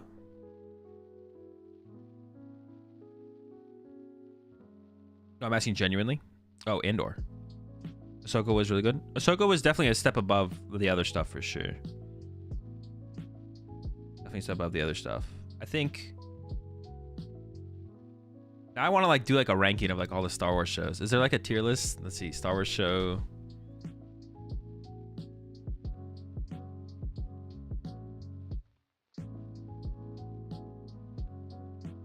There's got to be like a movie plus shows tier list, right? Oh, I think I already found it. Isn't Andor a fan service to Rogue One enjoyers though? Genuine question. I mean, could you think about it that way?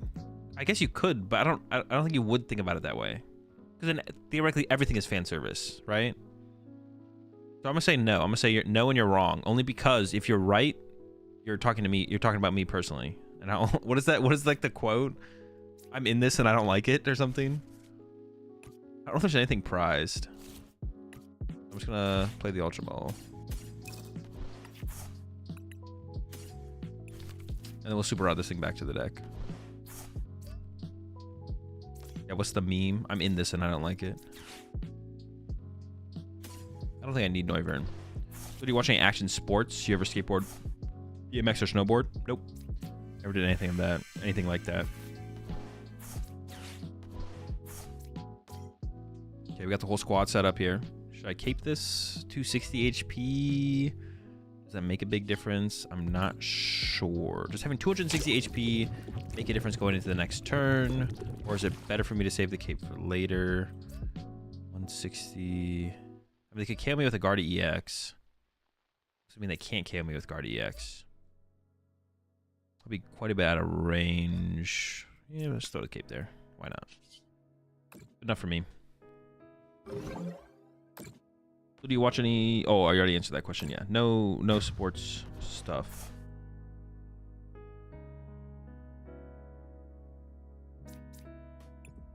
What do you send me? Create a Star Wars tier list. Movie and TV show rankings live action tier list maker. Okay, we could do this.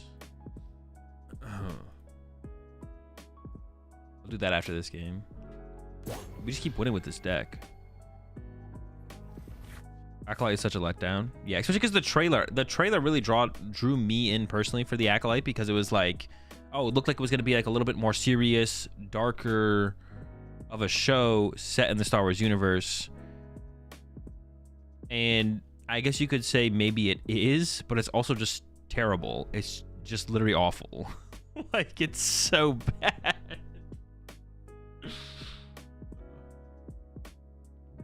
Thoughts on the Clone Wars? The Clone Wars is solid. I don't feel like enough episodes have been released to properly judge. Dude. Well, okay, sure, maybe. They could... I mean, anything is savable, theoretically. But, as of right now, it is terrible. Do they even acknowledge it's bad? I've never heard any of them being terrible. Wait, who is they? Disney? Will Disney come out and admit that their show sucks?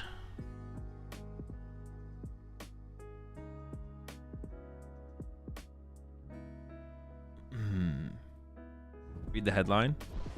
PokemonTCG Live's first year of stats released. Less than 3 usage compared to Yu-Gi-Oh. Wait, less than what? 3. Less than 3% usage compared to Yu-Gi-Oh! Master Duels. What? Wait, when did this come out? June 20th. Oh, wait, this was today? And yeah, we'll look at this here in a second. 3%? So if there's 100 people...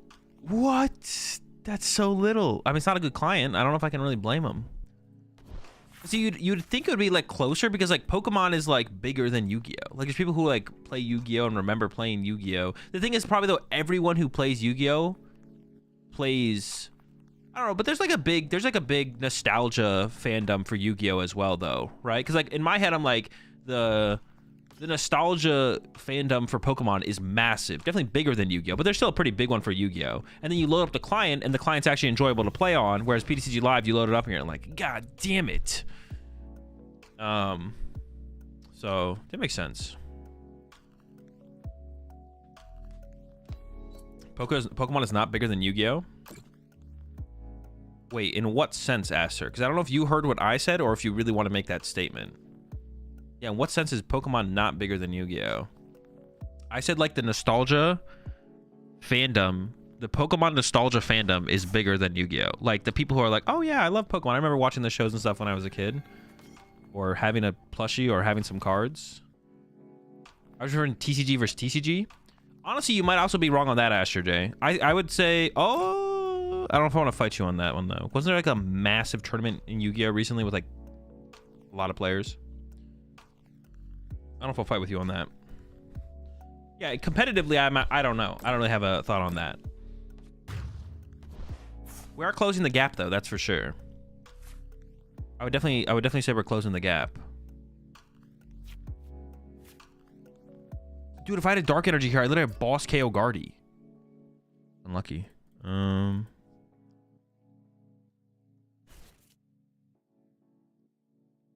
It's getting closer, that's absolutely true. Yeah, competitive wise, they probably are bigger. I'm not gonna fight with you on that though. Don't disagree. What's the play here? Yeah, I don't even know what the play is here. This is my only boss, right? Where's my Palpad? Dude, this sucks. Because I kind of want to play the boss, but there's nothing worth bossing. That's the problem. There's like nothing worth bossing. Is there? No, right? I should just research. Right. I could have bossed this and then knocked it. Oh, I could have poltergeist it. That was actually the play, to be honest. I should have bossed poltergeist. Yeah. It's a mistake. They have a 9-card hand. They're getting knocked out for sure. They're cooked. Get them out of here. I have no shups left.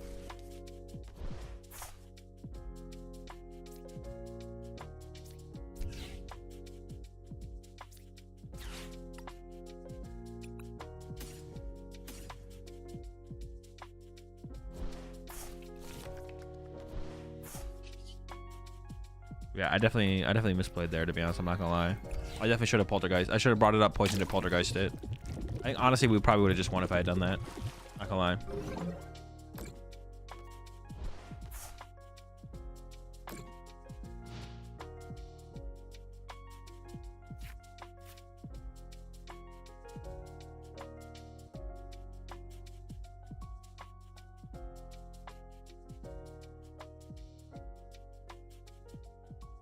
Also, that metric for number of games played is not comparable. As you know, average Yu-Gi-Oh games take like 3 to... Oh, what was the metric being used to determine how much people play Pokemon versus... Was it just based on like user base? Can we review how the computer shuffled the deck before you drew into it? Before I drew into what? It was total games played. That's probably... Yeah, it probably isn't a great metric, right? It should be like, yeah, because Pokemon games take way longer than Yu-Gi-Oh games, right? I mean, how long does a turn in Yu-Gi-Oh actually take? Because I know, like, you don't play that many turns, but if the turn takes a long time, then, yeah, what is the... How long does it take to play a turn of Yu-Gi-Oh? Is it like a Night March turn? 6 to 10 minutes? All right, hang on. Someone else confirmed. That seems like a long time.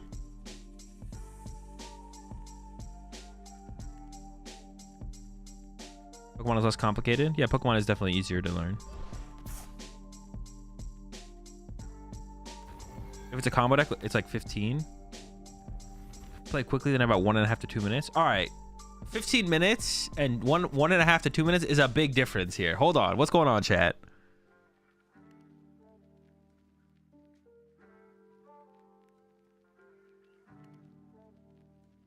Depends on the deck and what you're comboing. Could be around 5 to 10 minutes.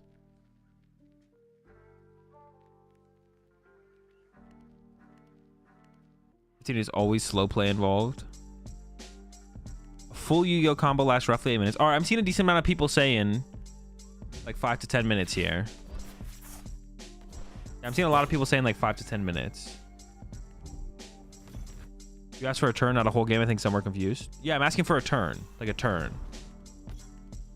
But then Kicken just said 1.5 to 2 minutes for a Yu-Gi-Oh turn is mad short.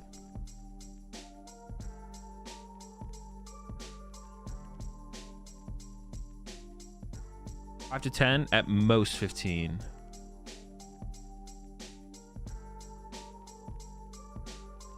I play it often, 5 to 10. See, but you've lost. See, Akko, I can't take you seriously. You've lost all credibility because you're always trolling. So I can't. I don't know if you're trolling here or if what you're saying is like you're basically like Soda King 2.0. Everything you say in chat, I can't take you seriously. I have to be like, well, I can't believe in this. I'm not trolling, I swear, but I don't know. That could be trolling. I can't take you seriously. You did this to yourself, though. I just want you to know this. You did this. You did this to yourself. This is you brought this upon yourself. What even happened during their turn? I've not been paying attention at all. What happened during their turn? It's like they didn't do anything. Did they do anything? I don't think they did anything. I troll when it's funny. There's no funny to be had with this. I don't know, but you could find it funny. See, I don't know what you find funny because everything you say is so ridiculous all the time.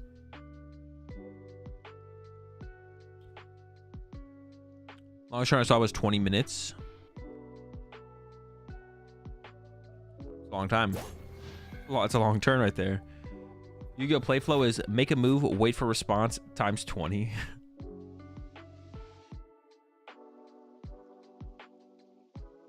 The issue, you always have to wait for the response, right?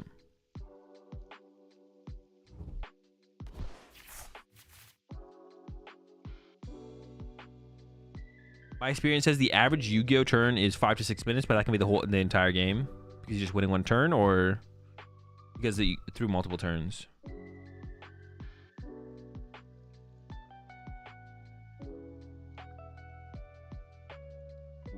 Interesting.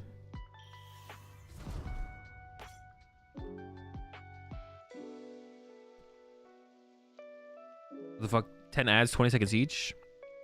Bro, there's never been a better time to join the Rat Pack. Rat Pack, no ads at all, ever. I'm just saying. And you might be able to access the Rat Pack right now with a Prime sub. You might have it, you might not even realize it. Check by clicking on subscribe and see if you have a Prime chilling.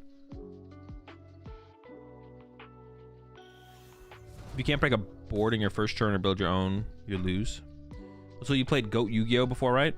Like very little bit, very little bit. Very, very little bit. You say you get to play cards from their hand when you play a Pokemon?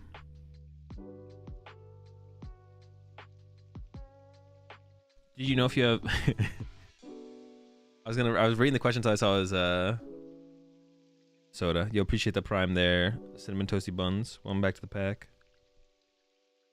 Are they cooking or are they not cooking? They're definitely cooking because they have 8 minutes left. But are they cooking? Yo, appreciate the Prime sub there, White Wizard. Welcome to the pack as well. For all the cookies, we got plenty of ice cream.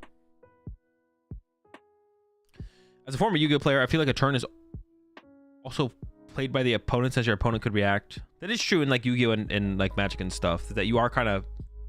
You're not playing the game while your opponent's playing the game. You know what I'm saying? You appreciate the Prime sub there. Mox. I'm gonna go with Mox because I don't know how to pronounce the Jurnimox. Did I get it? Jurnimox. Welcome to the Rat Pack. Appreciate the tier 1. We're all out of water, but we got plenty of goat cheese. You appreciate the prime sub there. Willie and Diggs, welcome to the pack. We're all out of lawnmowers, but we got plenty of grass. Why is there a charm on Guardy EX? Because they were protecting a Ralts at one point. At one point, it was on a Ralts, and it made a difference. And then it became a Curlia, and no longer mattered. And now, as it becomes a Gardevoir, it continues to no longer matter. Yeah, we should get this up there. Cinnamon, over to Rat Pack. Welcome to the Rat Pack, Rat Pack. We got plenty of packs, but we're all out of things. Playing against Guardy takes way too long. Playing against Guardy doesn't usually take this long. Now, the animation of the ability, of course, will take a long time. My opponent is just taking way too long. This has nothing to do with Guardy, though, I would say. Yeah, we shouldn't put this. We shouldn't put this on Guardy. Okay, we should put this heavily on my opponent. Guardy does not deserve that that smoke. Live Guardy really do seem slower than normal. Live Guardy is slower because of the ability thing for sure, but I don't know about 6 minutes left on the timer in a game on PTCG Live slower.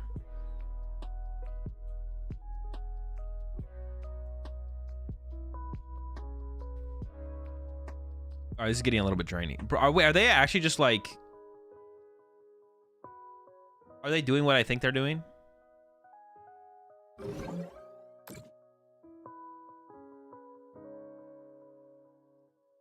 Are they actually like, taking as long as possible on purpose? That actually might be what's going on here, to be honest. It might be. Yeah, I think they maybe are. I could Turo Greninja and then use this to copy Greninja KO both those. That's definitely the play, right? I feel like that's the play. I can also switch and keep this alive, which actually I like a bit better because I'd like to play the Chorus.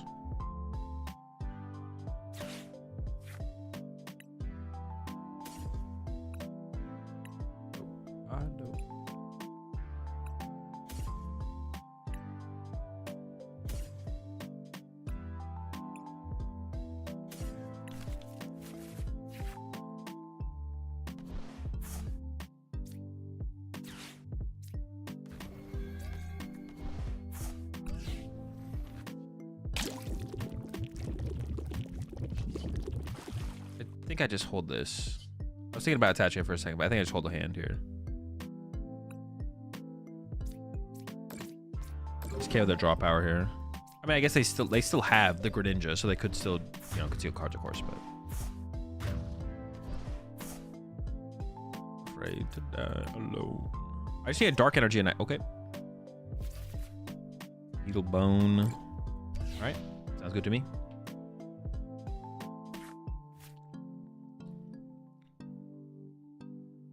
Yu-Gi-Oh's most glaring issue to me is the lack of deck velocity, which is showing a ton in current format. Was that 5 on the Greninja? That shows how much damage they're taking from poison in between turns. It's like this is the... Alright, they conceded. Like that's the poison marker, and it's showing how much from the poison it's taking in between turns. Alright, let's take a look at this real fast. I gotta do that.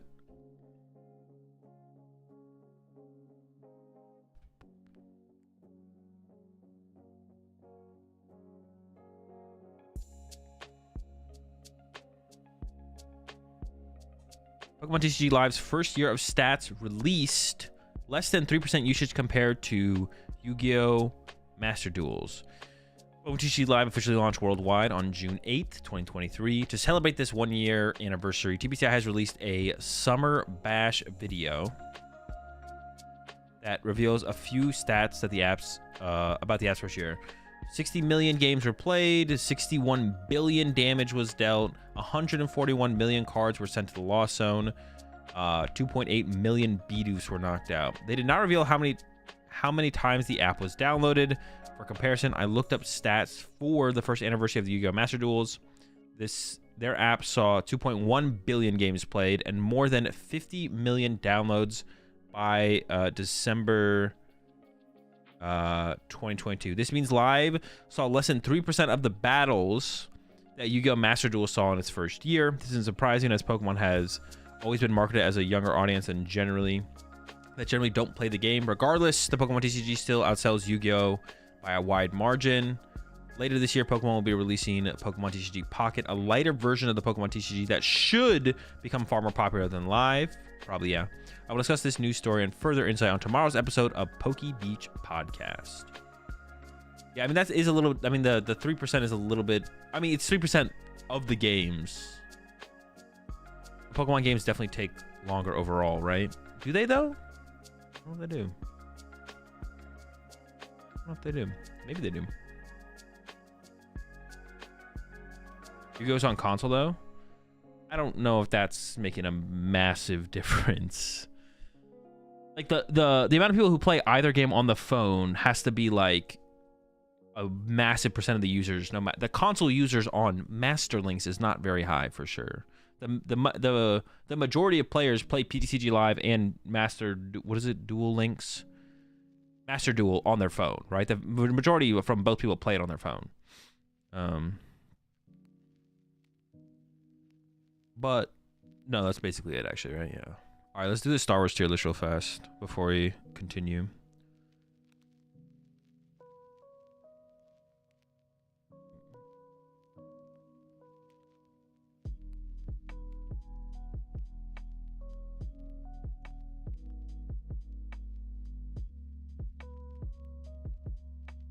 All right, it's been a little while since we did a tier list. All right. Shoot, they don't have the names. I'm not gonna. So this is Clone Wars. So it's S to F. It's a lot of tiers. Oh, it's all the live action stuff. So Andor is S to like set the bar. Andor is S. Mandalorian's like C. Wait, is this every Mandalorian season? Mandalorian. So season 1 of Mandalorian. I don't know which season is which though. Let's call it just 1, 2, 3 across from left to right. So season 1 I think was pretty good. I'd probably put season 1 in... I guess I'll put it in B, though. And then they steadily get worse. Maybe not quite reaching F tier, though. Season 1 I'll maybe put up to A at the end of the tier list. All right. Next, we'll go with Solo. I'm trying to remember Solo. Solo was mid. It was like C, maybe B. Probably C. Rogue One, that's S for me. Boba Fett, that's like... Dude, a lot of the stuff I just want to put in F. We'll flesh this out as we go further. Solo was D. I don't think Solo was that bad. I actually don't think Solo was that bad. Kenobi, I mean, I want to put it on. I think Kenobi was worse than Boba Fett. I think this show was terrible. Boba Fett, I don't know if I rated a tier higher though. There may be both F. Dude, see, I'm only looking at. So this is episode 1. Like C, maybe B. I'm just like, see, like, the thing with like episode 1, I am such a huge fan of Obi-Wan Kenobi and Qui-Gon Jinn's characters in general. And even though like Obi-Wan's like a different character in episode 1, like I'm such a huge fan of those two characters. So yeah, Darth Maul was also super sick. So this one I think I might keep this one in B. I have to decipher which ones are which here. This is the Snow Planet. So this one's episode 5. I don't know if I quite have it in S. It's at least A. Is this a New Hope? This is a New Hope. So it's like B. Might have it like that.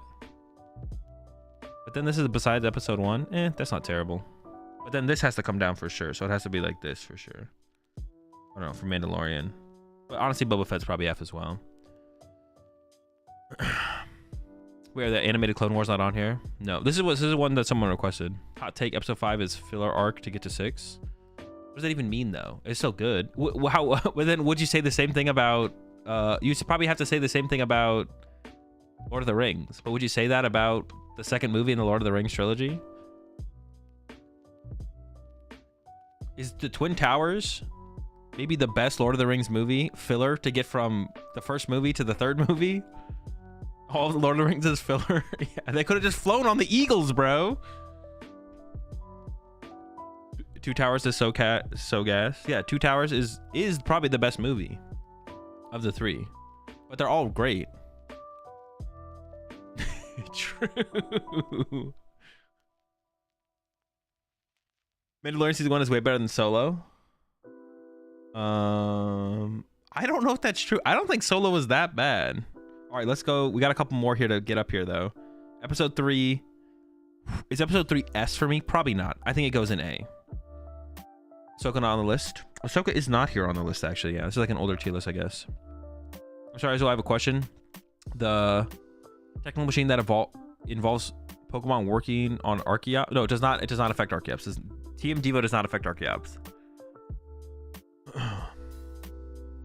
Lord of the Rings' peak holds up almost crazy almost 20 years later. Yeah.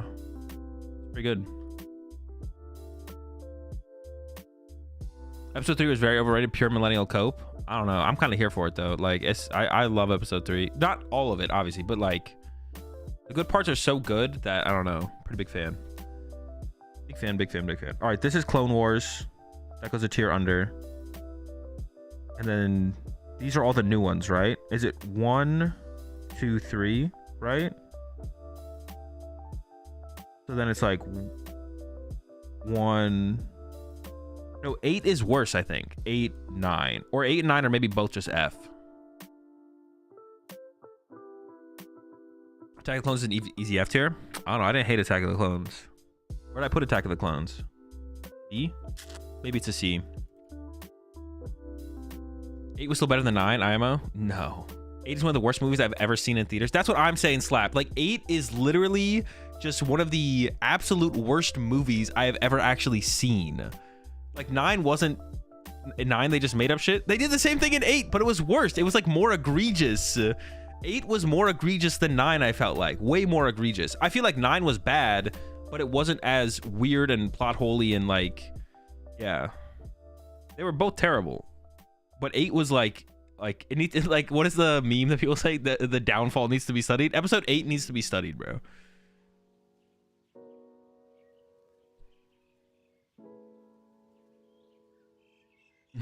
Eight sucked, but the stuff they made up for 9 was worse than what they made up for 9. I don't even remember. Honestly, they kind of blur together for me, so we should probably just put them both in F tier. Let's put them both in F tier. Mandalorian probably does not deserve to be F tier, to be honest. It's not great, but it probably doesn't deserve F tier. So then we probably bump. So season 1 of Mandalorian, season 2, and then season 3. I think it steadily got worse. Kenobi is terrible. Boba Fett is terrible. These are both terrible. I don't think Mandalorian deserves to be in the same tier as 8 and 9, though, to be honest. I think we give him a little bit. We give him a little bit of room there. 9's pace was nauseating, but it's the same. Wait, dude, I think I'm like misremembering 8 and 9. They're both terrible though. But I truly didn't hate 7. 7 was fine. It's 7 along Solo, the Clone Wars, Mandalorian season 2. Then we got Mandalorian season 1, episode 4, episode 1. Was episode 1 better than the Clone Wars? Which one did I actually like more? I'm trying to think back. I think I do like episode 1 more than the Clone Wars. The Clone Wars is kind of maybe I put both of them up here. I didn't hate the Clone Wars, to be honest. I think I put them both up here. I think the Clone Wars gets bumped up. Then we got 5 and 6 and 3, and then at the top you have Andor and Rogue One. I would also be fine with like doing this, to be honest. And then we maybe like move this up. I'd be fine with doing that as well, to be honest. I'd be fine with making this adjustment. But I definitely like these two more than these. I don't know if I like them that much more. Maybe we do this. Maybe it is like this, actually. Maybe that actually is correct.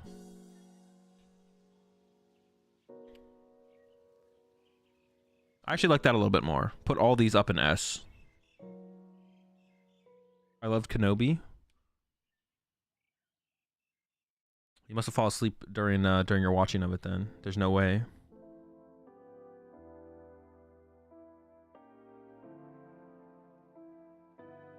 When did Disney take over Star Wars? At the beginning of the most recent trilogy. I think it was the first Star Wars thing they did was episode 7. Was Disney's first thing, was episode 7. I'm pretty sure. It might have been something. Was Mandalorian before that?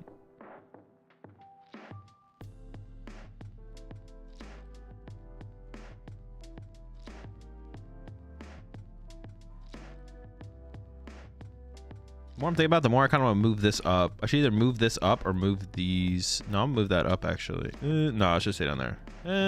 See, honestly, episode 7, I did not like. I thought episode 7 was like, okay. Honestly, episode 7, I'd have to go back and watch episode 7, to be honest. Where would you put Ahsoka if it was on here? Ahsoka would probably be C or B. Ahsoka would be probably C. Ahsoka would probably be C. Maybe B. It may make it up to B. It's probably C, though.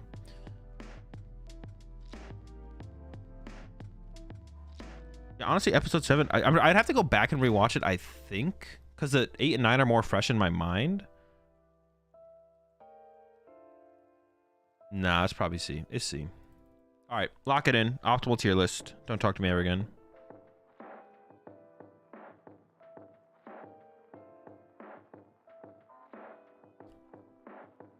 What's my initial takes on the Acolyte? It's terrible. Awful. It'd be F tier. Acolyte would be F tier. Actually, the Acolyte would create a new tier on this tier list.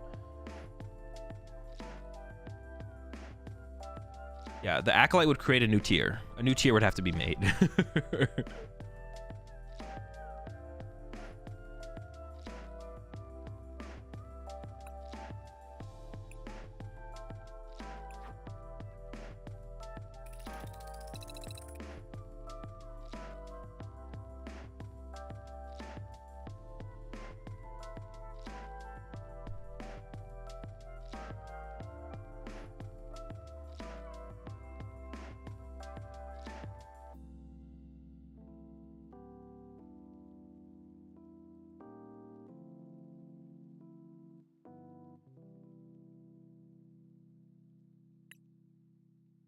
X is the worst thing I've ever watched, period. I've watched some horrible chick flicks with the wife. I mean, it's pretty bad.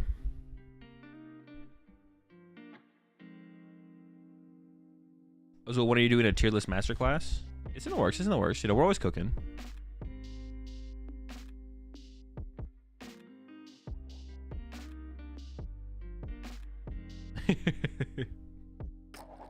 When we get the setup tour of the place, I don't know, whenever I move. I don't know when I'm going to be moving. It might be a while, but if I ever do eventually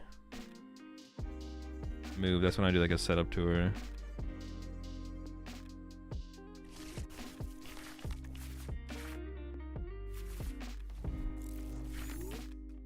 I could open the Billy actually.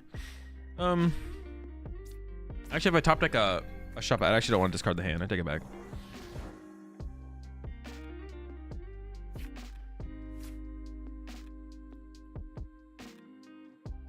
I mean, I want to threaten turn 2 item lock, right?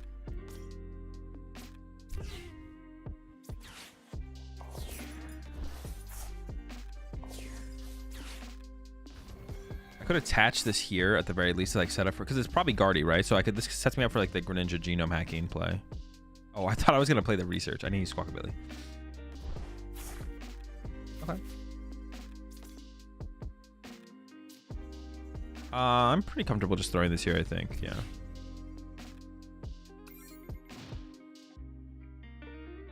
Your main screen froze for me. That was weird.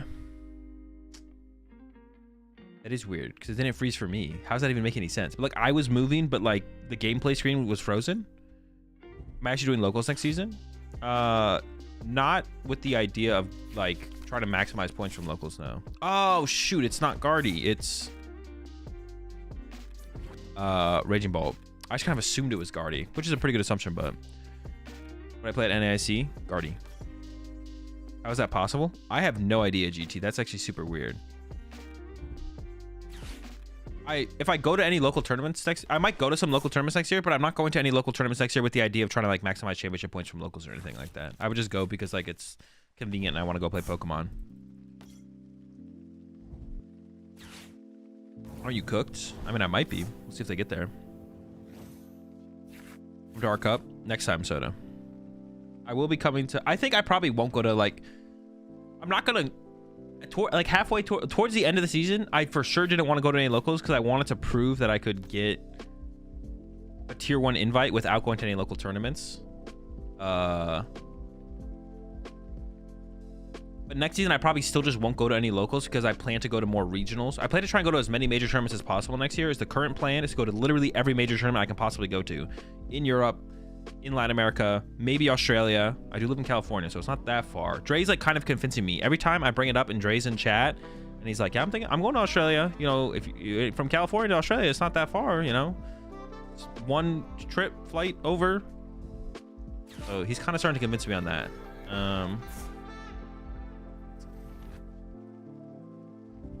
I'm going, you gotta go. See, there he is again.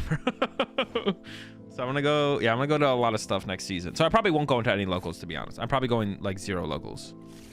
How do I even tackle this matchup? I should just try and get into Noivern, right? Because they can't handle Noivern. And with the Noi burn, could be prized. Not prized. Where's the big one though? Big one's there.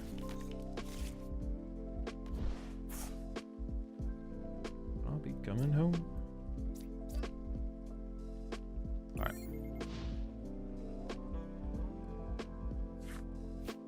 Yeah, that's the plan. That's the plan. You find EU tournaments different to NA ones? No, not really. Yeah, not really. I didn't find them any different. It was like going to like Stockholm. The vibe of like the Stockholm Regional Championships did feel a lot more lax and chill, just because it was like a smaller tournament in like a smaller kind of venue.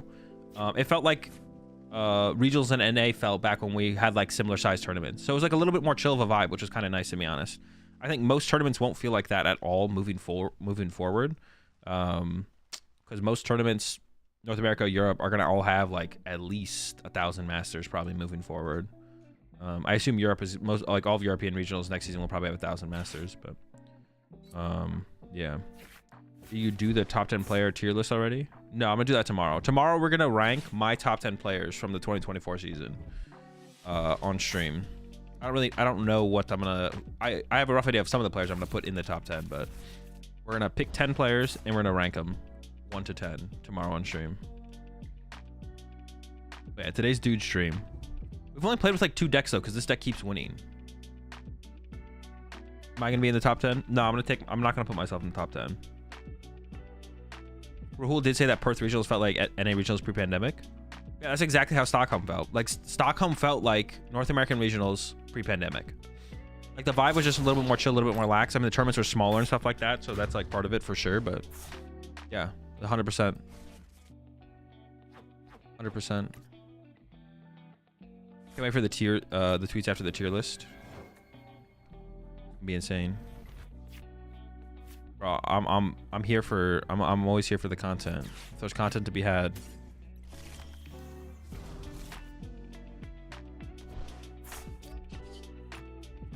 I think of like other things I can do that with like player rankings, but I can't really think of anything else besides that, to be honest.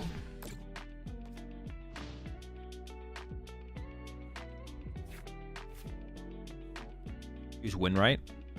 Yeah, I don't know if they can handle covert flight. What's your explanation of Pokemon's raid? What are you saying? You could do current top 10 and top 10 ever. We could try and do a top 10 of all time. Yeah, we could try and do that. We could try. That'd be tough to do. That would be tough to do. We could try and put that together though. We do that for a different stream. Tomorrow we're gonna do this season's top 10.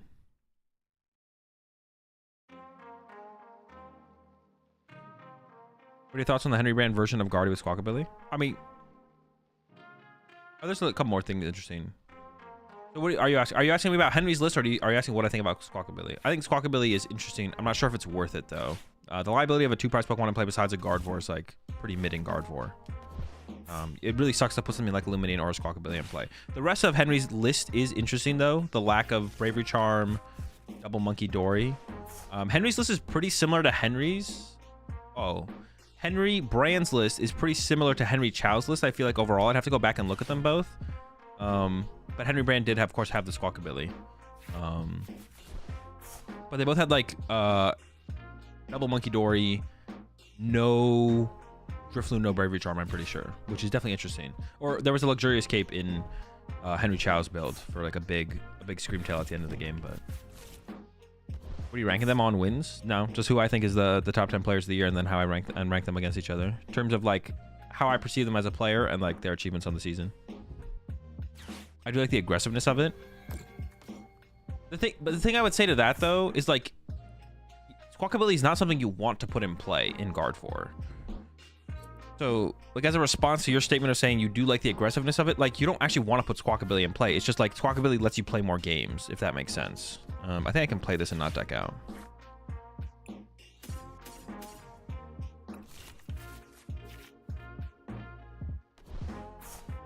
So I could copy this, right? Okay. Guess I have to. Yeah, Squawkabilly just like lets you play more games, but you don't actually want to put Squawk in play. Henry's argument is Squawk turns some non-games into games. Yeah, exactly. You actually never want to put Squawkabilly in play. The card actually sucks, but if your hand goes from dead to live off a nest ball for a Squawkabilly, then it's like, okay, now you're playing this game. Henry said the cape was for Mimikyu versus Bolt, but it sucked because they played Vacuum. Okay. The Bolt match was pretty good, though. I guess maybe not as much with Henry's build, though. Even then, though, I think it does. Yeah. Only 2024 Worlds. Yeah, it'd be like top 10 on the season. Top 10 on the season is the thought, is the idea. So I am still not. Yeah, boss. They could boss prime me. That's what I need to play around. I do have Palpad and Turo left. Turo's now on the bottom of my deck, though.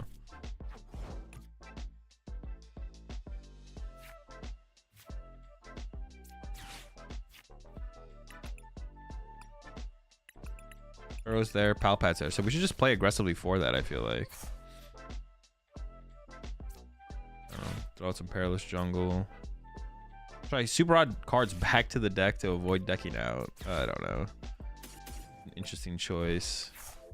I don't think I'm gonna deck out. Maybe I do deck out here. Am I going too aggressive?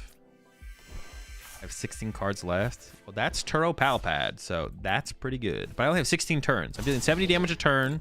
16 turns remaining. I can recover boss. Or I can play boss once to then force something up into the active. I think we should be good. 18 turns with Palpad. True, we have 18 turns with Palpad.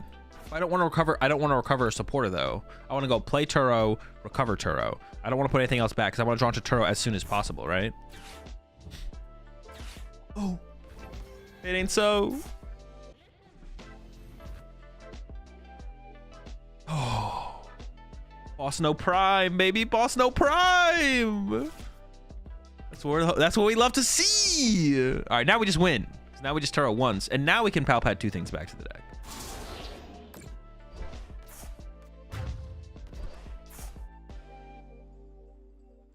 Dude, we're about to go. Dude, I can't believe. Listen, we are in DooD ELO with a DooD deck, but we're about to win 8 games in a row with a deck with 4 Salvatore. Like, dude, this deck is just cheese, man. We're winning. We're winning.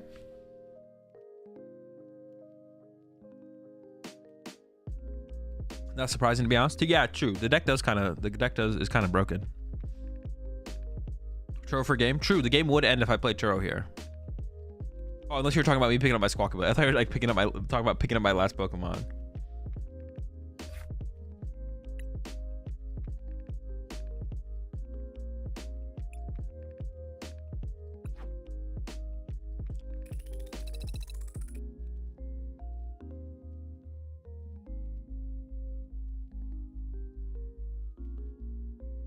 All right, that's 8, right? And I maybe missed one in there somewhere. Let me check. I think we're on 8. I can check the stats. We're 8. That's 8. Can we get the 9? Do the believers win? Do decks ever become meta decks? I don't think so, no. Can you explain to me the lore of Salvatore? I didn't play the game. You think I played the game? I can't take you seriously, Tyler.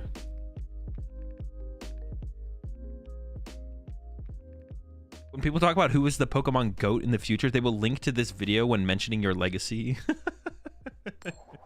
You always take me seriously? No, I've decided to now no longer take you seriously. From now on, I'm not taking you seriously at all, ever.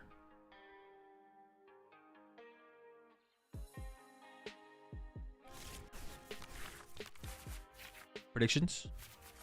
The predictions are up. Predictions are up. It's a pretty good hand. This is actually an insane hand. This might be like one of the best hands we've had so far. Future hands. Okay, okay. Future hands. I don't know if we're going first or second here. Yeah, we are going first. We gotta go for some bat action. Oh no. The bat's prized. Alright, heavy ball's there. How do we approach this now? Maybe go down like a more standard route.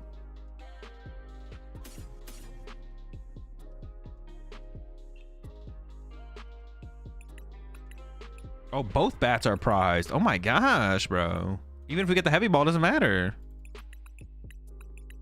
All right. Things are gonna get interesting for sure.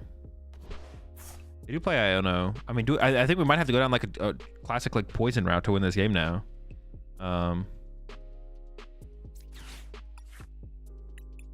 think we just got to be a poison aggressive. I'm kind of content with my hand. I could go Squawkabilly, but I think I'm like fine with my hand, right? I think I'm fine with my hand because I could go. Yeah, I could go get Squawkabilly here, I guess.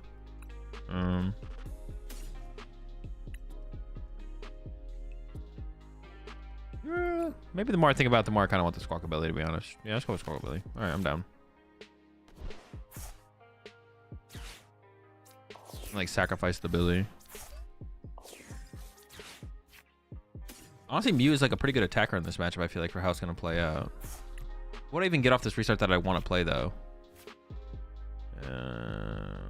Well, now... No. I kind of want all this. It is possible that Mimikyu, like, could be good at the end of the game, so...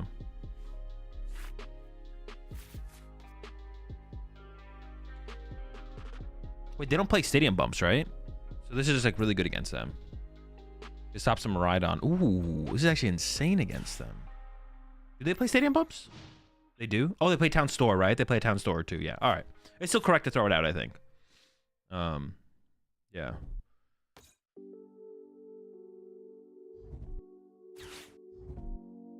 You should make a leaderboard of all the best best performing DooD decks, and at the end of whatever time period you choose, the one with the highest win streak gets a prize. That is currently what we do, Astro.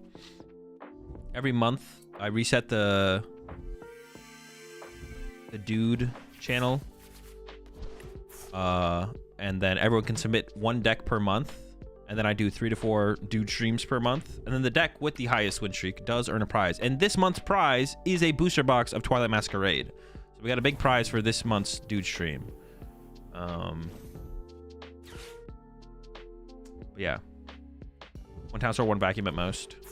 That's true. They also have the vacuum sometimes.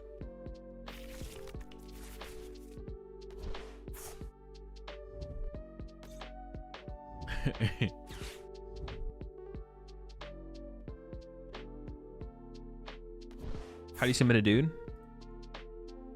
You have to be the... You can submit a deck for DooD streams if they found their vacuum. If you are a Twitch sub or a YouTube member. And then you just go into the Discord, link your account, and you get access to the right channels to do that. But your deck, once again, your deck has to be a non-meta deck. And it also can't contain Arceus. That's like a criteria we put out recently. No Arceus. Your deck can't have Arceus in it. But we got the item lock. This does not seem like enough, though. I do not feel like I'm in a good spot here, to be honest. I think the run with the Banette deck might be coming to an end here. I see a reason to play any of this. Oh no, I see a good reason to play all of this stuff, actually. I can draw with Mew. Maybe I set up this thing to attack with, actually, to be honest. I do want to build up Mew eventually as well, but... Alright, well... Yeah, item lock's not that good in this matchup. We shut down generators, but, like... Their deck functions... Their deck doesn't play that many items. Their deck plays, like, what? Like, 10 items? How many items do they even play? Like, 10 or 11? It's not that many, right? It's definitely not a lot.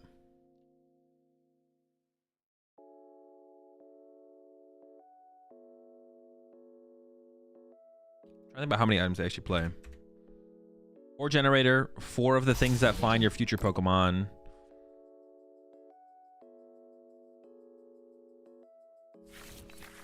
I need to get this guy. I need to start poisoning them. Switch cart. Switch cart sometimes. Okay, that's the guy.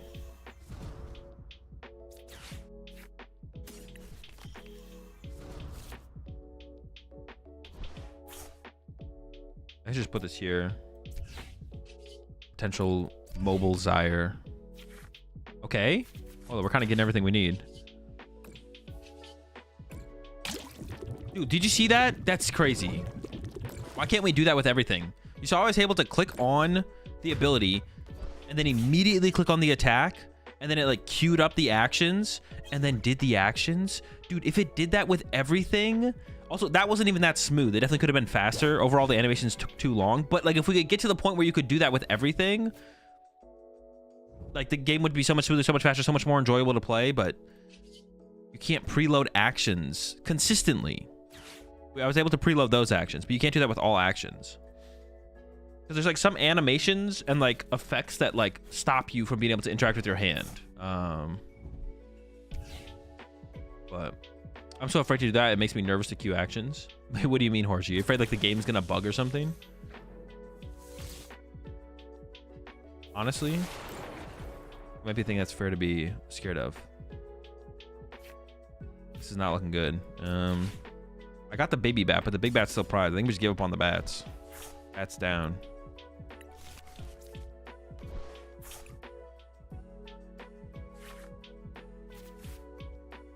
Yikes. I guess I attach this here. We poison them and then item lock them. It is true. Forcing the client to do more than one thing at a time is living on the edge. Queuing actions will cause a memory leak in the program. Wait, are you trolling Sleepy GP? Wait, why could you play Salvatore? Wait, yeah. Why was I able to play Salvatore? I shouldn't have been able to play Salvatore there, right? I didn't even think about that while it was happening. But I think you're right. I shouldn't be able to, right? Should I have an amp attack with Mew? That's what I was thinking about, but... And we just lose to getting punched twice now. I could knock them out with this, but then their heavy baton triggers. I feel like I gotta go to item lock one more time here. And then I have to like retreat this into this, and then like this is gonna die to poison now if they keep it in the active. Be 5 back into me, and then I can go Clodsire next turn maybe or something. We'll see. They can also win this turn, right? With amp on... Yeah, they can win with amp on this. If they have boss, we lose. Or... No, not Prime Catcher. I item locked them.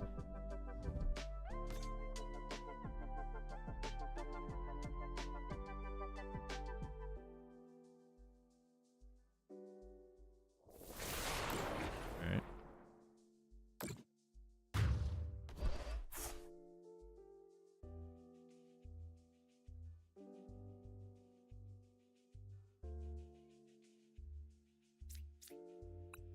Prize cards left.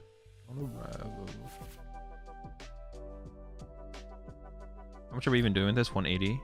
Then we poison for 50. If I get a boss, we can boss KO this and remove all their energy from play.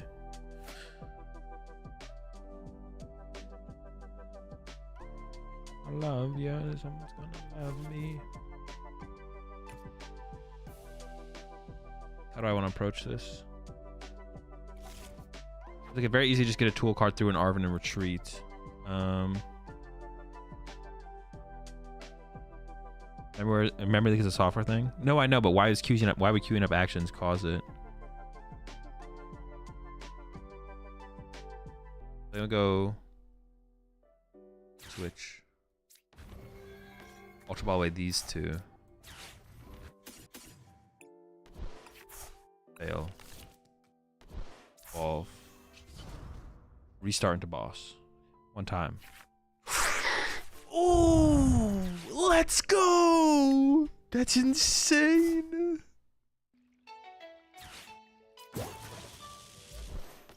Yo, the Clodsire is coming in, baby. That's the KO. Let's go. Dude, we might win. That's insane.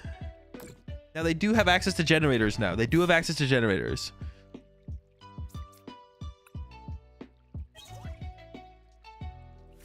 We're cooking. And have 4 generators. Yeah, I guess. They could. They can also knock us out with 41. No, they can't KO our active. They do have access to counter catcher. Ah! No! Not like this! The Crisis Punch? They have to hit 2. They gotta get 2 off the generator. And they're down 9 energy. No way, right? Don't hit 2 off generators at this point. Not the punch. Not the punch. They might have a lot of generators, though. They haven't played a single generator, right? Yeah. What are they debating here? Okay. They got another one. Draw for 1. Is it a generator? Because I assume if they had other ones, they would have played them. The Clodsire carry or nah? Oh no, now we're stuck. Okay, okay. Our hand sucks as well. I can't one-hit KO us now, though. Top deck double turbo? I should just leave this in the active, though, right? Because they can't generate to it while it's in the active. Just poison it. Yeah, just leave it there. Because they can't generate to it while it's in the active.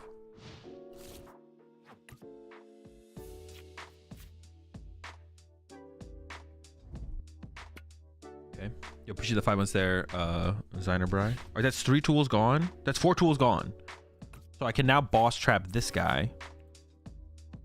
I can now go for a boss trap on this one and hope they don't have. If they play switch card, I don't know if they play. Some people play switch card, some people don't. So I could probably try. I can try and trap this thing. No, but they don't have the. They don't have the energy. They don't have the energy. Hey, I'm fine with that. I don't have anything I can do anyways. How many switches do I have left? How many switches are in this list? 3. I'm out of switches. I have 1 double turbo energy. That's the only way I can move this.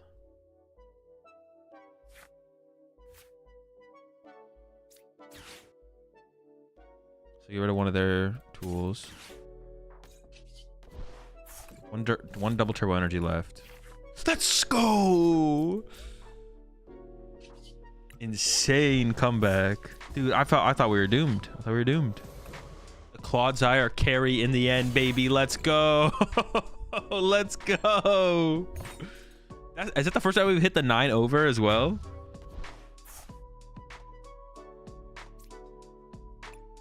This deck is so cheese, bro. All right, we hit the over. Now I have to like make a new one. I don't even have one made for this. For the prediction. What's the next? What do we do next? What is it? Now we go over under what? I think we've gotten 9 before. 12 is 12. Should we go over under 11.5 or 12.5 or 11.5? It's over under 12.5 now, right? 12.5. Okay, over under 12.5. Let me set it up.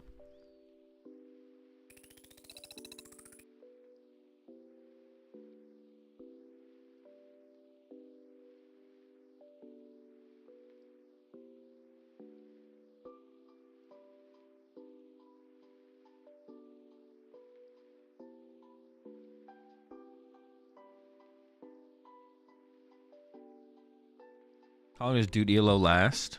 True, we do be climbing out here. We need some decks to show up to take some L's. Alright, over under 12.5. Win streak. Over under 12.5. Alright, it should do it. I can reset it if it doesn't.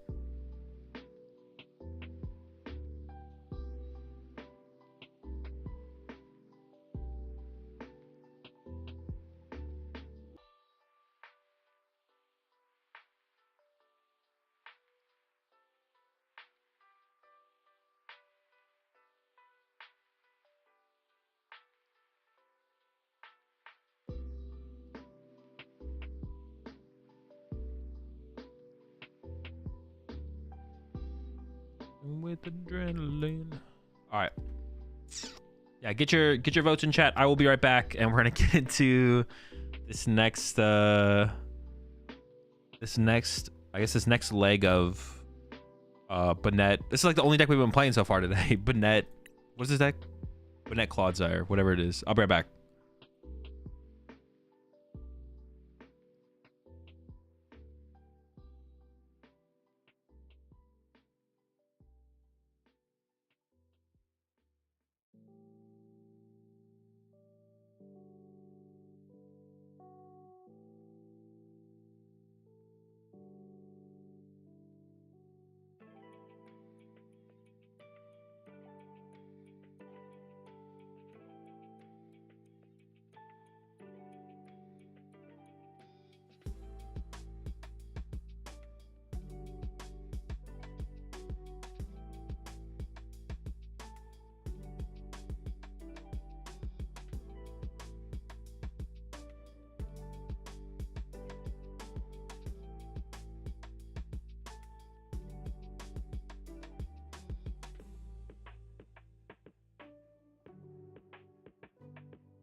All right.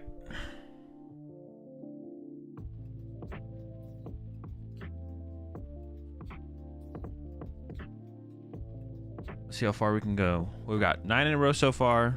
Can we go further? 10, 11, 12, 13, 14? Maybe.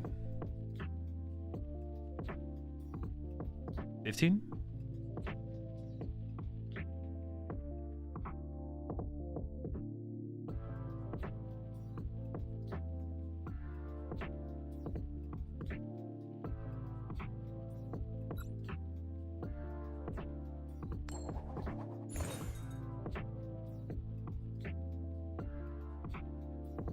So my friend only plays bad / rogue decks and gets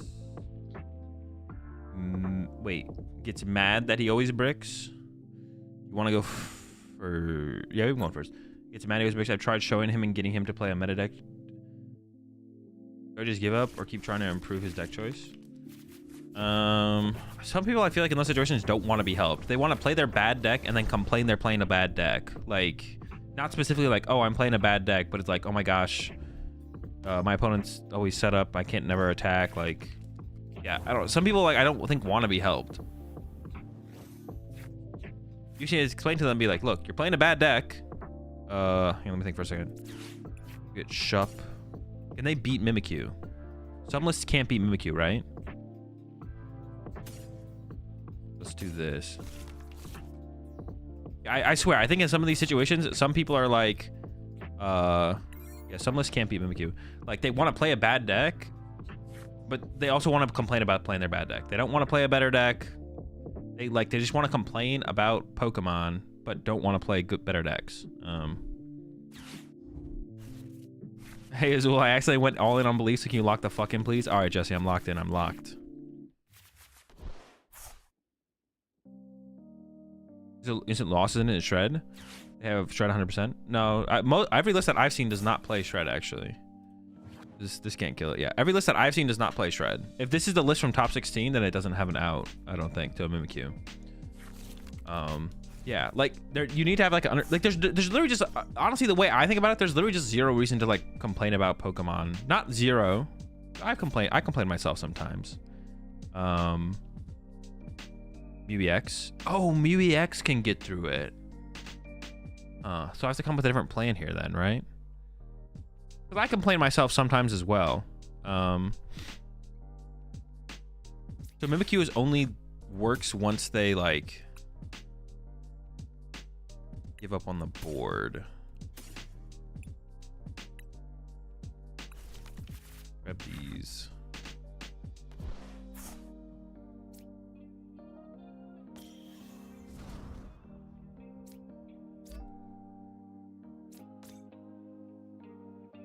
Fortunately, we didn't get a switch card. We were really close to having, like, the whole squad.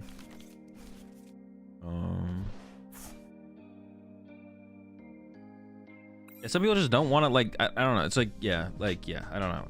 Like, complaining is, like, fine, like, to an extent. Like, there's no reason to, like, consistently complain about Pokemon, though, right? There's always something to improve on. You could have played better, prepped better.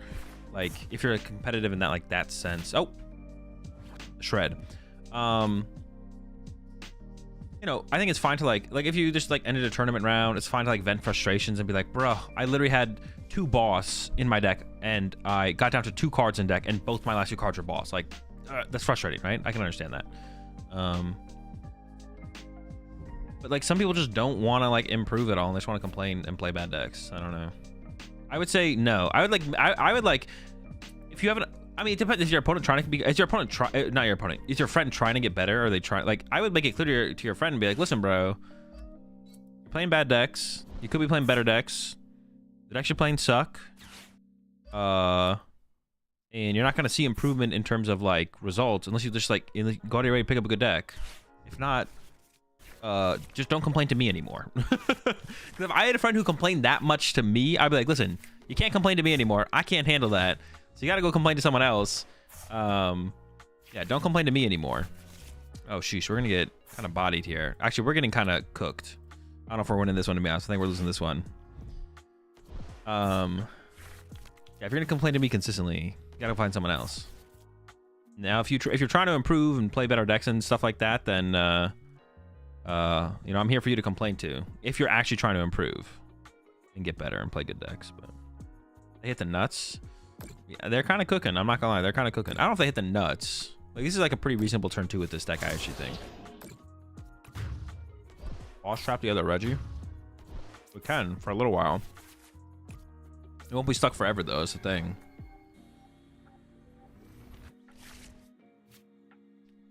Our squad got cooked. Like, squad's gone.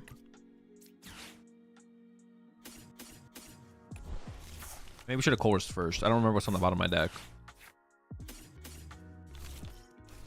Oh, wait, I have to boss. Wait, I can still boss. What am I thinking? I was thinking I was gonna play the Colress, but obviously I can't play the Colress. Or I shouldn't play the Colress. Quad cooked. I'll take it anyways, though, just in case.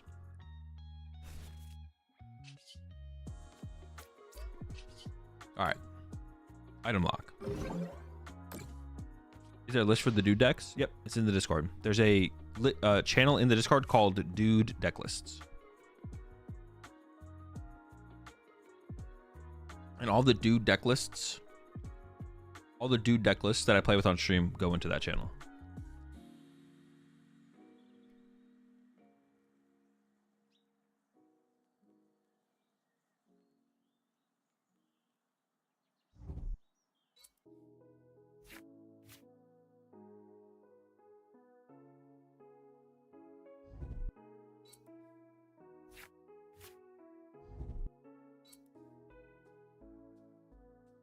I think the Strago's stuck.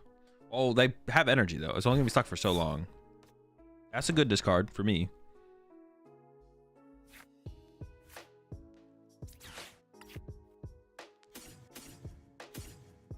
I need that Perilous Jungle. Let me start putting on the... What's the math gonna be like? 30 more. Because I want them to die going into my turn, right? 50-50. 5100.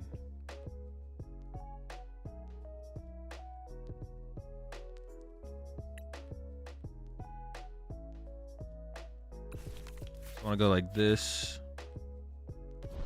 Ultra Ball away. Honestly, I think I'm gonna get rid of... Well, they just discarded 2 bosses orders. I think I can get rid of the switch here. Get this guy. Okay, so we're gonna... Well, we have to do this. So it's gonna be 30. If I do 50, it'd be 50 in, 50 out. We're looking at 160, and then 30 plus 50, 80. That would KO them. So I can't put this down yet. Yeah,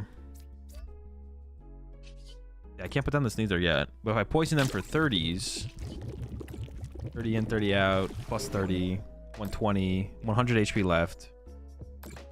30, 30, 30, 90. Doesn't quite do it. 50s. 50, 50. Oh no, that would do it. Now if I put down next turn, we get the KO, right? KO coming into my turn. But they're gonna have another energy on this next turn. Going back into their turn. Maybe they whiff the... I guess they could whiff the energy, right? They detach this energy. It doesn't mean they have... Oh. Confirmed another energy. 60 in. 80 in. It's not looking good, folks.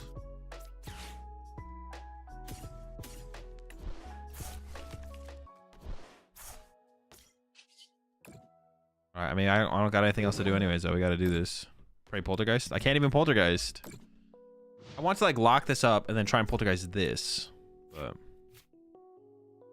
You can Evo out of poison. Yeah, I have to always hope they never find the evolution, I guess. I was gonna hope that this gets KO'd. And I was somehow able to draw into, like, boss Poltergeist KO this one. That's what I was hoping for. That was my hope. Oh, wait, this is possible. Whoa! It's happening. They're Dragon Laser and they're not retreating. Good work.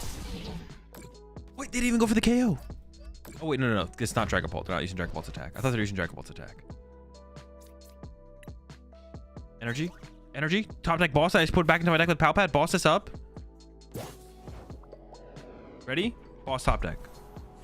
Oh! Poltergeist is still probably the correct play, though, just because I want to draw prize cards.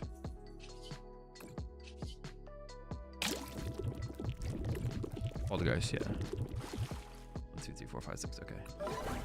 We definitely just go aggressive here. We would have just won if we had brought that up and KO'd it, though. Well, No, I think we probably do just win. Still winnable though. The hand's okay.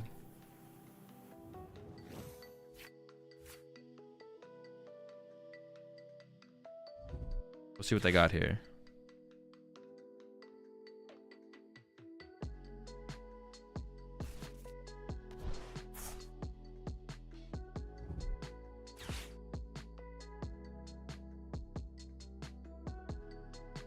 Dog is just like scratching the rug.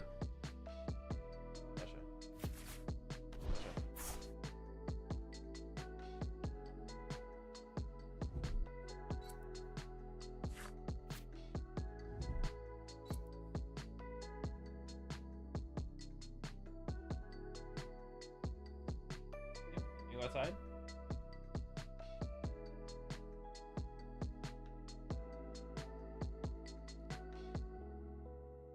Oh yeah, DT on Claude too. I don't know what its attack does. Just 200.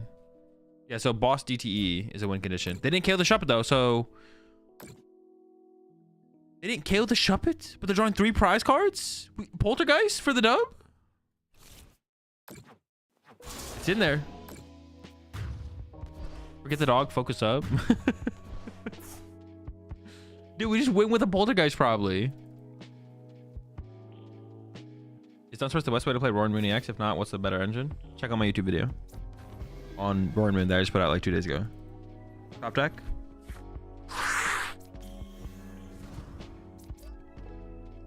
And we still go through it. If we get a boss, we would rather boss this. It would need less. Switch. Okay. Poison.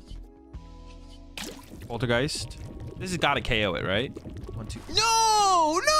No! What is his hand? No. Wait. 240? 60 times? Let's go! Let's go! I thought it was 50 times. I thought it was 50 times.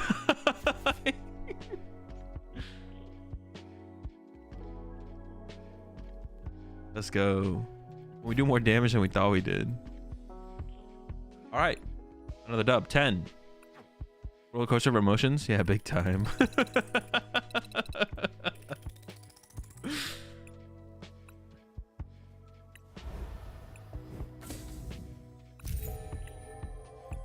Wait, I saw someone say this. Can you actually, was Trust Your Pilot just trolling? Can you actually prestige in, like, effectively prestige on PTCG Live? Like, once you reach the highest level, it resets or no?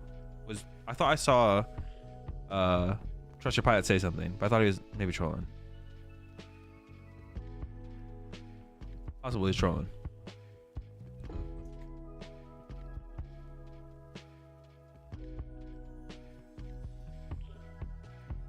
All right, I gotta take the dog out after this. 3 Raging Bolts, please. No, I don't think that's a good matchup, Jesse. I don't think you want this to hit Raging Bolt.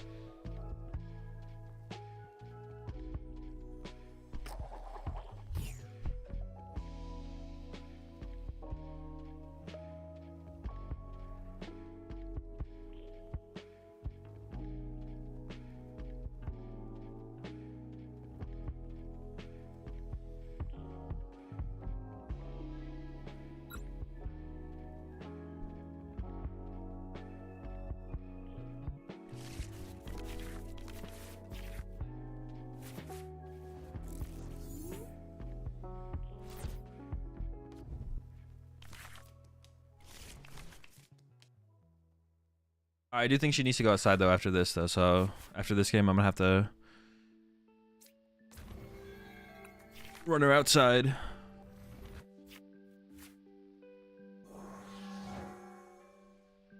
Plays the clunky.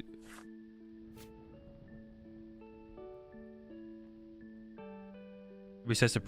Wait, so is it real or not real? Are you guys trolling me? All right, I don't know what this means. Could be likely Guardy, right? Likely Guardy. But if it is Raging Bolt, we want to get the Noibat in play. So I'm gonna go like this.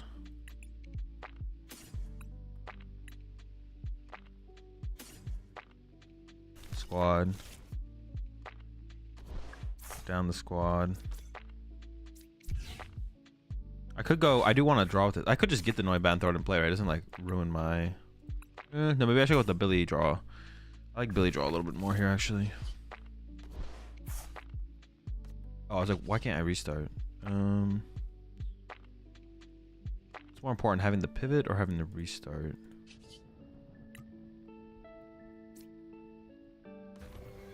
I wouldn't mind drawing a card here, to be honest. All right, well, giving up on this. I mean, it's probably Guardy, right? It's most likely Guardy. No energy, honestly, kind of criminal. We'll see what we top what we want, though.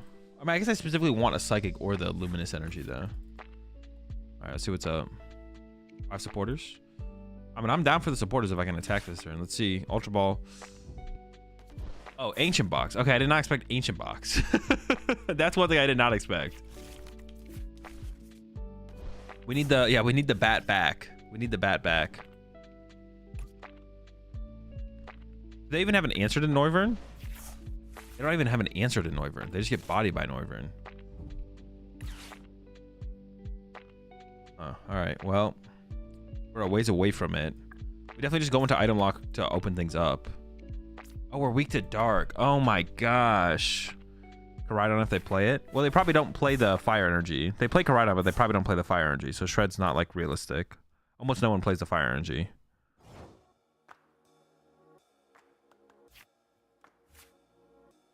Okay, so we can just like start off with some item locking.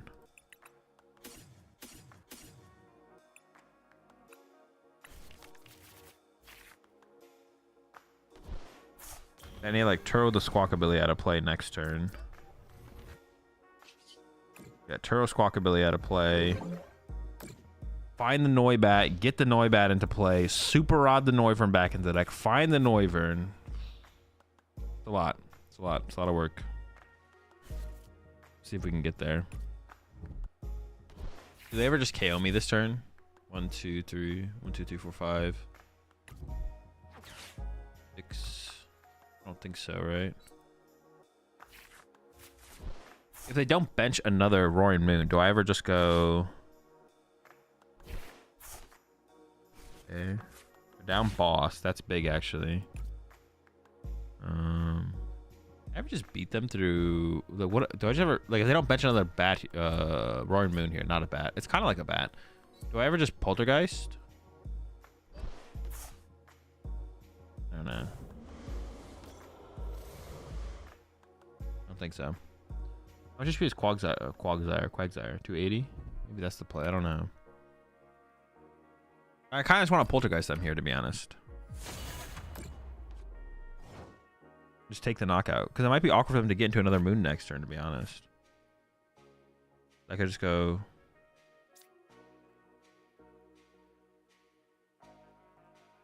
How many energy are they down? If I boss the Greninja, will they be able to move it? We need an energy in hand. They're down 5 energy. They can't play Vessel. There's a chance that if I boss a Greninja, they can't actually move it.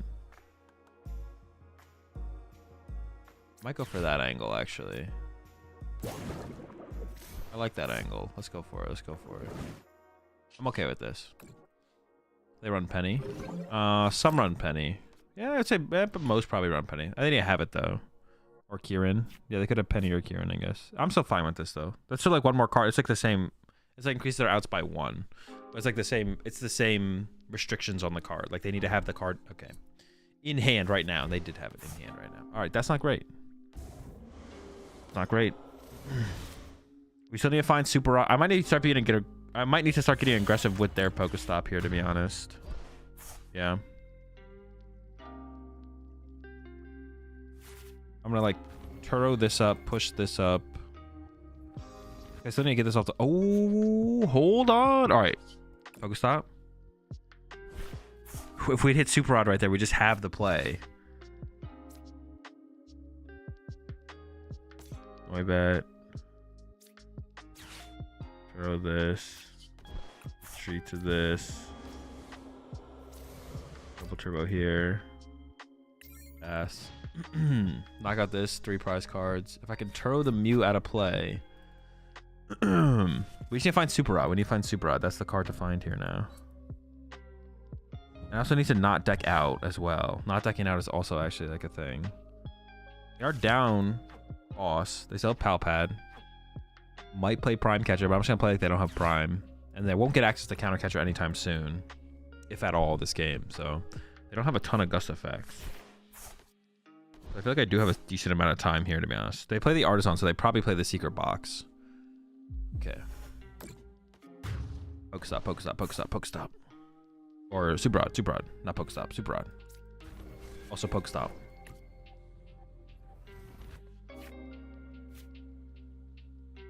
Oh, true, because I would do more damage. True. Alright, Super Rod. Okay.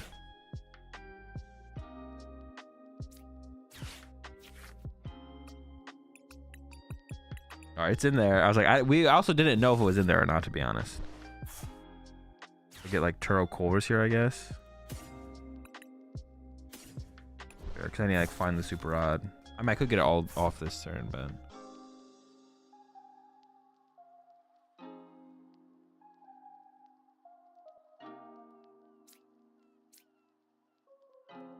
I can still like attach here for turn, I guess.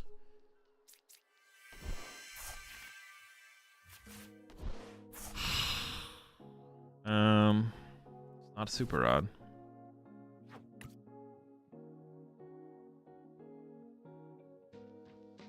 This could help me find Super Rod. Alright. Pass. But I really gotta find Turo to get this thing out of play. Getting this thing out of play is like actually a big deal.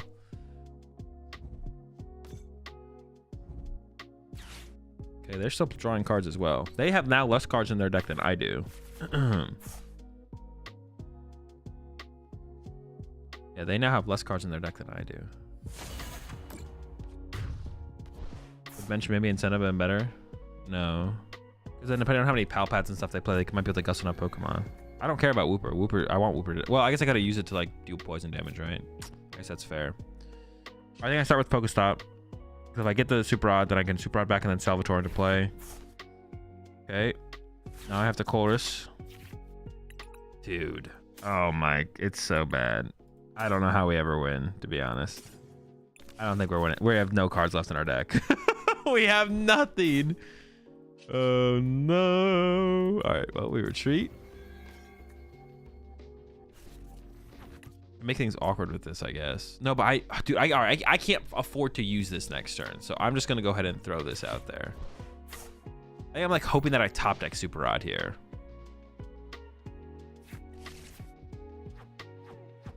It's not looking good though. I can tell you that much. This is not looking good. The last one wasn't looking good either, though. The last one wasn't looking good either, and we did win that one.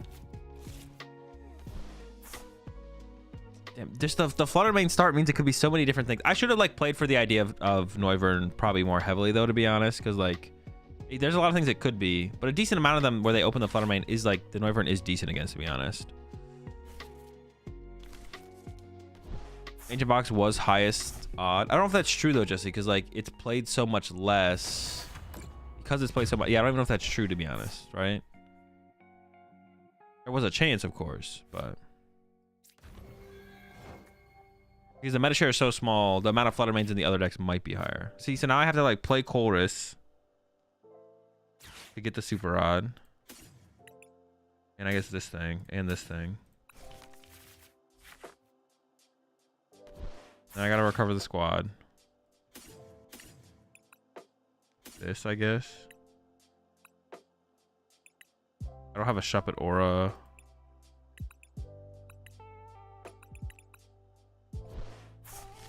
It's all bad. It's all bad now. It's so bad. So bad. I don't know. No, honestly though, we're cooking. We're cooking. Honestly, we're cooking. We're exactly where we want to be. This is perfect.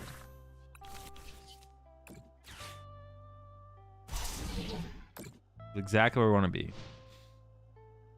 Alright, so many basic starting flutters seems unlikely. Yeah, but opening Flutter is like a good thing. So if they do draw Flutter, putting in the active is like a. Is Flutter just like your best starter? Or hit KO? You always deck out? I do always deck out. Nothing is stopping my opponent from conceding this match, though, chat. My opponent could just concede.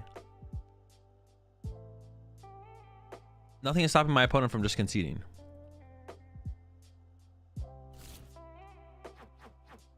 All right, they're testing the waters. Is there a bug? Is there a glitch? Oh, okay. And boom, turtle scenario. Pick this up. Swing.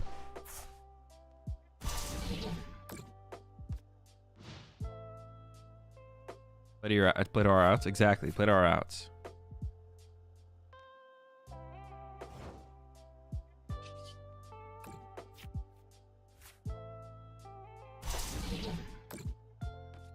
Will Iono? They don't play Iono. They don't play Iono. Hacking a Pidgeot V. That's what we need right now. Dude, no. Have they realized? They can still concede. They can still concede.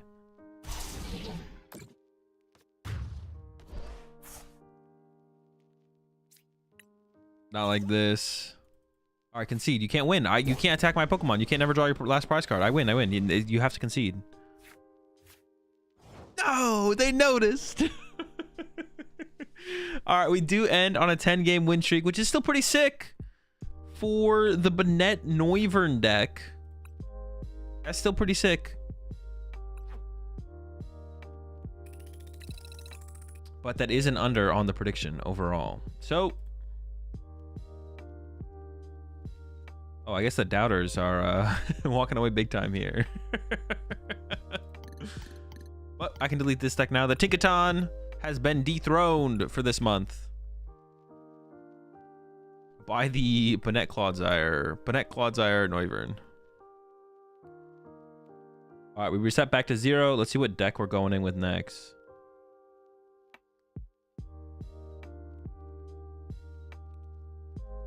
All right. Ooh, okay. Decidueye EX deck. That'll be interesting. All right, next deck up. Drop the list. List's always in Discord. It's always in Discord. Drop D's. All right, I gotta read some of these cards. Actually, all right, before I read anything or get too in-depth, I gotta go take the dog outside real fast. So I'll be back 5 minutes or so. I take the dog outside. Listen to the Discord. Be right back.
All right.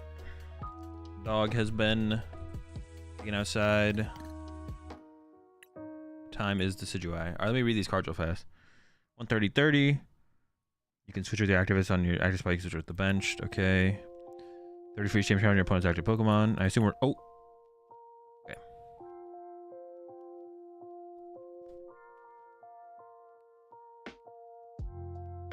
Vault damage from one of your bench Pokemon to your opponent's active Pokemon. Okay, pretty cool. 101 B-Bear line, 202 Pidgeot line. 4 Arven, 4 Iono, 1 Super Rod. 5 Grass. Oh, I got the Neo Upper in here now. Honestly, pretty big buff to Decidueye EX, the Neo Upper energy. Alright.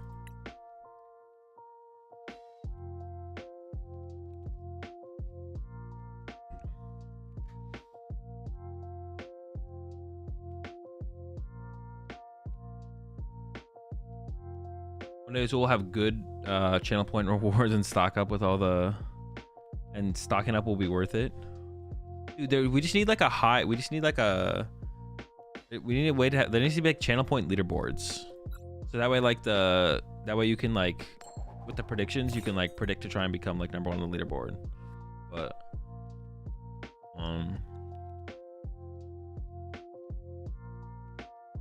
It doesn't exist. But it needs to exist. It should exist.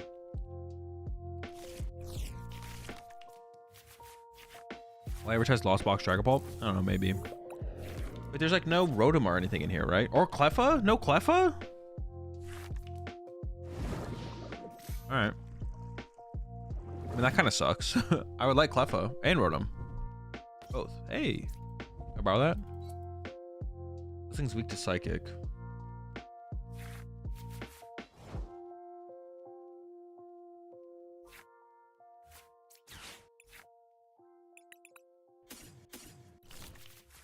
We got double Palafin. Hopefully Bidoof B-Barrel is not a prize, because that's what I'm going to look out for. And, alright. They did attach her. They could go Candy Snipe, so we'd have to get Manaphy.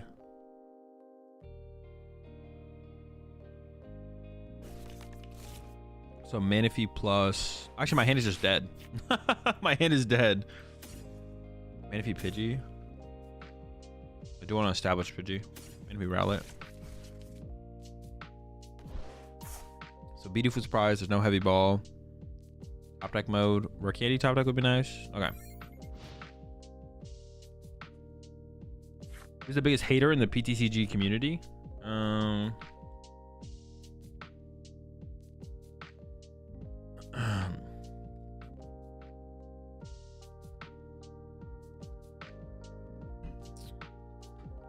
Biggest hater in the PTCG community?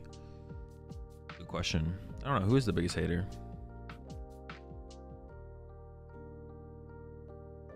Depending on what's being hated. Well, like if you're it's like hater would be like someone who's constantly hating on like stuff all the time.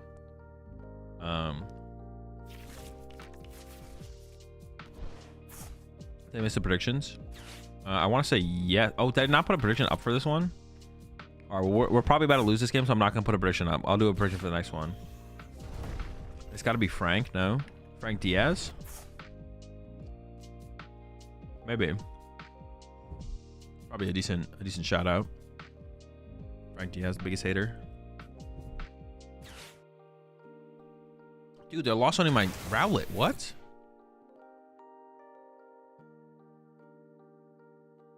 Not looking good, folks. Not looking good.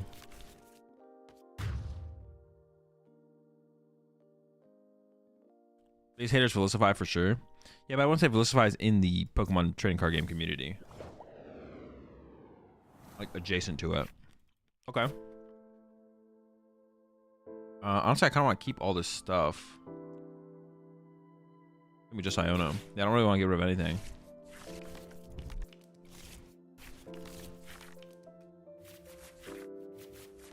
From nothing to nothing. The woes of Decidueye. Alright, pass. Where's Peter Joltik? I don't know if Peter's that big of a hater.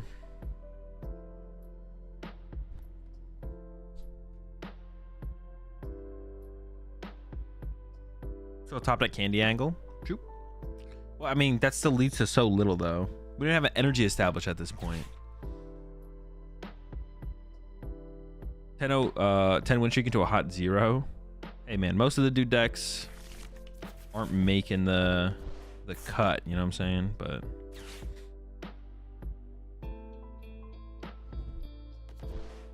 aren't cutting it. Some gems in there sometimes, like the Banette deck. That 10 game win streak. They're cooking over there though. What deck got the 10 win streak? Banette, Clodsire. What was the other card? It was Banette, Clodsire, and Noivern. And Noivern honestly carried a ton of matchups for sure. Noivern like hard carried a ton of situations.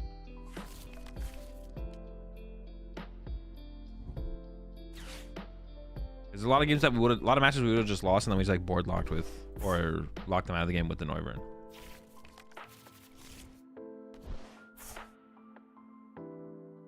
And honestly, that last game, if I just played more aggressively, if I played more aggressively for the Noivern, we could have won. If I played more aggressively for the Noivern, just been like, there's a decent chance that it's okay here, and then just gone for it. But I didn't.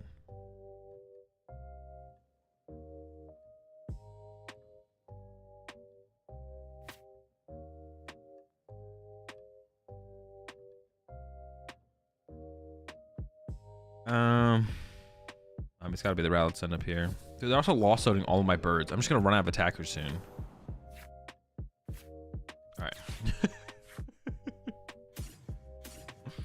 I have to preserve. Oh wait, so like, I just realized this is an all bird deck. It's only birds. Actually, what the heck is this thing doing here? It's not a bird. I should actually sacrifice the mana because it's not a bird. No burb. Water burb. Those could be wings. Oh shoot. Oh no. We're getting sniped next turn. I could still top deck. Oh, do they have the canceling clone? Alright, we'll chalk this one up. I didn't even think about canceling clone happening. I was like, them lost hitting my mana fee is bad enough. I was not thinking about canceling clone at all. All right. I didn't do a prediction for that one. We go to the next deck though. Up next we have this is not this is not a dude deck, right? Now we've seen this before. It is a meme.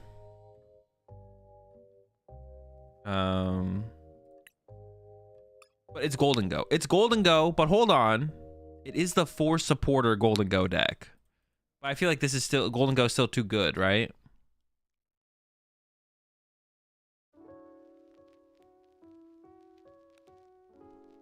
It is the 4 supporter dude deck. It is the 4 supporter Golden Go deck, but I feel like that's not dude. Yeah. Lead.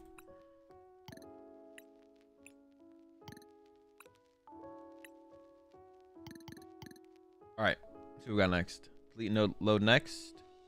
All right. I mean, this probably qualifies as dude. We'll see if Chad has a disagreement with this one. Just Luxray EX. I think Luxray EX qualifies as dude. It's pretty bad.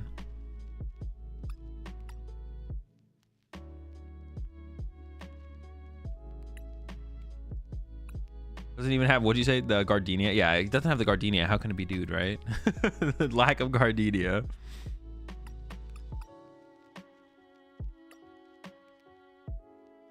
Dude for sure. Yep. Luxray is a big dude. Dude enough. Yeah, it does dude. Not dude deck. Not a dude deck. We have some pushback here from Jared. Not dude from Manor. What's the new Zinnia? In the last deck? I don't even know what it was.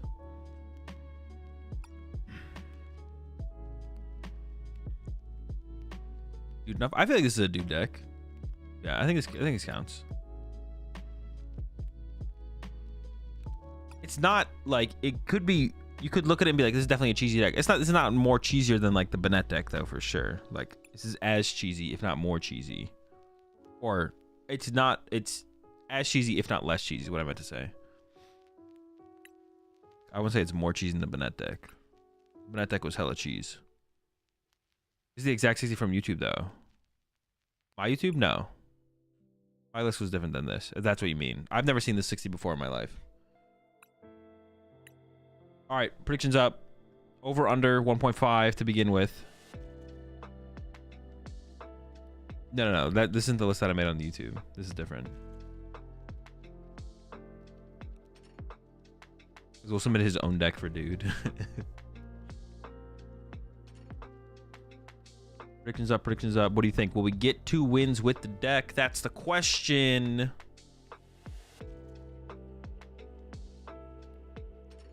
Strong X's DooD. No shot. Is the cheesiness factor relevant to the DooD factor? I don't think so.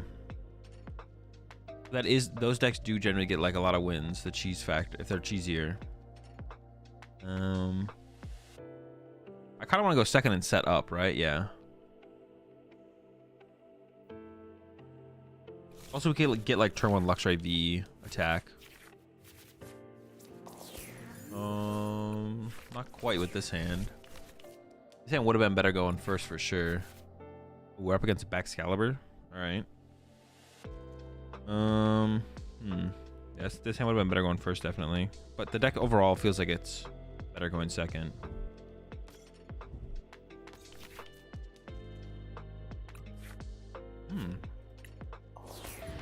Pretty good. Double Palafin. There's a Manaphy in here as well. We can get the whole squad up.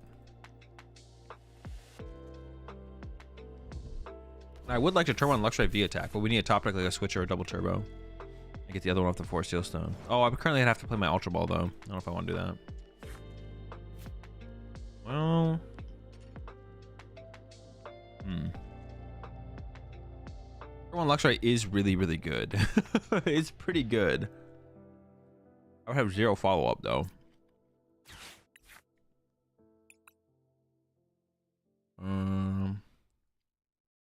No, I could make some follow up actually out of this, so I can go like.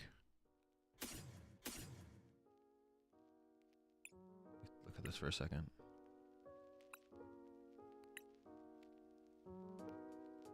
Is there a Super Rod in here?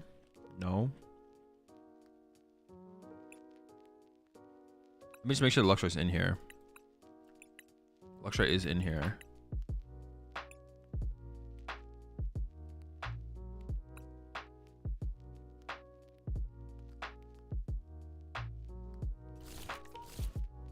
Grab these 2. Let me think about this for a second. Definitely an Ultra Ball with Boss. Boss, Palafin, or yeah, how do I do this? How do I do this? So Roseanne's backup. Get rid of these 2. One man, you know the world is headed for hell. Okay, I think this works. Get the Luxray. We get an Arvin.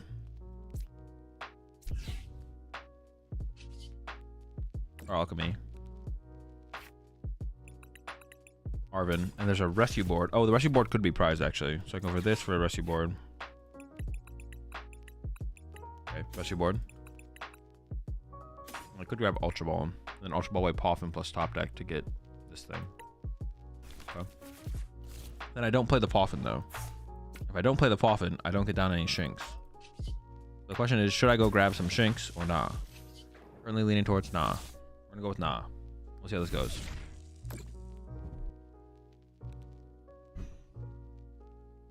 He's slapping chat. Let me take away the Ultra Ball. Maybe I take away the rare candy.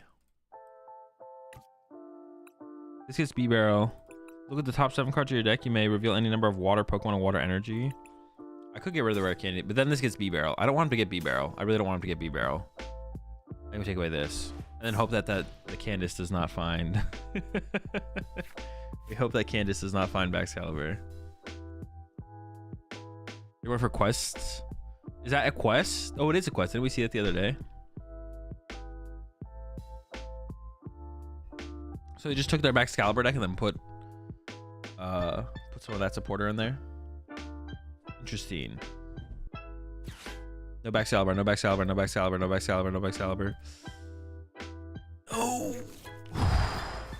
All right. Wait, no water energy? That's actually kind of crazy. They had 0 water, though.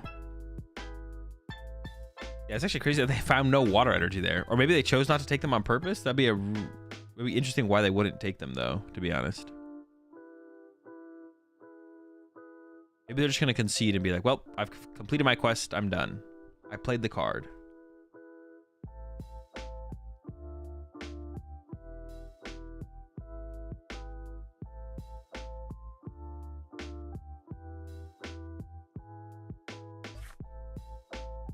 All right.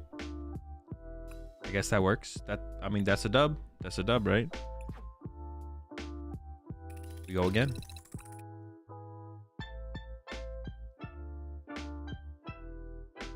Yeah, that counts. That counts.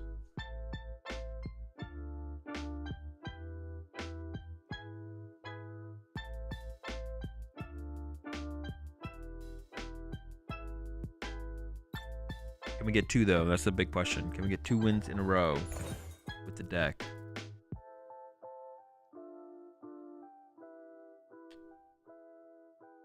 I think, yeah, going second still feels better, I feel like. I feel like going second is the way to go. I mean, that's tough. Yeah, so, like, I mean, this hand is obviously, we're pretty glad we went second off this hand, right? We almost have Eerie. We almost have Eerie plus Luxray. Turn 1. We are just a nest ball away. Yeah, we're literally just a nest ball away. Another Excalibur deck? Dude, does everyone have that same quest? But if not, we have to settle for Arven. But that could get... We could still do it off Arven, though. We can get the rescue board, plus a nest ball, and then 4 Sealstone grabs us a Pidgey and a Manaphy, probably. We could go Pidgey Shinx as well, though. We'll see.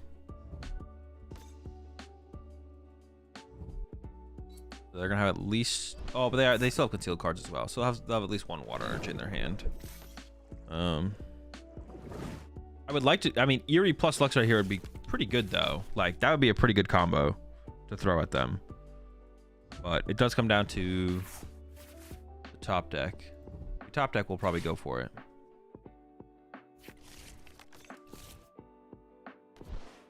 Let's see. What do we got? It is... Never lucky. All right. Nice. It's there. Oh, but is the Luxray there? Thank goodness. I didn't really like play as if it wasn't. B-Barrel's prized, I believe, unless it's in my hand. It's not. Okay. So, gotta go get a Palafin off of this, I feel like. Then, like I said, the question from there becomes... What do we get? We could go Pidgey Shinx. Or I could go Manaphy Pidgey. Prize the Shinx as well. I kind of like Manaphy Pidgey, to be honest. Obviously, it sucks if they have Knock Me Out with Chien-Pao, but I'm hoping that this Fang Snipe sets them back a turn. Let's see what they got.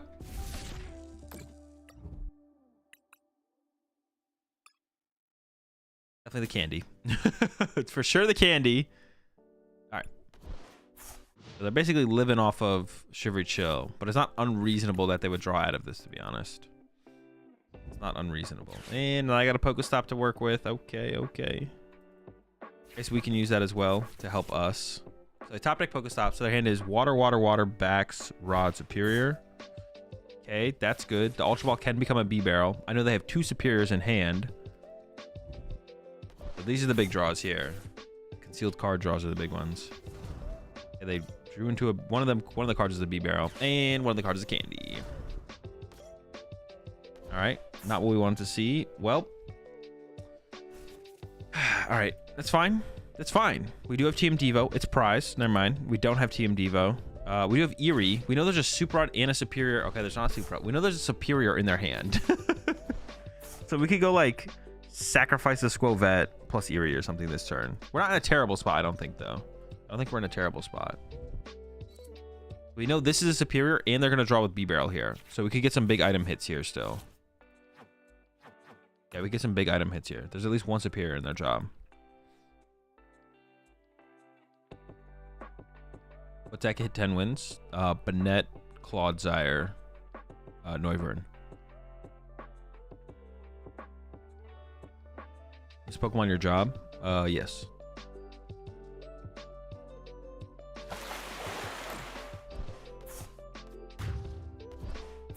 All right, here we go.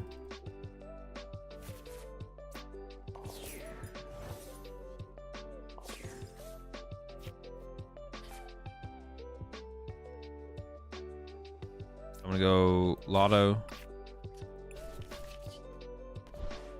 Pokestop.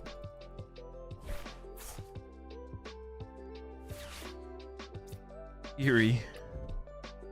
Okay. Oh, 2 superior gone. Oh, okay. That's not bad. That's not bad. We can also get rid of the rare candy, but our Team Devo's prize, so it's probably better to do this.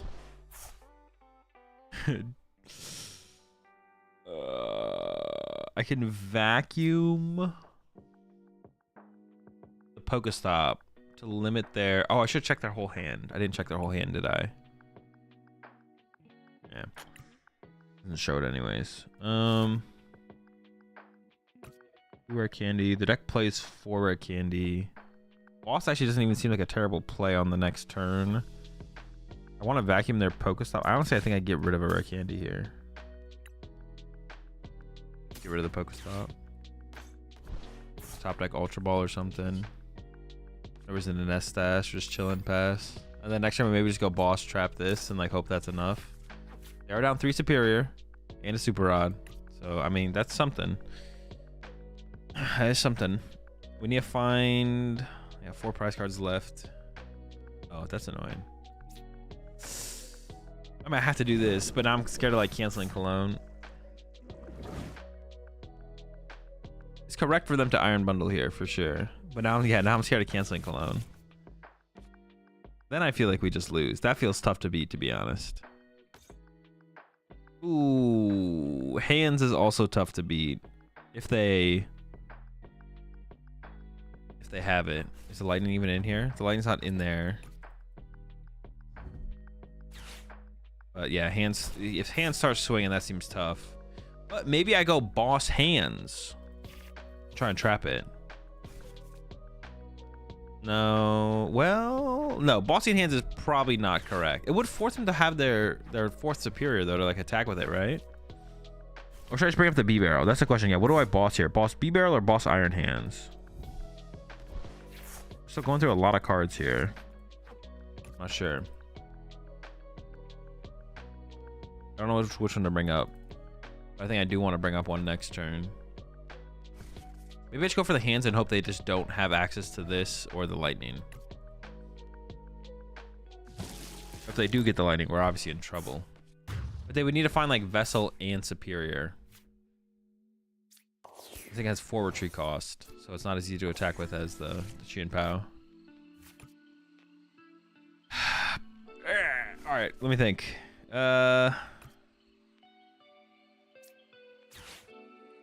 I'm gonna go with the hands, and I'm also gonna Nest Stash here. And yeah, just unfair stamp, Iono, get us closer to those. Oh, what the? All right, we're in. We're back, baby. Still not great. Okay. A couple shinks because the B barrel's prized.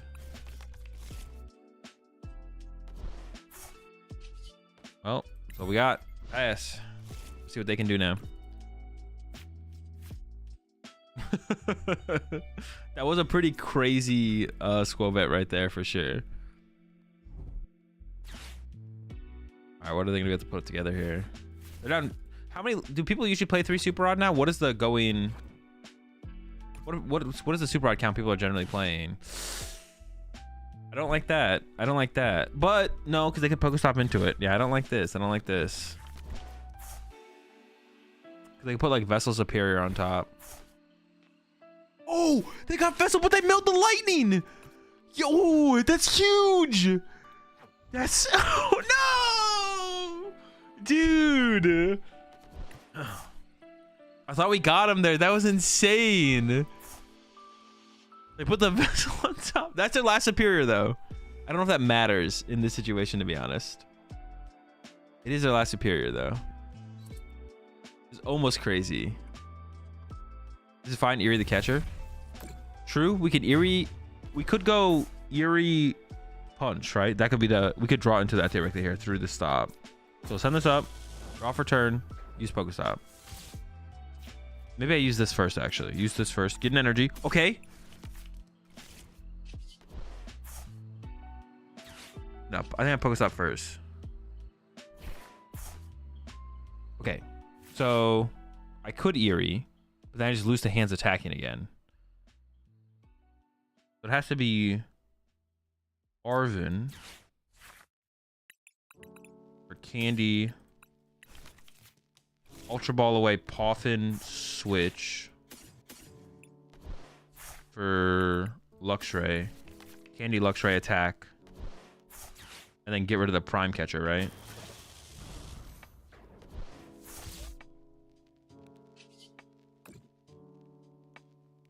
Let's see what else is in the hand as well for us to like pick at. Okay. I should have taken better note of the rest of the hand there, to be honest, but... Is there a Mimikyu? No, there's no Mimikyu. Do they have a win condition? Actually, I'm very curious. They're down. Yeah, 4, 5, 6 energy tied up. 4 Superior gone, 2 Super Rod gone. They maybe play a boss? Silene. Are people still playing the Silene? There could be a Silene, yeah.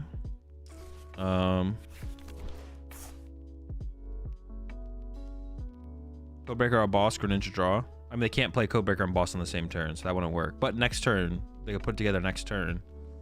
For sure.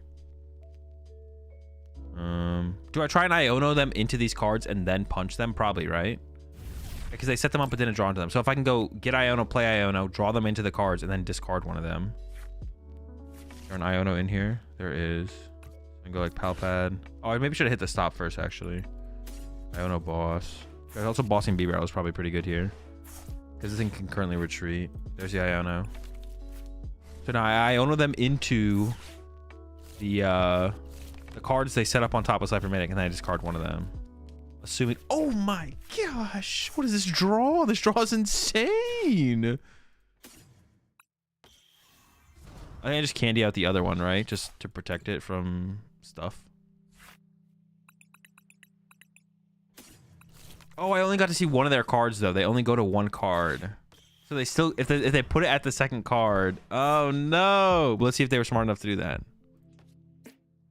What could I Palpad here? Iono and... Eerie, I guess? Like top deck and Iono or Eerie would be pretty good. Alright. Maybe I should just like gone... Oh, they did it! They put it on top! They put the Silene on top! I mean, I can't imagine the second card is better than the Silene. Like, that's gotta be the best card in their deck left. There's just no way they have a better card. They can still win, though. They can still win, though. Because this thing can probably still attack. Oh, no. Do they have enough to knock me out? Maybe they do. Oh, no. The Super Rod. Wait, they currently need another energy, though. They have a water in hand. I'm super sad if they have another water in hand.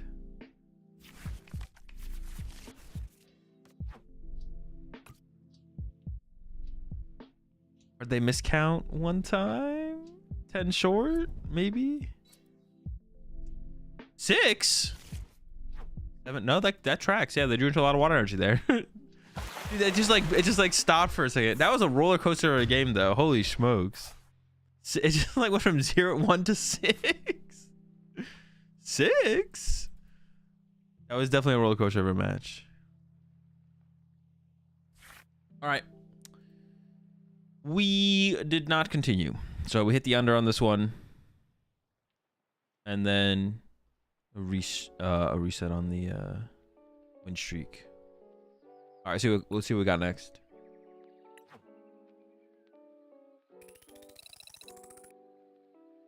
Okay, now we're talking. I don't know what we're talking about, but we're talking.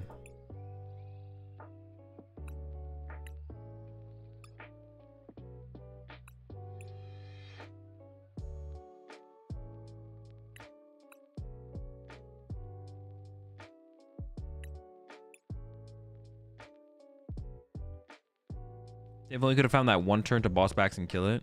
I mean, we can never. You can't want to KO it though. Can't want to KO it. That's like the problem. Like we couldn't want. The real problem was honestly that we priced TM Devo because we got rid of 2 of their rare candies. I'm pretty sure. I mean, they had the Silene though, I guess, and like a lot of people do play 4 rare candy, I guess, as well. So it wasn't like guaranteed. Yeah. Let me see what we're cooking here before we start cooking. Pick one more prize card. Okay. Use it as this attack. Okay. This is literally just a. This is a Dunsparce this thing deck. Okay. That's cool. What's the energy? All right. Should we just spread, fall behind, and then try and make our way back? Is there a super on here? No. Oh, there's Miriam's. Okay.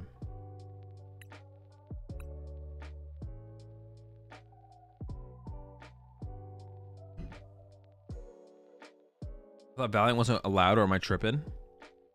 Well, that was before rotation. I think Valiant can be allowed now. I didn't actually like think about that, but I think Valiant can be allowed now. Pre-rotation, it was a little bit too good for sure. But Valiant is way worse than it was before. I should probably change it up on the rules. I think Valiant's fine now, to be honest. I didn't really think about that. I should check what other rules we had up. Still no Arceus decks for sure. No Arceus allowed, but predictions. Oh yeah, I got you. Over under 1.5.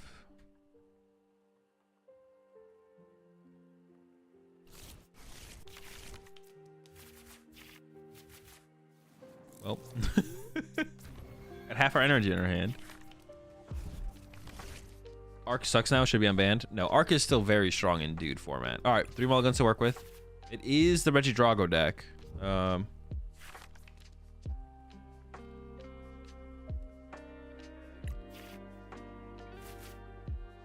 what else is in this deck? Got Palafins. All right. Yeah, how do we even play this?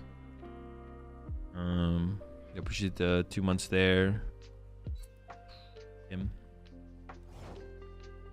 What is this absolute pile? The absolute pile. Take one more prize card. So we want to try and more moon this thing for sure, right? And then we actually can't copy this thing's attack. What is our game plan? I don't know what our game plan is.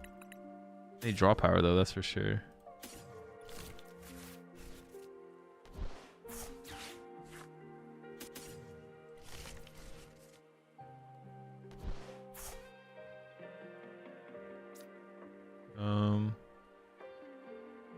I want to KO this with more moon, right? That has to be the play here, right? We should start like building up some damage, and then we'll kind of go from there, I guess.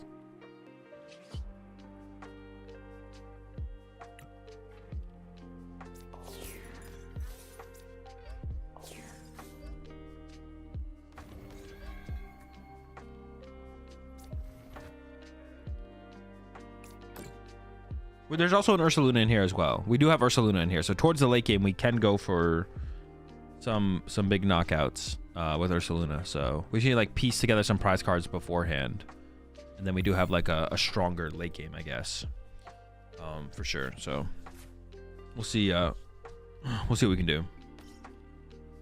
Ursaluna shouldn't be in DooD. That's honestly, you know what? Bad builds. That is a reasonable, it's a reasonable thing to bring up for sure. I could see that. Ursaluna's pretty good. Definitely could take that to the DooD council. And that is reasonable. We haven't had a problem with it. We'll wait until we have a problem. I don't think we should just ban sub preemptively. But if it does seem like it's just like too powerful Nutri for the decks that we go up against, then we could put a ban on Ursaluna. But for right now, I'm fine with keeping Ursaluna here. I could see it being a problem. I could see that.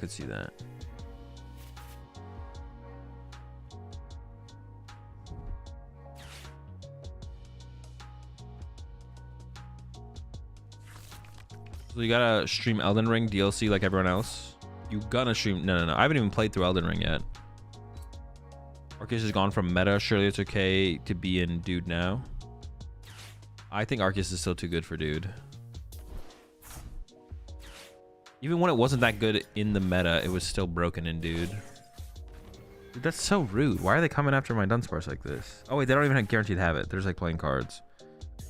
I was like, what? Why are we doing this, man? Why are you coming after Dunsparce like this? This is crazy, cringe, and rude. All right, so our 6 prize cards can be like this, this, this, this, and then we use Ursaluna to close it out on something.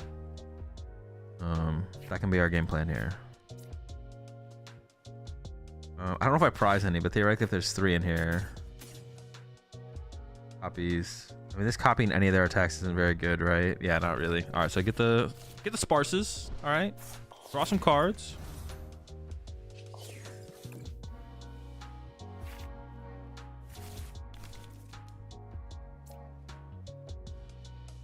It's kind of cool how you can do this, actually. 20. Then I can go bench. Retreat. Evolve. And I send this one back to the deck and I push up the other one, right? Well, I was hoping to find more basic Pokemon, you know? Just a little bit more basic Pokemon. I was hoping to find a little bit more. Oh, Dragon Ball can KO this. I didn't even realize that. I guess I kind of have to evolve it. Yeah, otherwise it just gets Dragon Ball KO'd. Yeah, sure. All right, it's not great. Pass.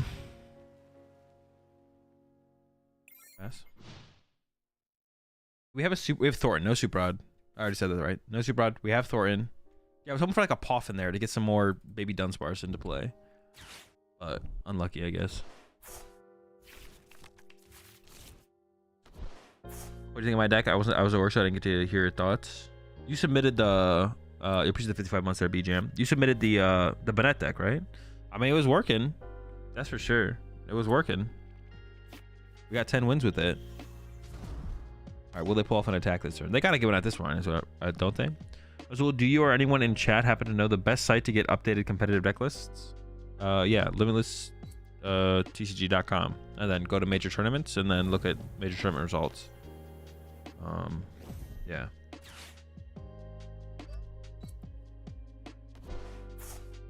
What are they gonna go in with here? Can they knock me out? Oh no, they only have Goodra. Okay, they're not pressuring this yet, thankfully. All right, we need a top deck here though. I mean, I can Arzu to like thin out the deck, but like ideally I'd play like an Arven. I just need the, oh, okay, there we go. I just need the guys. I need the Dunsparces. Arzu.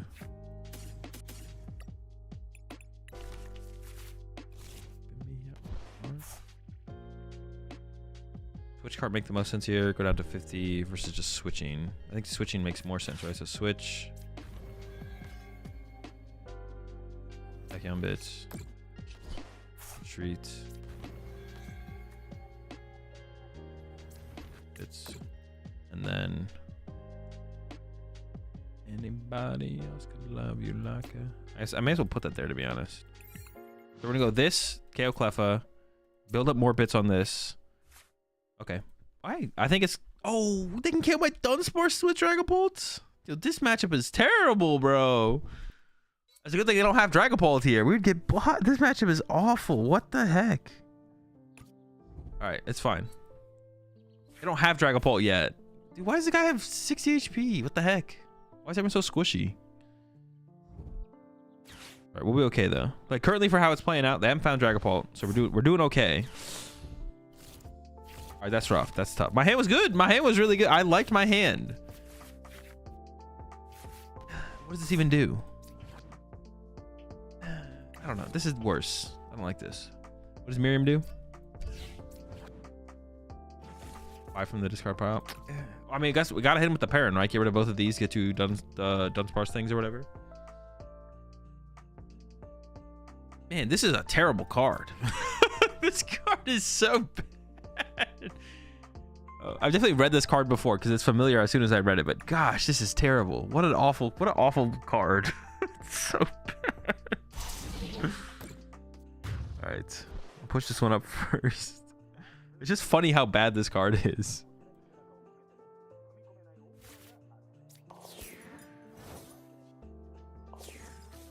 Top deck the Dunsparce? I don't even know if I had any left, to be honest. All right, Perrin.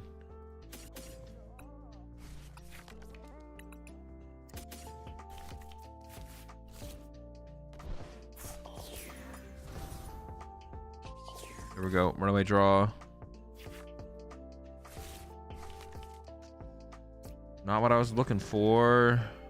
Not looking good, folks. I want to find counter catcher. Hey, we're not done yet. Or prime. There's 2 counter catchers and a prime catcher in the deck right now. They still don't have access to Dragapult, so we still have that going for us. Oh. Dude, I got no more. I get no Dunsparce off my Dunsparce. I think I do evolve this. It feels bad, but what do I do? Benches, excuse me. Maybe I retreat to it, actually. I'm going to retreat to it. And it's just so bad. All right, we're fine. We're fine. Chat, calm down. Y'all are always stressing about these things. Be okay.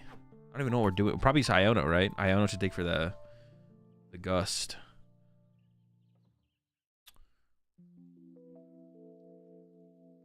Slow build up. Slow burn. Iono does hit pretty hard next turn. They'll be down to 3 prize cards. Honestly, if they have like Boss Dragapult here, we just lose. They KO both these. We're stuck with a Iron Valiant. Not good. Not good. Is there even a window? What do you mean, like a window to make a comeback? Ooh. Say it ain't so. Say it ain't so. Oh my gosh, let's go. No Dragapult discarded. Oh, well, maybe they're gonna go get the Dragapult though. Now can they discard the Dragapult? No. No. All right, but do they have the boss's orders? That's the question now. If they don't have boss's orders, we're still cooking out here. We're still cooking. Whatever, doesn't matter. That's fine. Oh, they're Ionoing me? Okay, I'm down with that. I'm down. My hand did not have what I needed. Still not, but we could get there.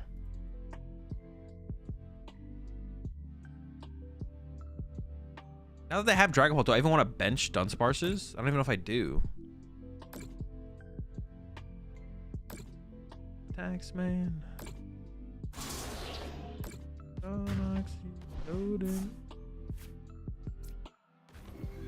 There's a Pidgeot V in the deck, so I could Great Ball, put a Force Seal Stone on it. Don't actually go in.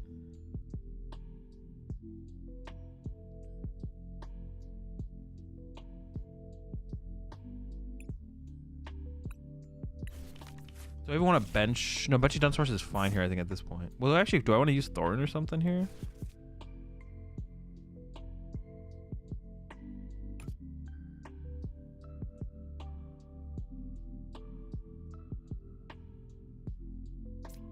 Bench Dunsparce, bench this.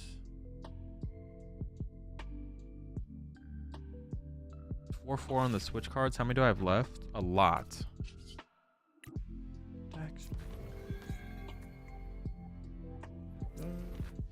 I'm just gonna assume I'm gonna hit a switch card off this Iono, I think, and reset into this.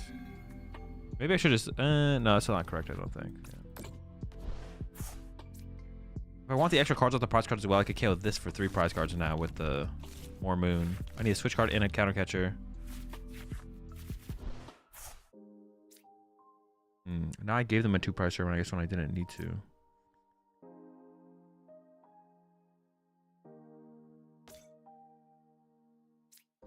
Auto shotgun.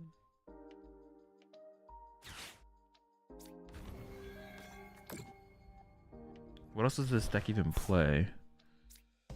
Counter catcher.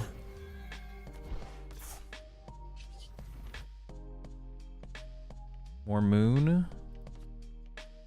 Maybe I did need to go one more switch card there. 1 or 1, 1, 1. I guess I can win next turn. Yeah, I guess we just go for the more moon, remove their draw power. They will get the KO on this. I could have played the Ultra Ball here to get another Dunsparce down, so I have more draw power potentially for the next turn, but I don't think that's correct. Oh, okay, we've got the Luna. So we can go Luna. Switch, switch, switch. Oh, I need to bring this up into the active now as well, because they went to this one. So I could quad switch. This thing's in the discard pile. It's still tough. It's still tough. We're still in a tough spot. But it is winnable. The thing is here, they're never gonna... You always KO the Dunsparce off the bench with the Dragon Ball play. For sure. I mean, if they don't do that, I guess they give me a higher chance of winning. Also, I guess I could punch with Ursaluna, and I guess they don't have a way to one-hit KO Ursaluna, right? Currently. They could obviously get to the... They could obviously get to the Raging Bolt and KO me, but they would need to find Raging Bolt and get it in the discard pile. So I could just punch with Ursaluna, and maybe I can still win.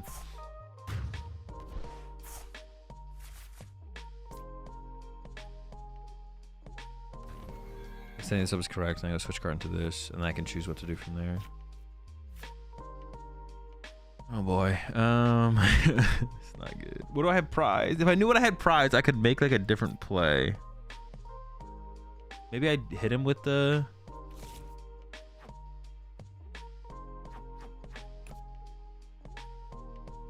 All right, so maybe we go switch card.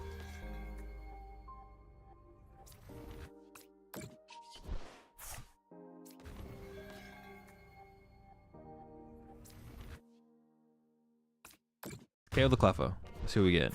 There could be something good prize. Who knows?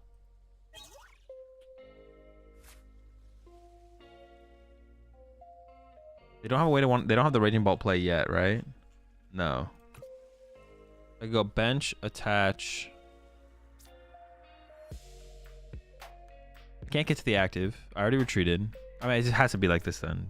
Bench. Attach. Ultra Ball. Pidgeot. Bench Pidgeot. And then hit him with that village. And then hope that they don't get the Raging Ball play. And then, hey, we could win.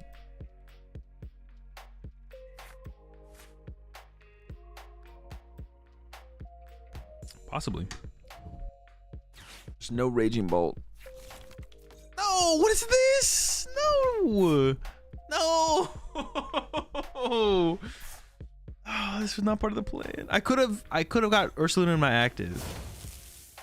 But then I wouldn't have gotten the KO on the Cleffa to look for the prize cards.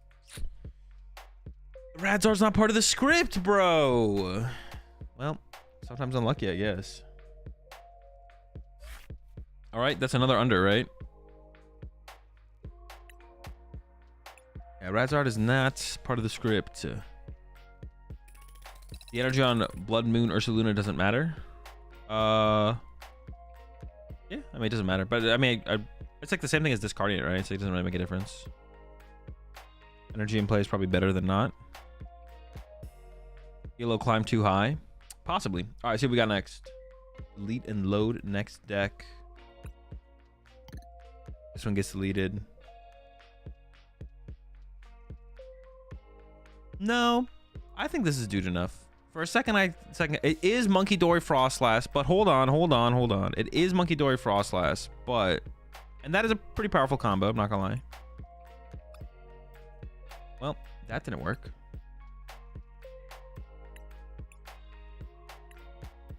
All right, well, hang on. Let's see if this works. Okay, now it worked, but it is with Serena. I think this is DooD enough.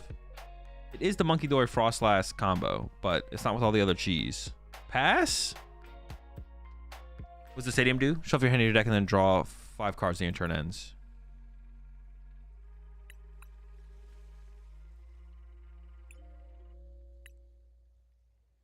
It gets the DooD pass. Oh, it passes. Like it passes. It's approved. Auto wins Guardy. Does it? It might. Wait, does it? Yeah, Panic Mask. Probably then, yeah.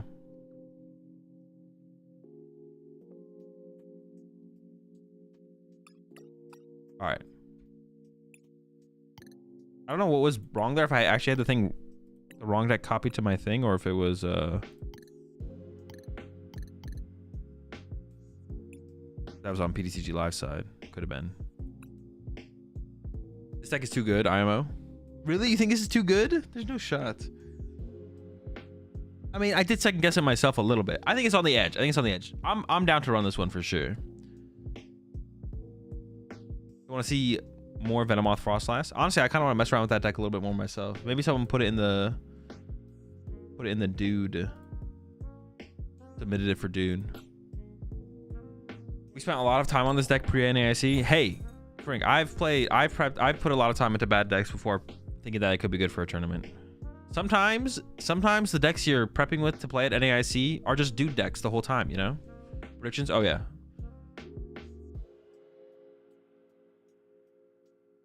Yeah, sometimes the deck you plan to play to NAIC is just a DooD deck the whole time. First versus second. I think going second. I just want to set up, right? I don't want to get run over by like a Raging Ball or something.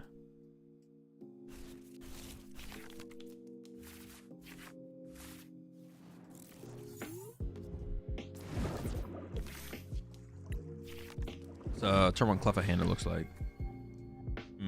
Lost Zone deck. So I kind of want to find Manaphy. Oh, you know what? Fair enough. Yeah, sometimes you're spending countless days and hours testing a deck and it was just a DooD deck the whole time. Real talk though, the deck you won NAIC with.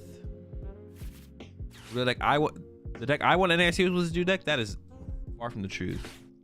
Honestly, I think dude, what was the... Why didn't people take... I feel like people did not take Arceus Flying Pikachu seriously after I won it at NAIC. Because it also just, like, won Worlds as well. I feel like people just did not take the deck seriously after NAIC. It was so underplayed. Like, moving into Worlds, it was super underplayed. I don't know why.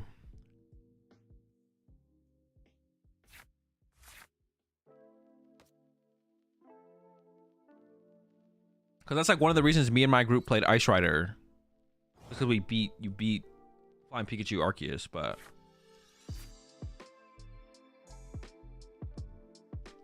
Man, that draw sucked. Alright, Cleffa. Honestly, I'm down to rip the stop to try and hit a Palafin here. I'm here for it. Let's do it. Oh my... Yeah! Let's get it! That's what I'm talking about. No, not you. Honestly, I could have triple Frostlass online next turn. Oh, wait. We need Monkey Doors as well, though. Do I actually in this matchup? Well, I need a way to answer...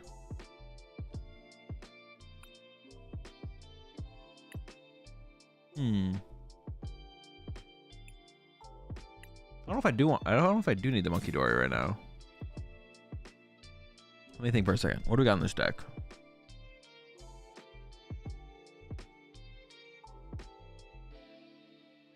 Do I want the Dory or just want another? But their whole squad's gonna get wiped. And then I want to be able to do other damage to other things. Alright, we'll go for the Dory. Yeah, the triple Frost Blast is probably not necessary. I did like consider it pretty heavily there though. Yeah, definitely heavy consideration there. Heavy consideration.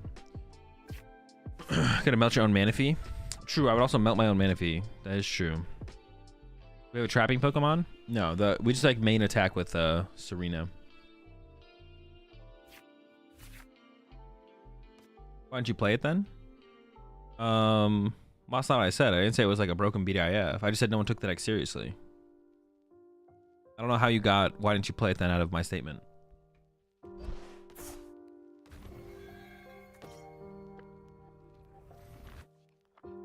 I mean, I thought Arceus Flying Pikachu was a good deck, but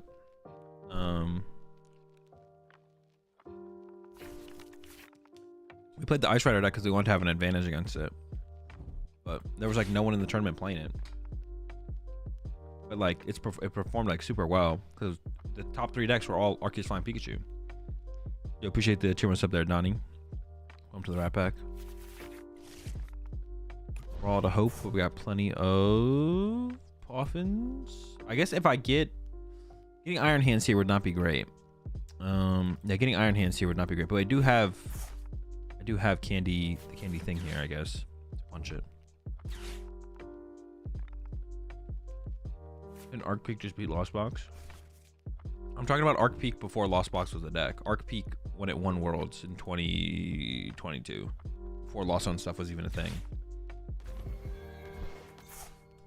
As far as Lost Box, or as far as Arc Peak just being Lost Box, it was pretty good against it. But it wasn't that good against many other things. That was the problem.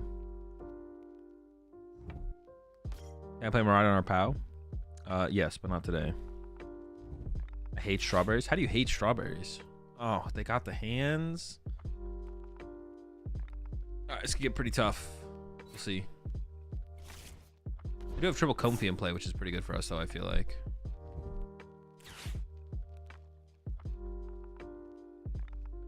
The hands, man. Well, I'm gonna set it to what, 30 HP remaining. Then the question is, do they have boss or prime catcher, right, to be able to like get another 2 prize cards with it? I guess.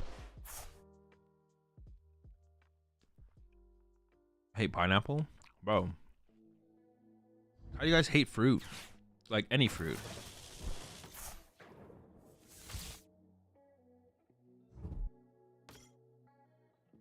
That's annoying, bro. Why are you so annoying?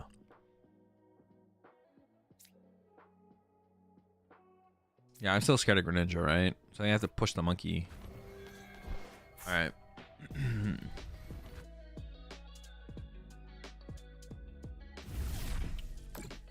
Texture issues. Oh, I can kind of understand the texture thing. Yeah, mangoes are the worst. You don't like mangoes? What? Everything I can. Yeah, but this thing only has 90 HP. Like everything that can get ninja does evolve next turn, but these things only have 90 HP. Dude, y'all are capping for sure. I don't really want to give them Artisan because Artisan, like, well, they have an 11 card hand. Is this better for them or is this better for them? I'm actually not sure. I have the Iono for the next turn, which is the important part. Okay, here we go. What does this do again? Heal 30 from this Pokemon. Recovers. Okay. Honestly, this top is probably better for them, but they play a lot of stops. They'll be able to use Artisan and then replace it with another stop probably. Or so I think I'm gonna wait on the Artisan until next turn because they put this deck like plays like 4 stops, right? So sort of build the damage on the Comfies, and then hopefully find like Monkey Dory plus Dark Energy next turn to move the damage over to the hand to KO it, and then from there we'll see what happens. I'm depressed, but I'm not sad enough to want fruits and vegetables. Am I a healthy eater? I'll say yeah. I mean, I meal prep all my food, and all the food that I eat is like real whole foods. Dude, this is just cringe. You're just cringe. I hope they know they're cringe at least. As long as they know they're cringe, this is fine. All right, so we definitely need to find the monkey is the big combo here. And go Artisan, get a Monkey Dory, play Iono, maximize my odds of finding it, I guess. I mean, drop kicking this wouldn't be terrible, but it's way more efficient to do the Monkey Dory play, I think. We are getting that like early-ish Iono to 2, I guess. Was it better to have that Artisan or Pokestop when I Iono them though? Actually, they're both good because like this finds like. The thing is, like, the Artisan can, like, find them Sableye. Or, yeah, Sableye would be the big one for them to find. I almost don't want to give them Artisan. But Pokestop is also really good for them. Ugh, that's so tough. I feel like Pokestop is worse for them. Maybe I just, like... I feel like Pokestop is going to be worse for them. I don't know. I might be wrong on that. I'm conflicted there. I'm not sure which is better for them to have. Obviously, they choose to play Pokestop. But going into this scenario specifically, it almost feels like... the Artisan would be better for them to help them find the Sableye. Okay, I got the Dark Energy. That's big.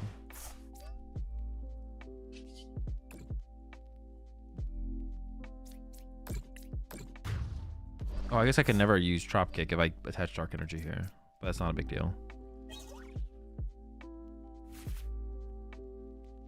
So it's going to go to 4, 5, and then 6. So I could like board wipe them. But I could bench Snow Run for the option of this next turn, I guess. Retreat to this and set one of them to lower HP, I guess. I think that makes sense to bench this here. Yeah. I'm still not sure about that stadium thing, though, to be honest. Which one was actually better? I guess that. I mean, what's it do? 10 damage? Just 10 damage. Yeah, this one's the better one because they don't want to switch card this one. They want to switch card these. I feel like Unfair Stamp would be better in this deck, but I'm just an Unfair Stand. Actually, I think I agree, Horsey. Yeah, I think I'd rather have Unfair Stamp in this. What are we even Prime Catchering? Wait, yeah, Prime Catcher makes no sense in this deck because we're using souls and spreading damage, and it makes no sense. Artisan because they can get Mirage Gate, Rod, and S-Ball. They can, but like none of those things are guaranteed. Whereas like Artisan guarantees they find the Sableye. I don't know. All those things are possible, but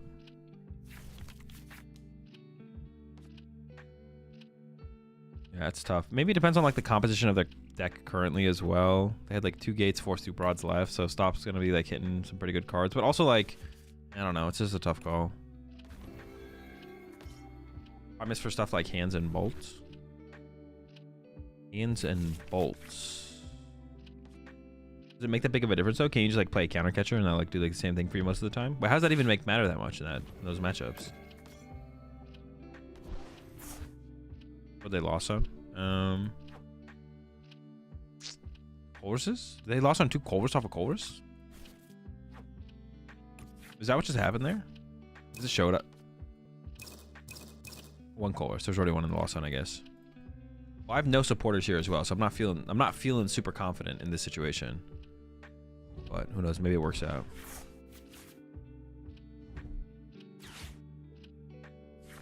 No. Well, they got there anyways, so.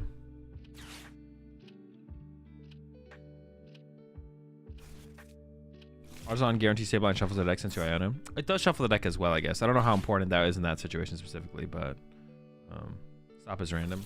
I mean, that's not like something being random and something being guaranteed isn't a good enough reason to do one over the other, because like the potential of Stop is just higher, right? Switch cards, super odd. It seems pretty close. I mean, they lost on. Honestly, good question, but it looks like they do have 10. They may. I didn't even like really even notice if they had it or not. But how much did they get up to? Oh, they got up to 12. Yeah, they're chilling.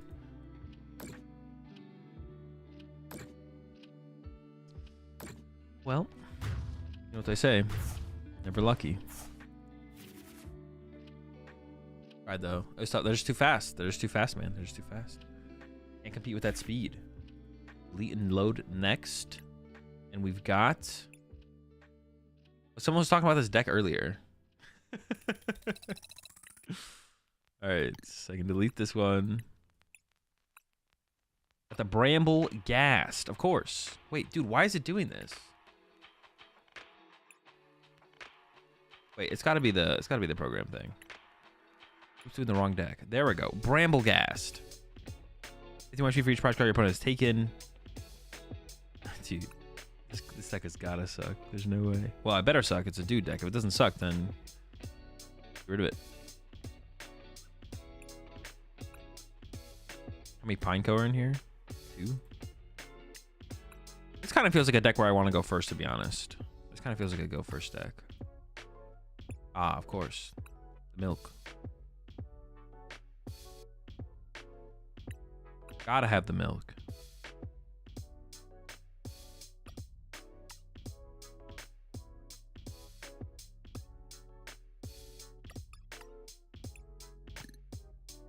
Delete this one.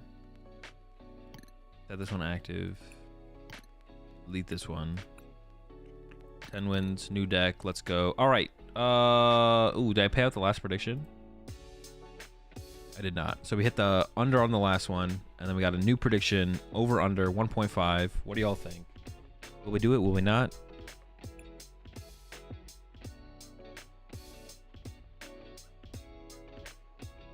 How many? Actually, I'm just curious. How many people in chat are like milk drinkers? Like you just drink milk. The only time I drink milk is like with sweet stuff, like cookies or donuts or something like that. How many people in chat just like literally just drink milk? Like it's like, you know what? I could use a cold beverage right now with no food involved. The cold beverage is milk.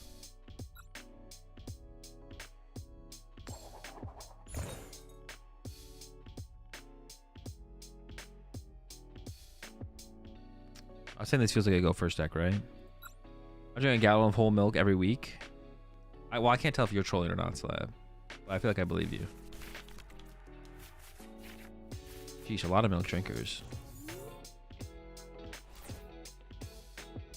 I drink a bottle of chalky milk a few times a week at work as part of my midday snack. That's a little bit different though, right? Chalky milk definitely hits different. there any draw power in this deck? This is the Dunsparce. Ah, yes, of course. It's a prime matchup. You love to see this matchup going down. All right.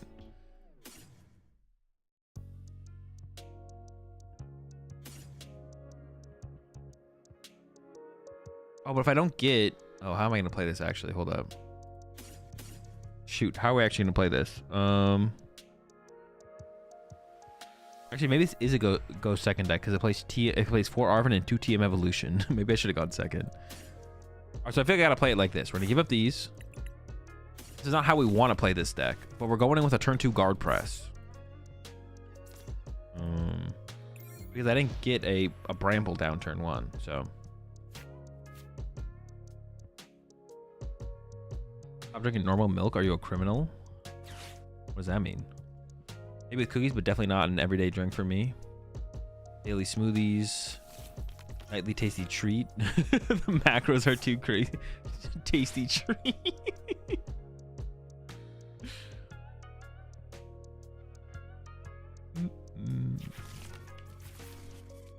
I like never drink milk. The only reason the reason I like this question came to mind though is because I got like the Ninja creamy ice cream maker, and I've been using milk to create like protein ice cream.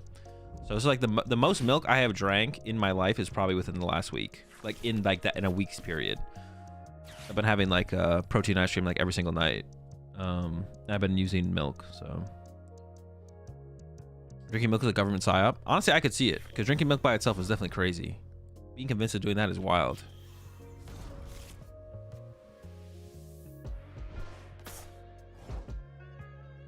All right. Oh yeah, we could take a hit and then use the ability. You're right. I didn't actually think about it like that, to be honest. I'm not gonna lie. Grab this. I guess I just go into the Dunsparce. Actually, I shouldn't even. Actually, they don't even knock us out, right? They do 250. Do they play like Defiance Vest though?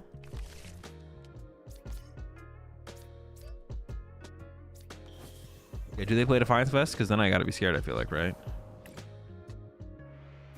Does eating cheese count as eating solid milk? No, I'd definitely say they're different.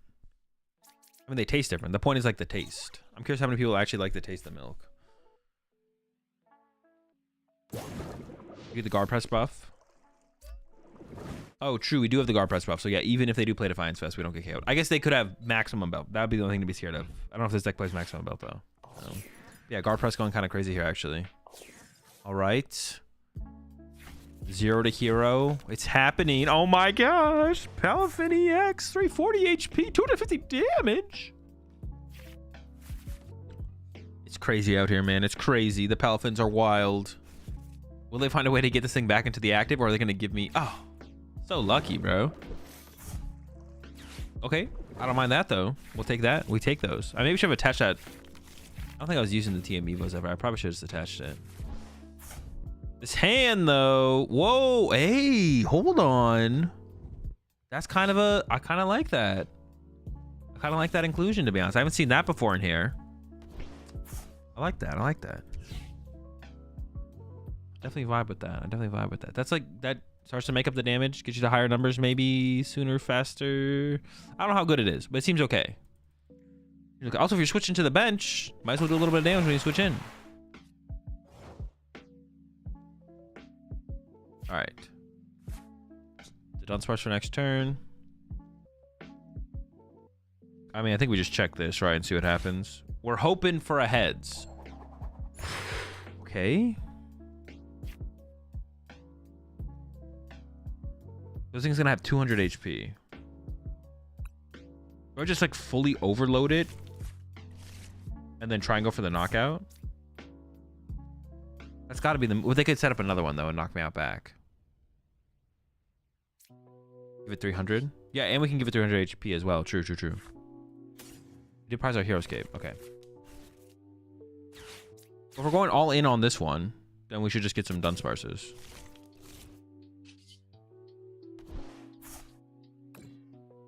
We're all in. Wait, is that how you're supposed to play this deck? Just go all in on one Bramble Gas, or are you supposed to use two? Two of them seems better for sure. Two of them does seem better.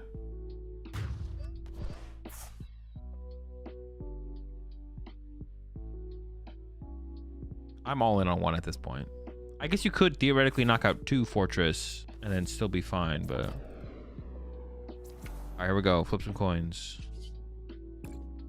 640, we could do it. Oh, oh, oh! Oh my gosh. Alright. Not great. Not great, not great, not great. Alright. That's fine, that's fine. We're setting him up for the 2-hit KO, that's all. We're just setting him up for a 2-hit KO. We'll be okay. That was tough, that was tough. What do we need? We did need 3 more. Honestly, what would have been? 5-3 is what we need. We need a 5-3 flip. That's not too ridiculous, to be honest. Going 5 and 3 is not too ridiculous. The coin flipping so fast is hilarious. It is pretty funny how it speeds up. Like each flip, the speed goes faster. I remember reading this card for the first time thinking it had like some slight potential. But now playing with it, this card sucks. I remember when I read this for the first time, I was like, okay, okay. Resilient Soul, Powerful Needles. Okay, I can maybe get behind this. Honestly, if you built it without this, it would be better though, I think. Without Fortress, I think it would be better. You have to play with like a Gardenia or something. I don't even know how you get the energy on it at that point. It would have to be like Gardenia Vessel or something. With like B-Barrel. Something like that, I think.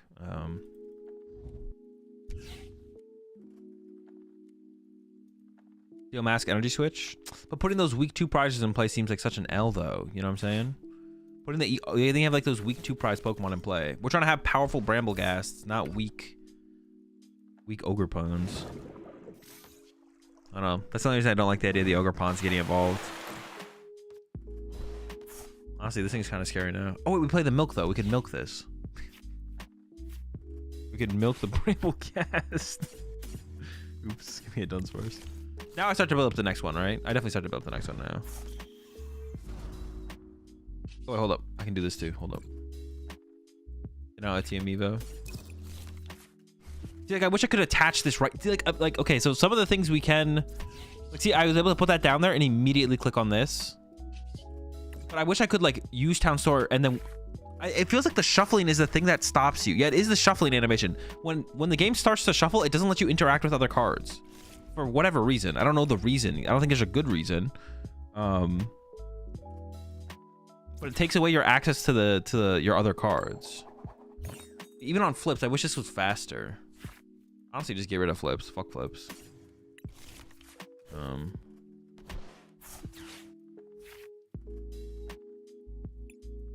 Do you think they play 2 of these? Could they like KO this next turn through that? I could get the milk. I kind of just want to get an Ultra Ball for another to Dunsparce eventually.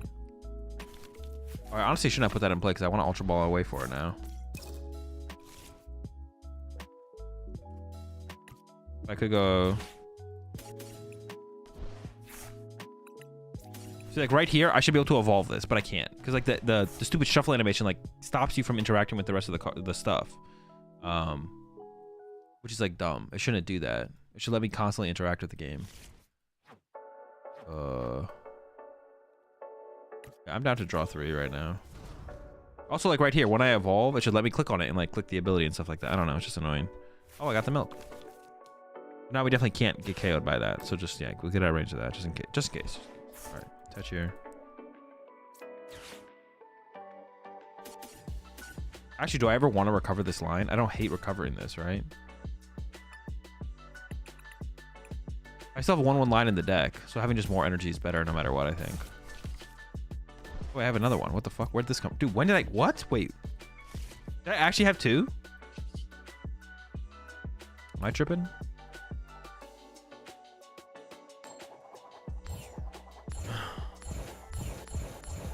Five, 3. Oh, why couldn't we get that last time, bro? Come on. We got our KO. Only 2. Brambling. They're actually... Maybe I should have got a Pineco on the bench, to be honest. You have the reduce the animation setting on? Reduce board VFX. Oh, no. Why did I not?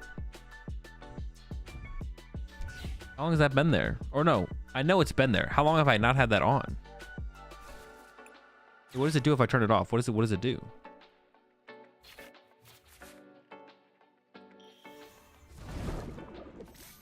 Oh, this thing gives up 2 prize cards. I forgot about that. This is the cape. It's only for the center, not shuffling stuff. Oh, okay. It's just for the center effects. Okay. Yeah, I can't use fortress again. That's true. Yeah, I didn't realize that at first, man. So I'm not gonna lie.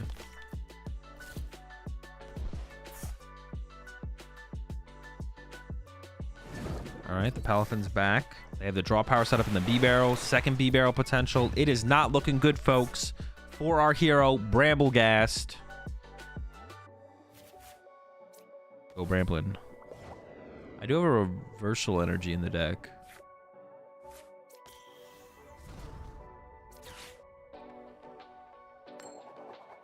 Okay, got the evolution. That's good.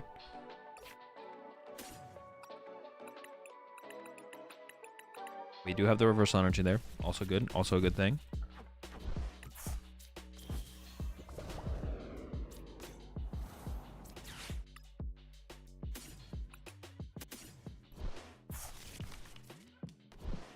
And Roxanne and Prey. There's no tools in the deck, right? Yeah, the last one is prize. I think it's a hero's cape. Well, here. Oh, hold on. We're not done. Got this. Draw 3. All right. Well, I could attach active. 180 HP. Or I could attach to the bench. Or I could attach to the active. I'm leaning towards attaching to the bench. I don't really know why, to be honest, but it just feels like the correct play. Let's have a look at the deck real fast.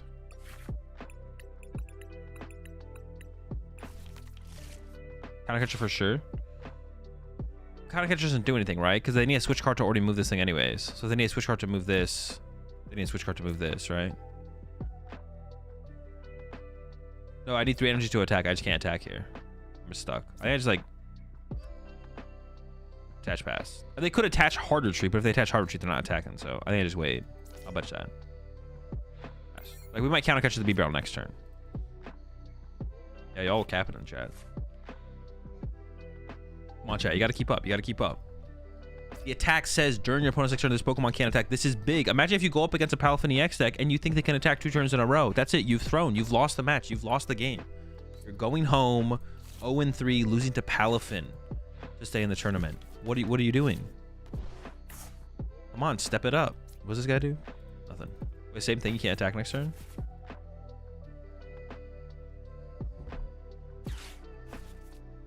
Will they find us? Well, what do they play? What? Oh, they play the Kieran. They play probably 4 switch.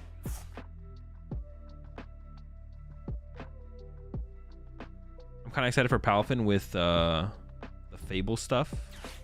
It definitely makes it better, right? Having the constant pivot, like a Russian retreat kind of deal, is a pretty big deal. You let them attack, then a turn later remember and call a judge on them. Genius. All right, well, this thing is dying. All right, then I'm gonna go like this. An Ultra Ball. Ultra Ball away these 2. Get a Dunsparce. Do this. Try and get reversal energy. Well, would I want to put the reversal on the active though? All right. Evolve here. Attach bench.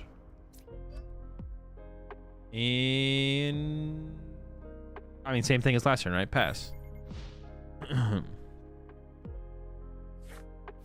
mean, this Bramblegast is about to be pretty big. We are gonna Iono them. Maybe I should go like Iono, countercatcher B barrel though, right? And then countercatcher KO this for the win. Ooh, okay. I kind of like that idea. I like that idea. Good idea, Azul. You're welcome. Yeah, all right. We could do that. All right, there's a switch. They KO this. I push up this. And then, I mean, if they have Iron Bundle, I lose, I guess. I can't even make that combo work anymore. Now I just have to punch the active. All right, this kind of sucks. I think we lose. I think we lose. Not looking good. Oh, my bad. It would have to be Iron Bundle though, right? They've already played their supporter.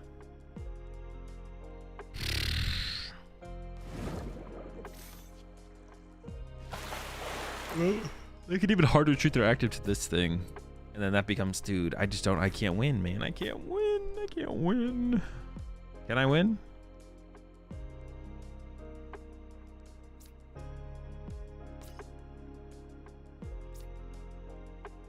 How could I ever win? If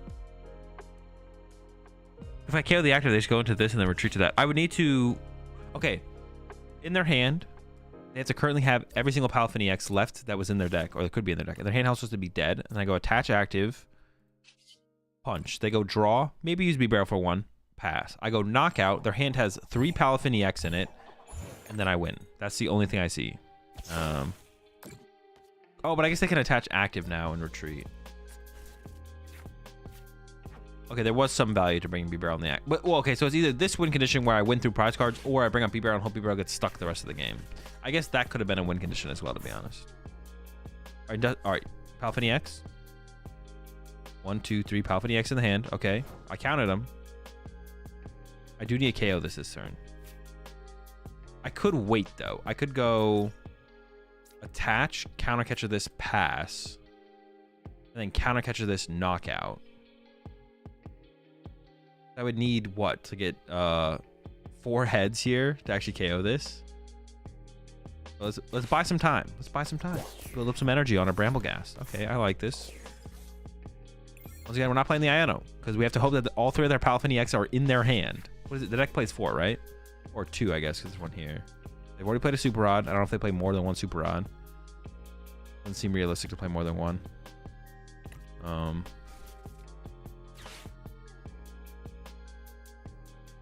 Am I seeing attached to the B-Barrel? Okay. Hold up. We're cooking. Just keep cooking. Do I ever play for the deck out? Like, okay, they're down 4 Switch and 2 Kieran. Do they play more Switch cards? I don't know. I think chat's probably more informed on this deck than I am. What do you think, chat? Do they play more than those Switch cards? Do they have more? Jet Energies. They could have Jets.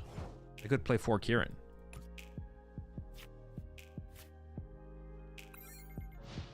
Prime. They didn't Arven for the Prime ever. They could have Prime Catcher left, yeah. Play 3 Switch, 4 Kieran. You play 3 Switch? Dude, why would you ever play 3? Why would you not ever play 4 Switch? You gotta be capping. Build up another Bramble. Then they would need Boss as well, I guess. No, that can't be correct. Okay. I need 4 heads, 4 of 6. We wait a little bit longer. I think I'm gonna wait until I get the reversal energy.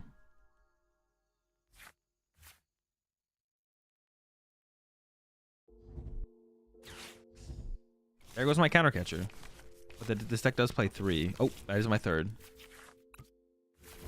We can draw back into it with this, though.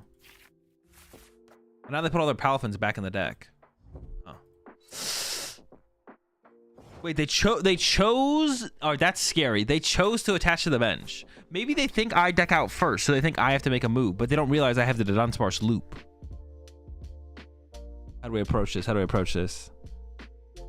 Because now I don't think the Palafins are in their hand. How much damage does this thing do? 30? I think what we're gonna go with is they think I deck out first, but they don't realize I have the Dunsparce loop, so I don't deck out first. And we're gonna make that our win condition. Is all right, they moved. All right, good. We go next. So I could have gone for the counter catcher play. And then I still hope all their Palafins are in their hand, I guess.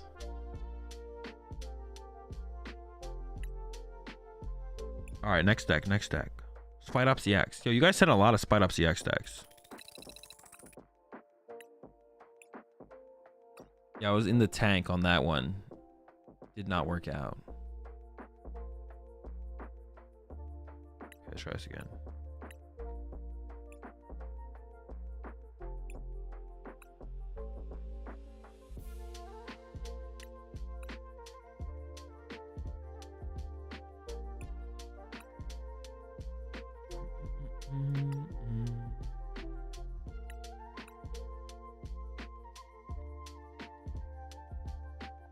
Dude, I don't know how all these holo cards are like getting into the mix.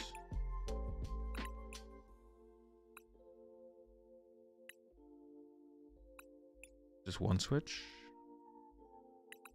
Two switch.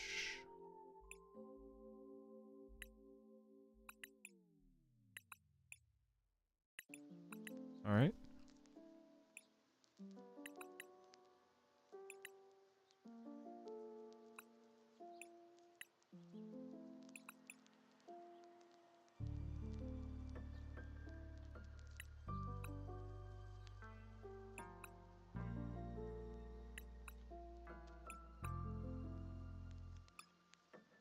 All right, I think we're good to go.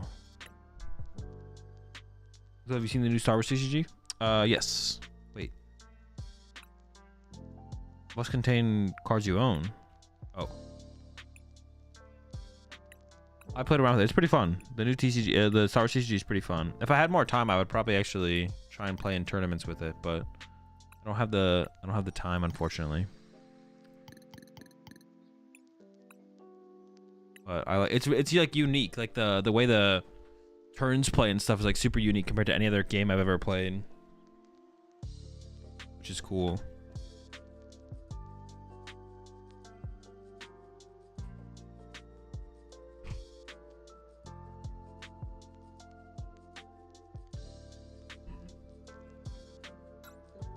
If they come up with a client, would you stream some? Yeah, I think so. I would. Yeah. It doesn't seem like they're gonna come out with a client though. Definitely needs a client. I mean, if any game, I said this yesterday, I think on the stream, if any game actually wants to like survive, you need to have an online client. Survive and thrive, or whatever you want to say. Like you need to have an online client if you want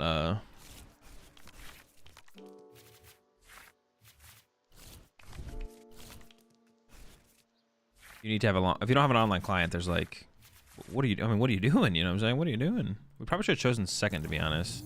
What does this thing do?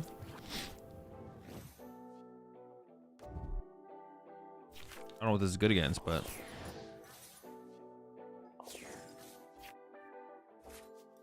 I want to go like nest ball. Well, there's a Rotom in here. I think I can do it without the Rotom though.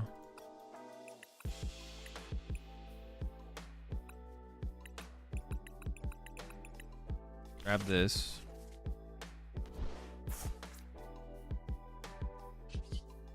Use this, see what we get. Ultra Ball away these two. Get a Bidoof. I guess I could have got rid of the Super Rod. There's only one Super Rod in here though, right? Oh, there's two Super Rods. I definitely could have got rid of a Super Rod actually. Well, now I can play it to recover this guy. I guess that's fine as well. But I'll wait a turn. Wait, what? There's no rescue board in here. Oh, that's kind of awkward. I was planning to rescue board this thing next turn, but I didn't check. There's actually no rescue board in here, so I can't even I can't rescue board it. Well, maybe we should go with like a TM Evo play, to be honest, then, which is fine. I just assumed there was one in there. All right, we'll figure it out. We'll make it work.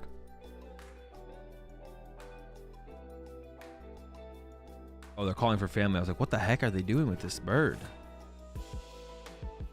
Prediction? All right, not do the prediction.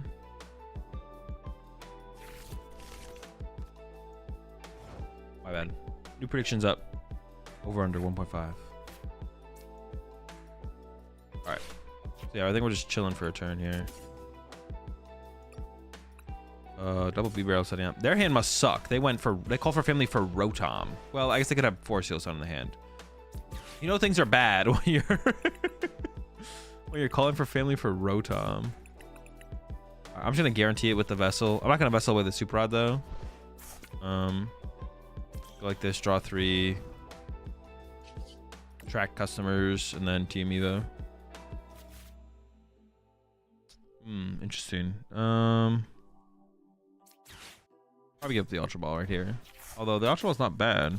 Maybe I should just like play the bug catching set, because finding more grass energy to combo with the Guardian Sphere wouldn't be terrible. Not sure about that actually. Oh, I didn't attract customers yet. Nope. No customers to attract. Unlucky. This, and probably the Bidoof actually, to be honest. I kind of want that other B-barrel.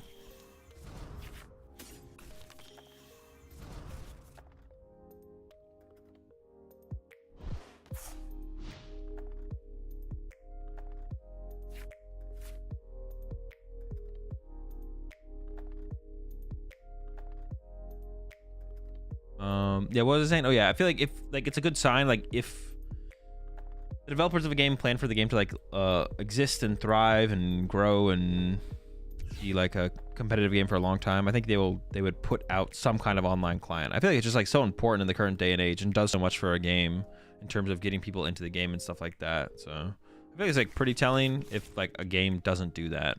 Or that's like how I think about it anyways. I feel it's pretty telling if a game chooses not to have an online client. It feels like they're basically saying they don't plan for the game to exist for a long time.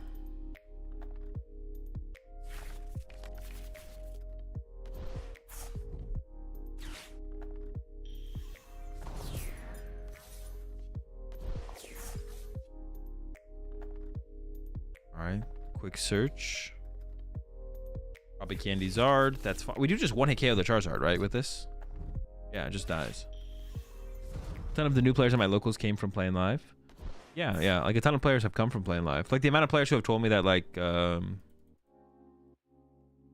this season or last season was their first like IRL event. There's quite a few. All right. Oh wait, that's stupid. I got punched by the bird. This deck does play one counter catcher. It plays a lot of balls. I didn't think about that happening, to be honest. I didn't think about them punching me with the bird. Good play though. What happens if bird? Unlucky. All right. I don't really want Relor. This guy sucks. He's never good for me to put this in play, right? I don't think so. And he set up more of the spiders. Dude, he won't leave me alone. Why won't he leave me alone?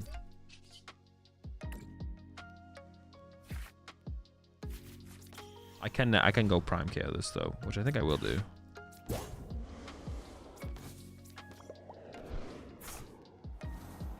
Counter catcher would have been better, but dude, go away. All right, can I even recover anything useful here? Not really. I mean, this thing would be okay to get back, but I think we just chill.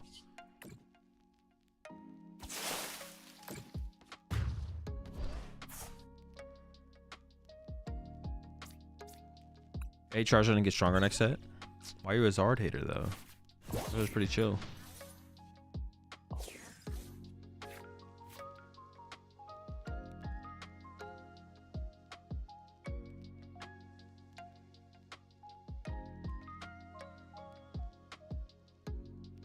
You show how to chat for friendly matches, which is cool. You mean like challenges? Like when you challenge someone? It did? I don't even remember that, but maybe it did.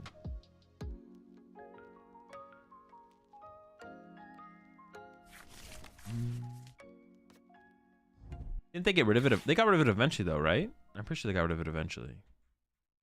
I'm actually not 100% sure. I don't even remember, to be honest. What makes Zard stronger? The Dusknoir coming out of next set is really, really good in Charizard.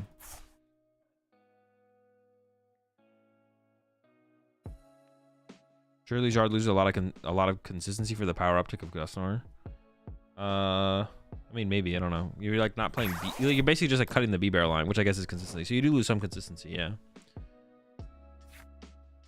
I don't think it's like at a detriment to the deck, basically. All right, this first. Kind of awkward. I don't really want that. I can just fail. I want spiders. Where are the spiders at? The little ones. Although I guess I could have harder treated this. But does harder treating this do anything?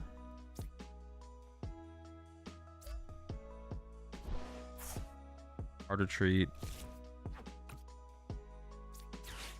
Go to this thing. Is having this in the active a bad thing? Any Charizard knockout? I knock out Charizard. It could knock me out with a Defiance Band next turn, which would be annoying. So I force him to have a Gust as well to go with it.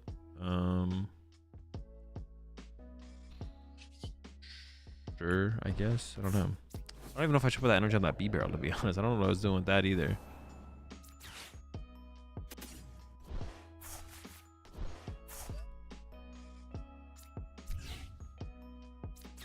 Oh, wait, did I already play a Super Rod? I didn't already play a Super Rod, right? No, we played 2 Super Rod. I need to be drawing some cards with these B barrels.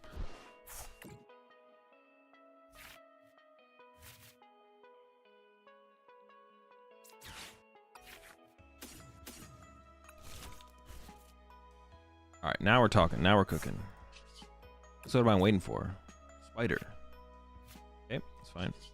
150. Set to a KO.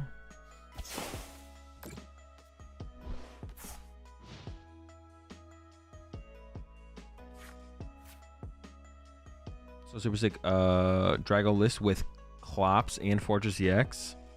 Clops and Fortress. Something to KO itself to make Countercatcher active as wild. As a one prizer, I mean, we do have that in Fortress, but yeah, as a one prizer, definitely makes a big difference for sure, right?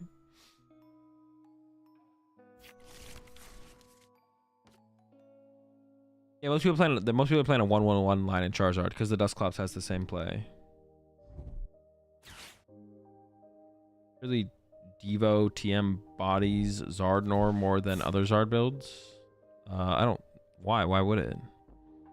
You're not playing Charmeleon.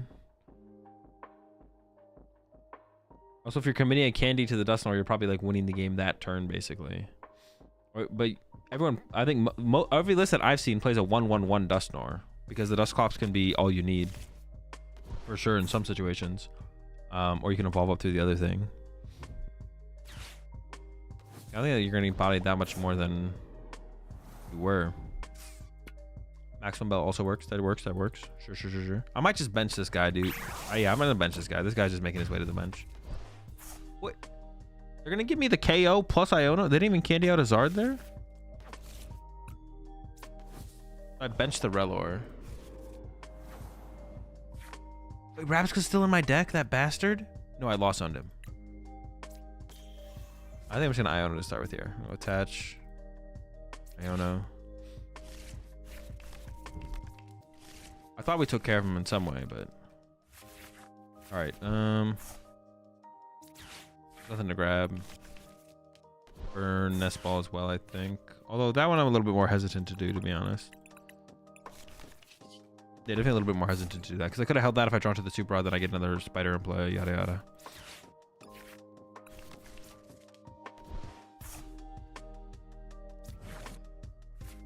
I'm down to hold that for this turn because we don't need to draw any more cards. But yeah, 3-card hand, knocking out their Pidgeot. I'm feeling like we're in a pretty good spot here. I mean, if they candy Zard, they need but they need Radzard. They need Radzard this turn, so candy Zard's not enough. Radzard would be pretty good against me, though, to be honest. That would definitely be pretty good. Have you tried to play Quad Iron Thorns EX? I have. It's okay. I definitely need to give it another shot for sure. The deck's pretty bad though, I think overall. It's a pretty bad deck. Yeah.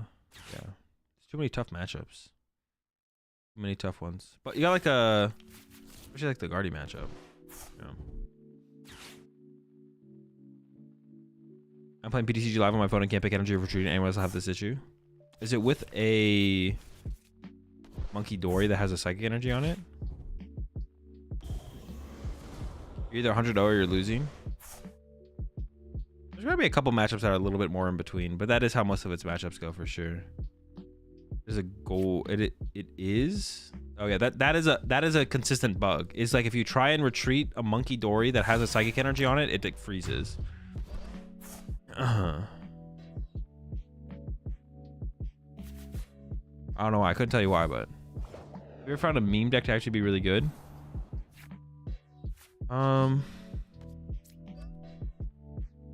There's gotta be some out there. Like started as a meme deck.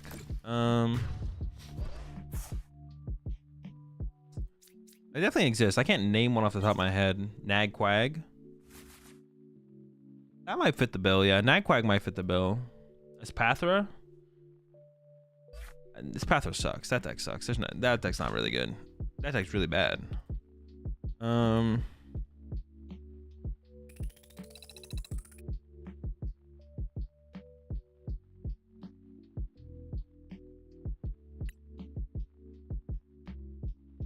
Arc Gyarados. That deck also sucked. there was just better Arceus decks at the time, wasn't there? I don't remember for sure. That deck was just bad, though. That deck was just bad. Didn't Zoro start as a meme?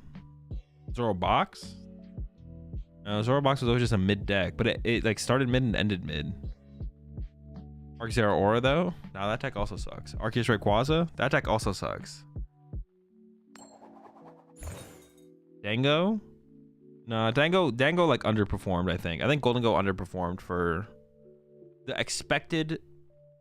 Yeah, the expectations of Golden Go were higher than its performance, I feel like. For sure. Stands okay. Looks like a Tatsugiri angle. We're up against Lost Zone. Okay. We don't play Manaphy. We're going second. Be tough. We definitely want to KO Iron Hands with this thing, though.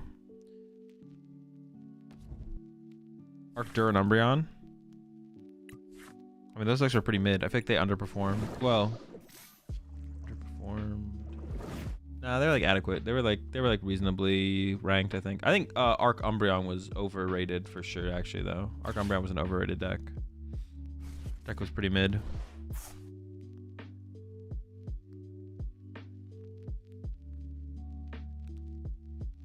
Yeah, Rabska for this matchup. Yo, true! My homie Rabska! Yo, he's always gonna come in clutch for me. Shout out to Rabska. Yo, appreciate the 36 months there, Tyler. Yeah. Rabska, I'm sorry. I was hating on you in the last match. Listen, you were kind of being annoying, though. You kept popping up. But listen, we've worked out our differences. You're pretty chill now. Yeah, shout out to Rabska. Big time.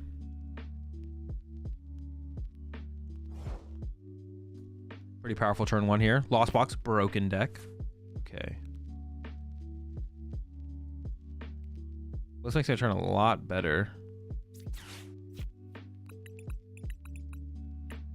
And grab this. Probably just plus an Ultra Ball. Rabska on deck.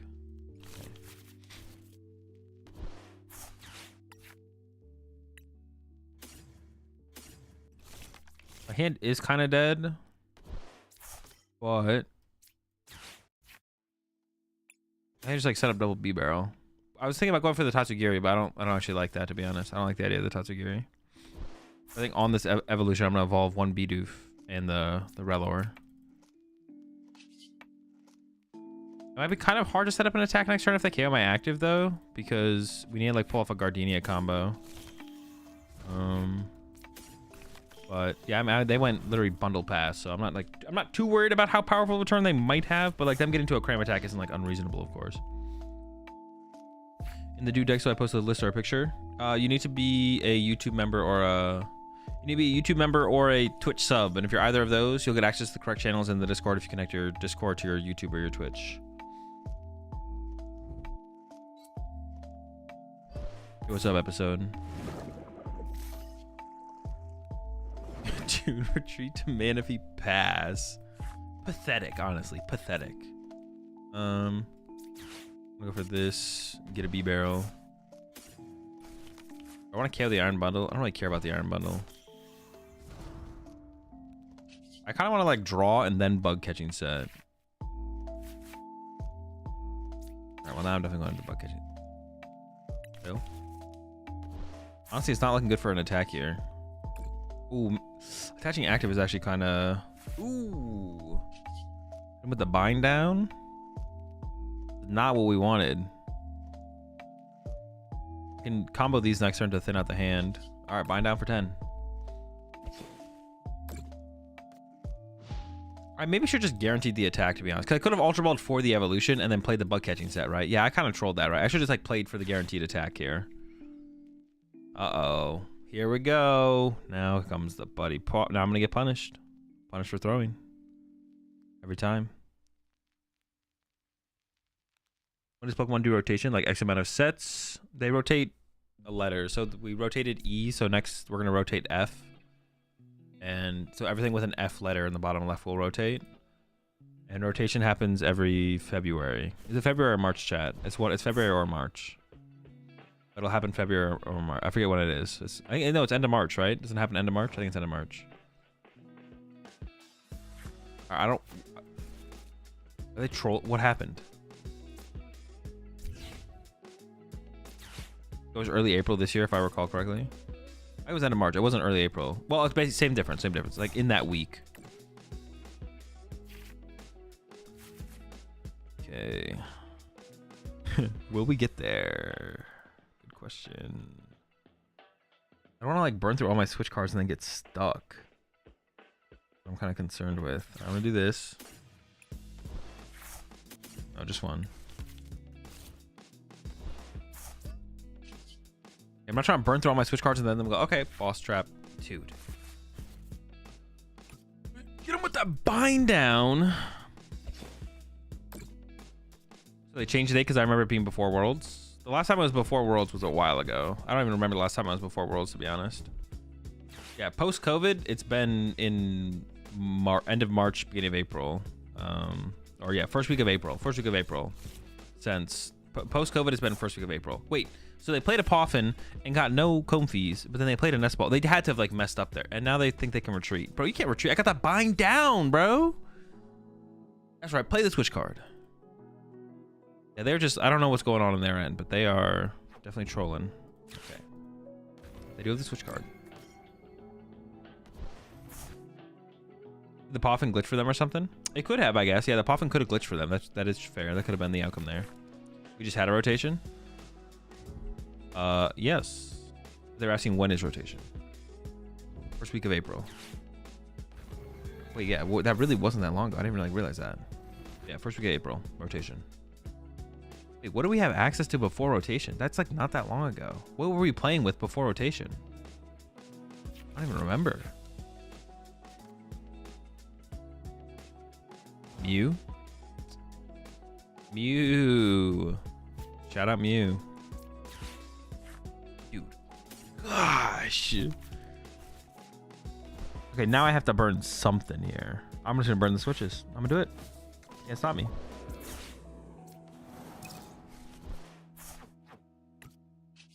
I don't want to burn the. I don't want to play boss though, because I could draw to a different supporter. Oh my gosh! Finally, jeez, holy smokes, man! All right, we did it. We found a Spite Ops. They exist, believe it or not. Oh my gosh, another one. That's crazy. We're punching. Yeah, we were playing Mew. That's right. Now I kind of remember, to be honest.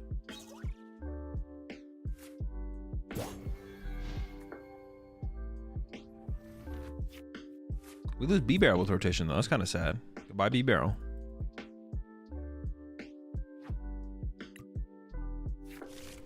Now we're cooking. They still need to find themselves a course before they get anything. We're probably too set up at this point. I think we just win from here, to be honest. I don't think they can win. Got the Raps, got to protect us. I'm good. We lost Zorobox last rotation. Rip. It's okay, we got that gas Reverum. True, we still have Reverum. And the Dunsparce. Yeah, we're still cooking. We're still cooking. We might lose some squad. We're keeping some squad as well, though. I mean, we just keep swinging, right? I don't even want to Iona them, right? There's no reason to Iona them. Triple spiders on deck, and we're swinging. Losing the Radiance are going to hurt. Do we lose the Radiance next? Yeah, they do rotate finally, don't they? Yeah. It's still a while. It's still a ways away, though, to be honest. We don't lose the Radiance until like halfway through the season. Yeah, rotation doesn't hit until like halfway through the next season. Interesting. Oh, I saw something. Wait, is this real? Actually, I can check my own email. So World's emails went out today. And oh, maybe it wasn't messed up. Oh, maybe someone was trolling. Maybe someone like edited their own thing. Someone got an email for Worlds, and in their email it said, "We'll see you in New Orleans in April." But I don't see that on my email. Maybe their email was different though. Yeah, someone's so it made me think, is NAIC going to be in April? Because NAIC is going to be in New Orleans next year, but is it going to be in April?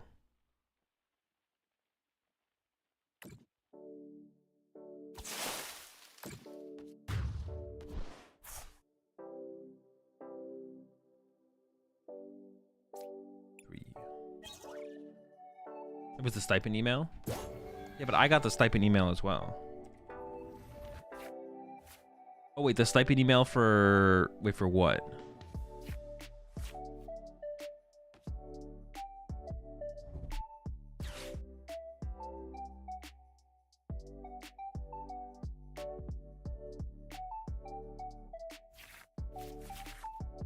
Was it the travel award email?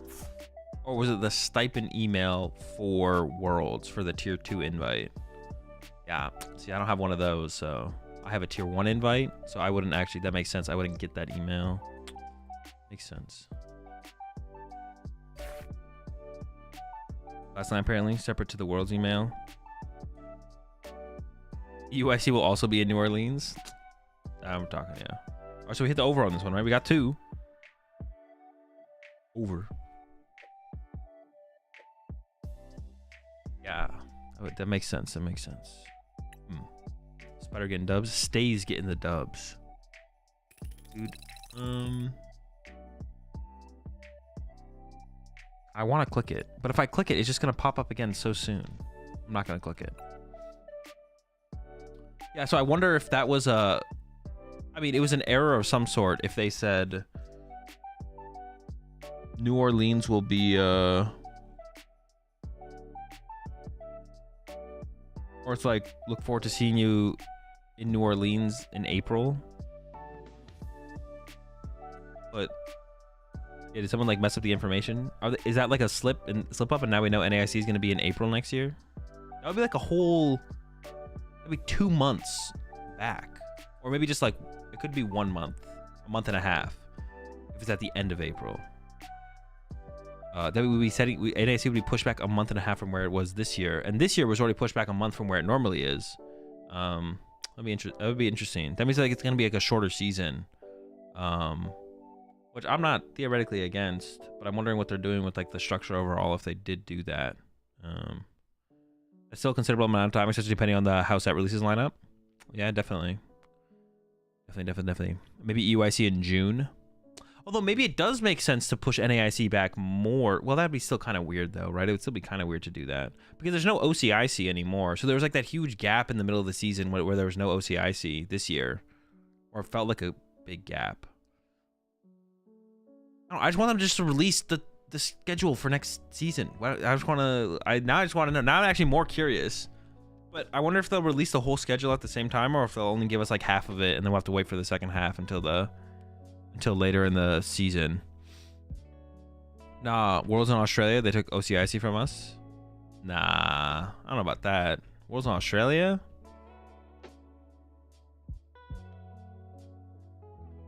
I mean, without OCIC, should be 4 months gap for each IC. Well, the season doesn't run year round though, so it's not gonna be 4 month gap, but. LAIC after SVO7, EUIC after SVO8, NAIC after SVO9. Maybe what SV are we on right now?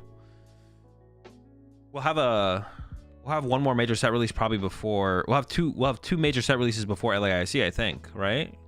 Or no? Maybe we won't. I'm not sure.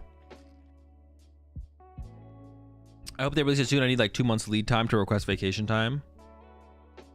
Yeah, hopefully they do. Yeah, that's like a big thing is too, so people can get the vacation and get their time off. So when can you make me a mod in the Yap server? I can make you a mod. I'll give you like admin.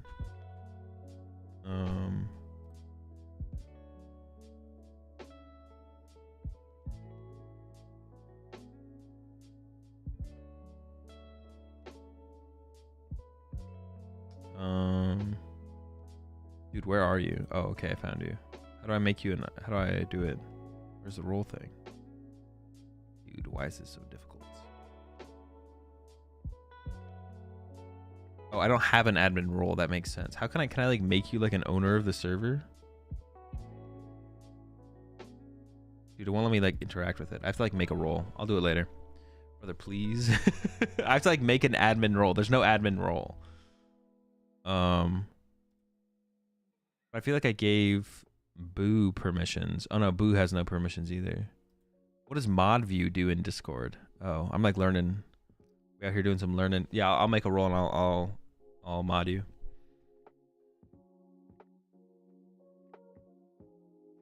Got to pay out for the over? I thought I did. Oh, I didn't. You're right. Wait. Are you baiting me here?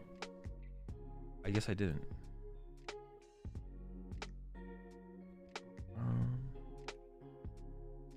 What account is this? That's secret. I can't tell you that. Why do you want to know that? That's even more suspicious. Why would you need to know what account this is?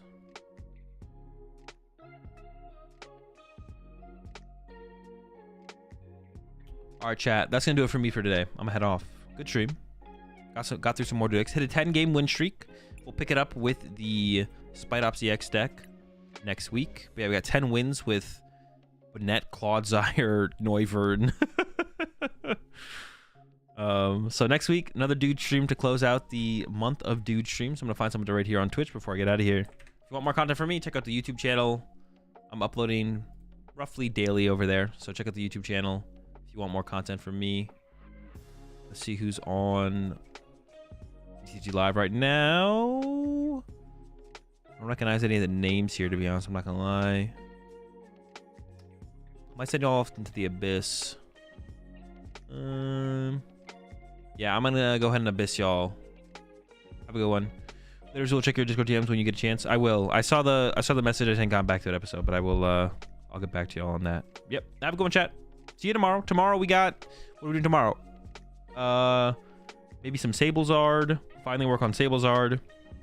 Gonna play in the Doom tournament, and I'm gonna make my top 10 players in the Pokemon TCG from the 2024 season. I'll probably start the stream with Sablezard, and then we'll get into that, and we'll do some Sablezard, and then we'll play in the Doom tournament. That's the plan for tomorrow.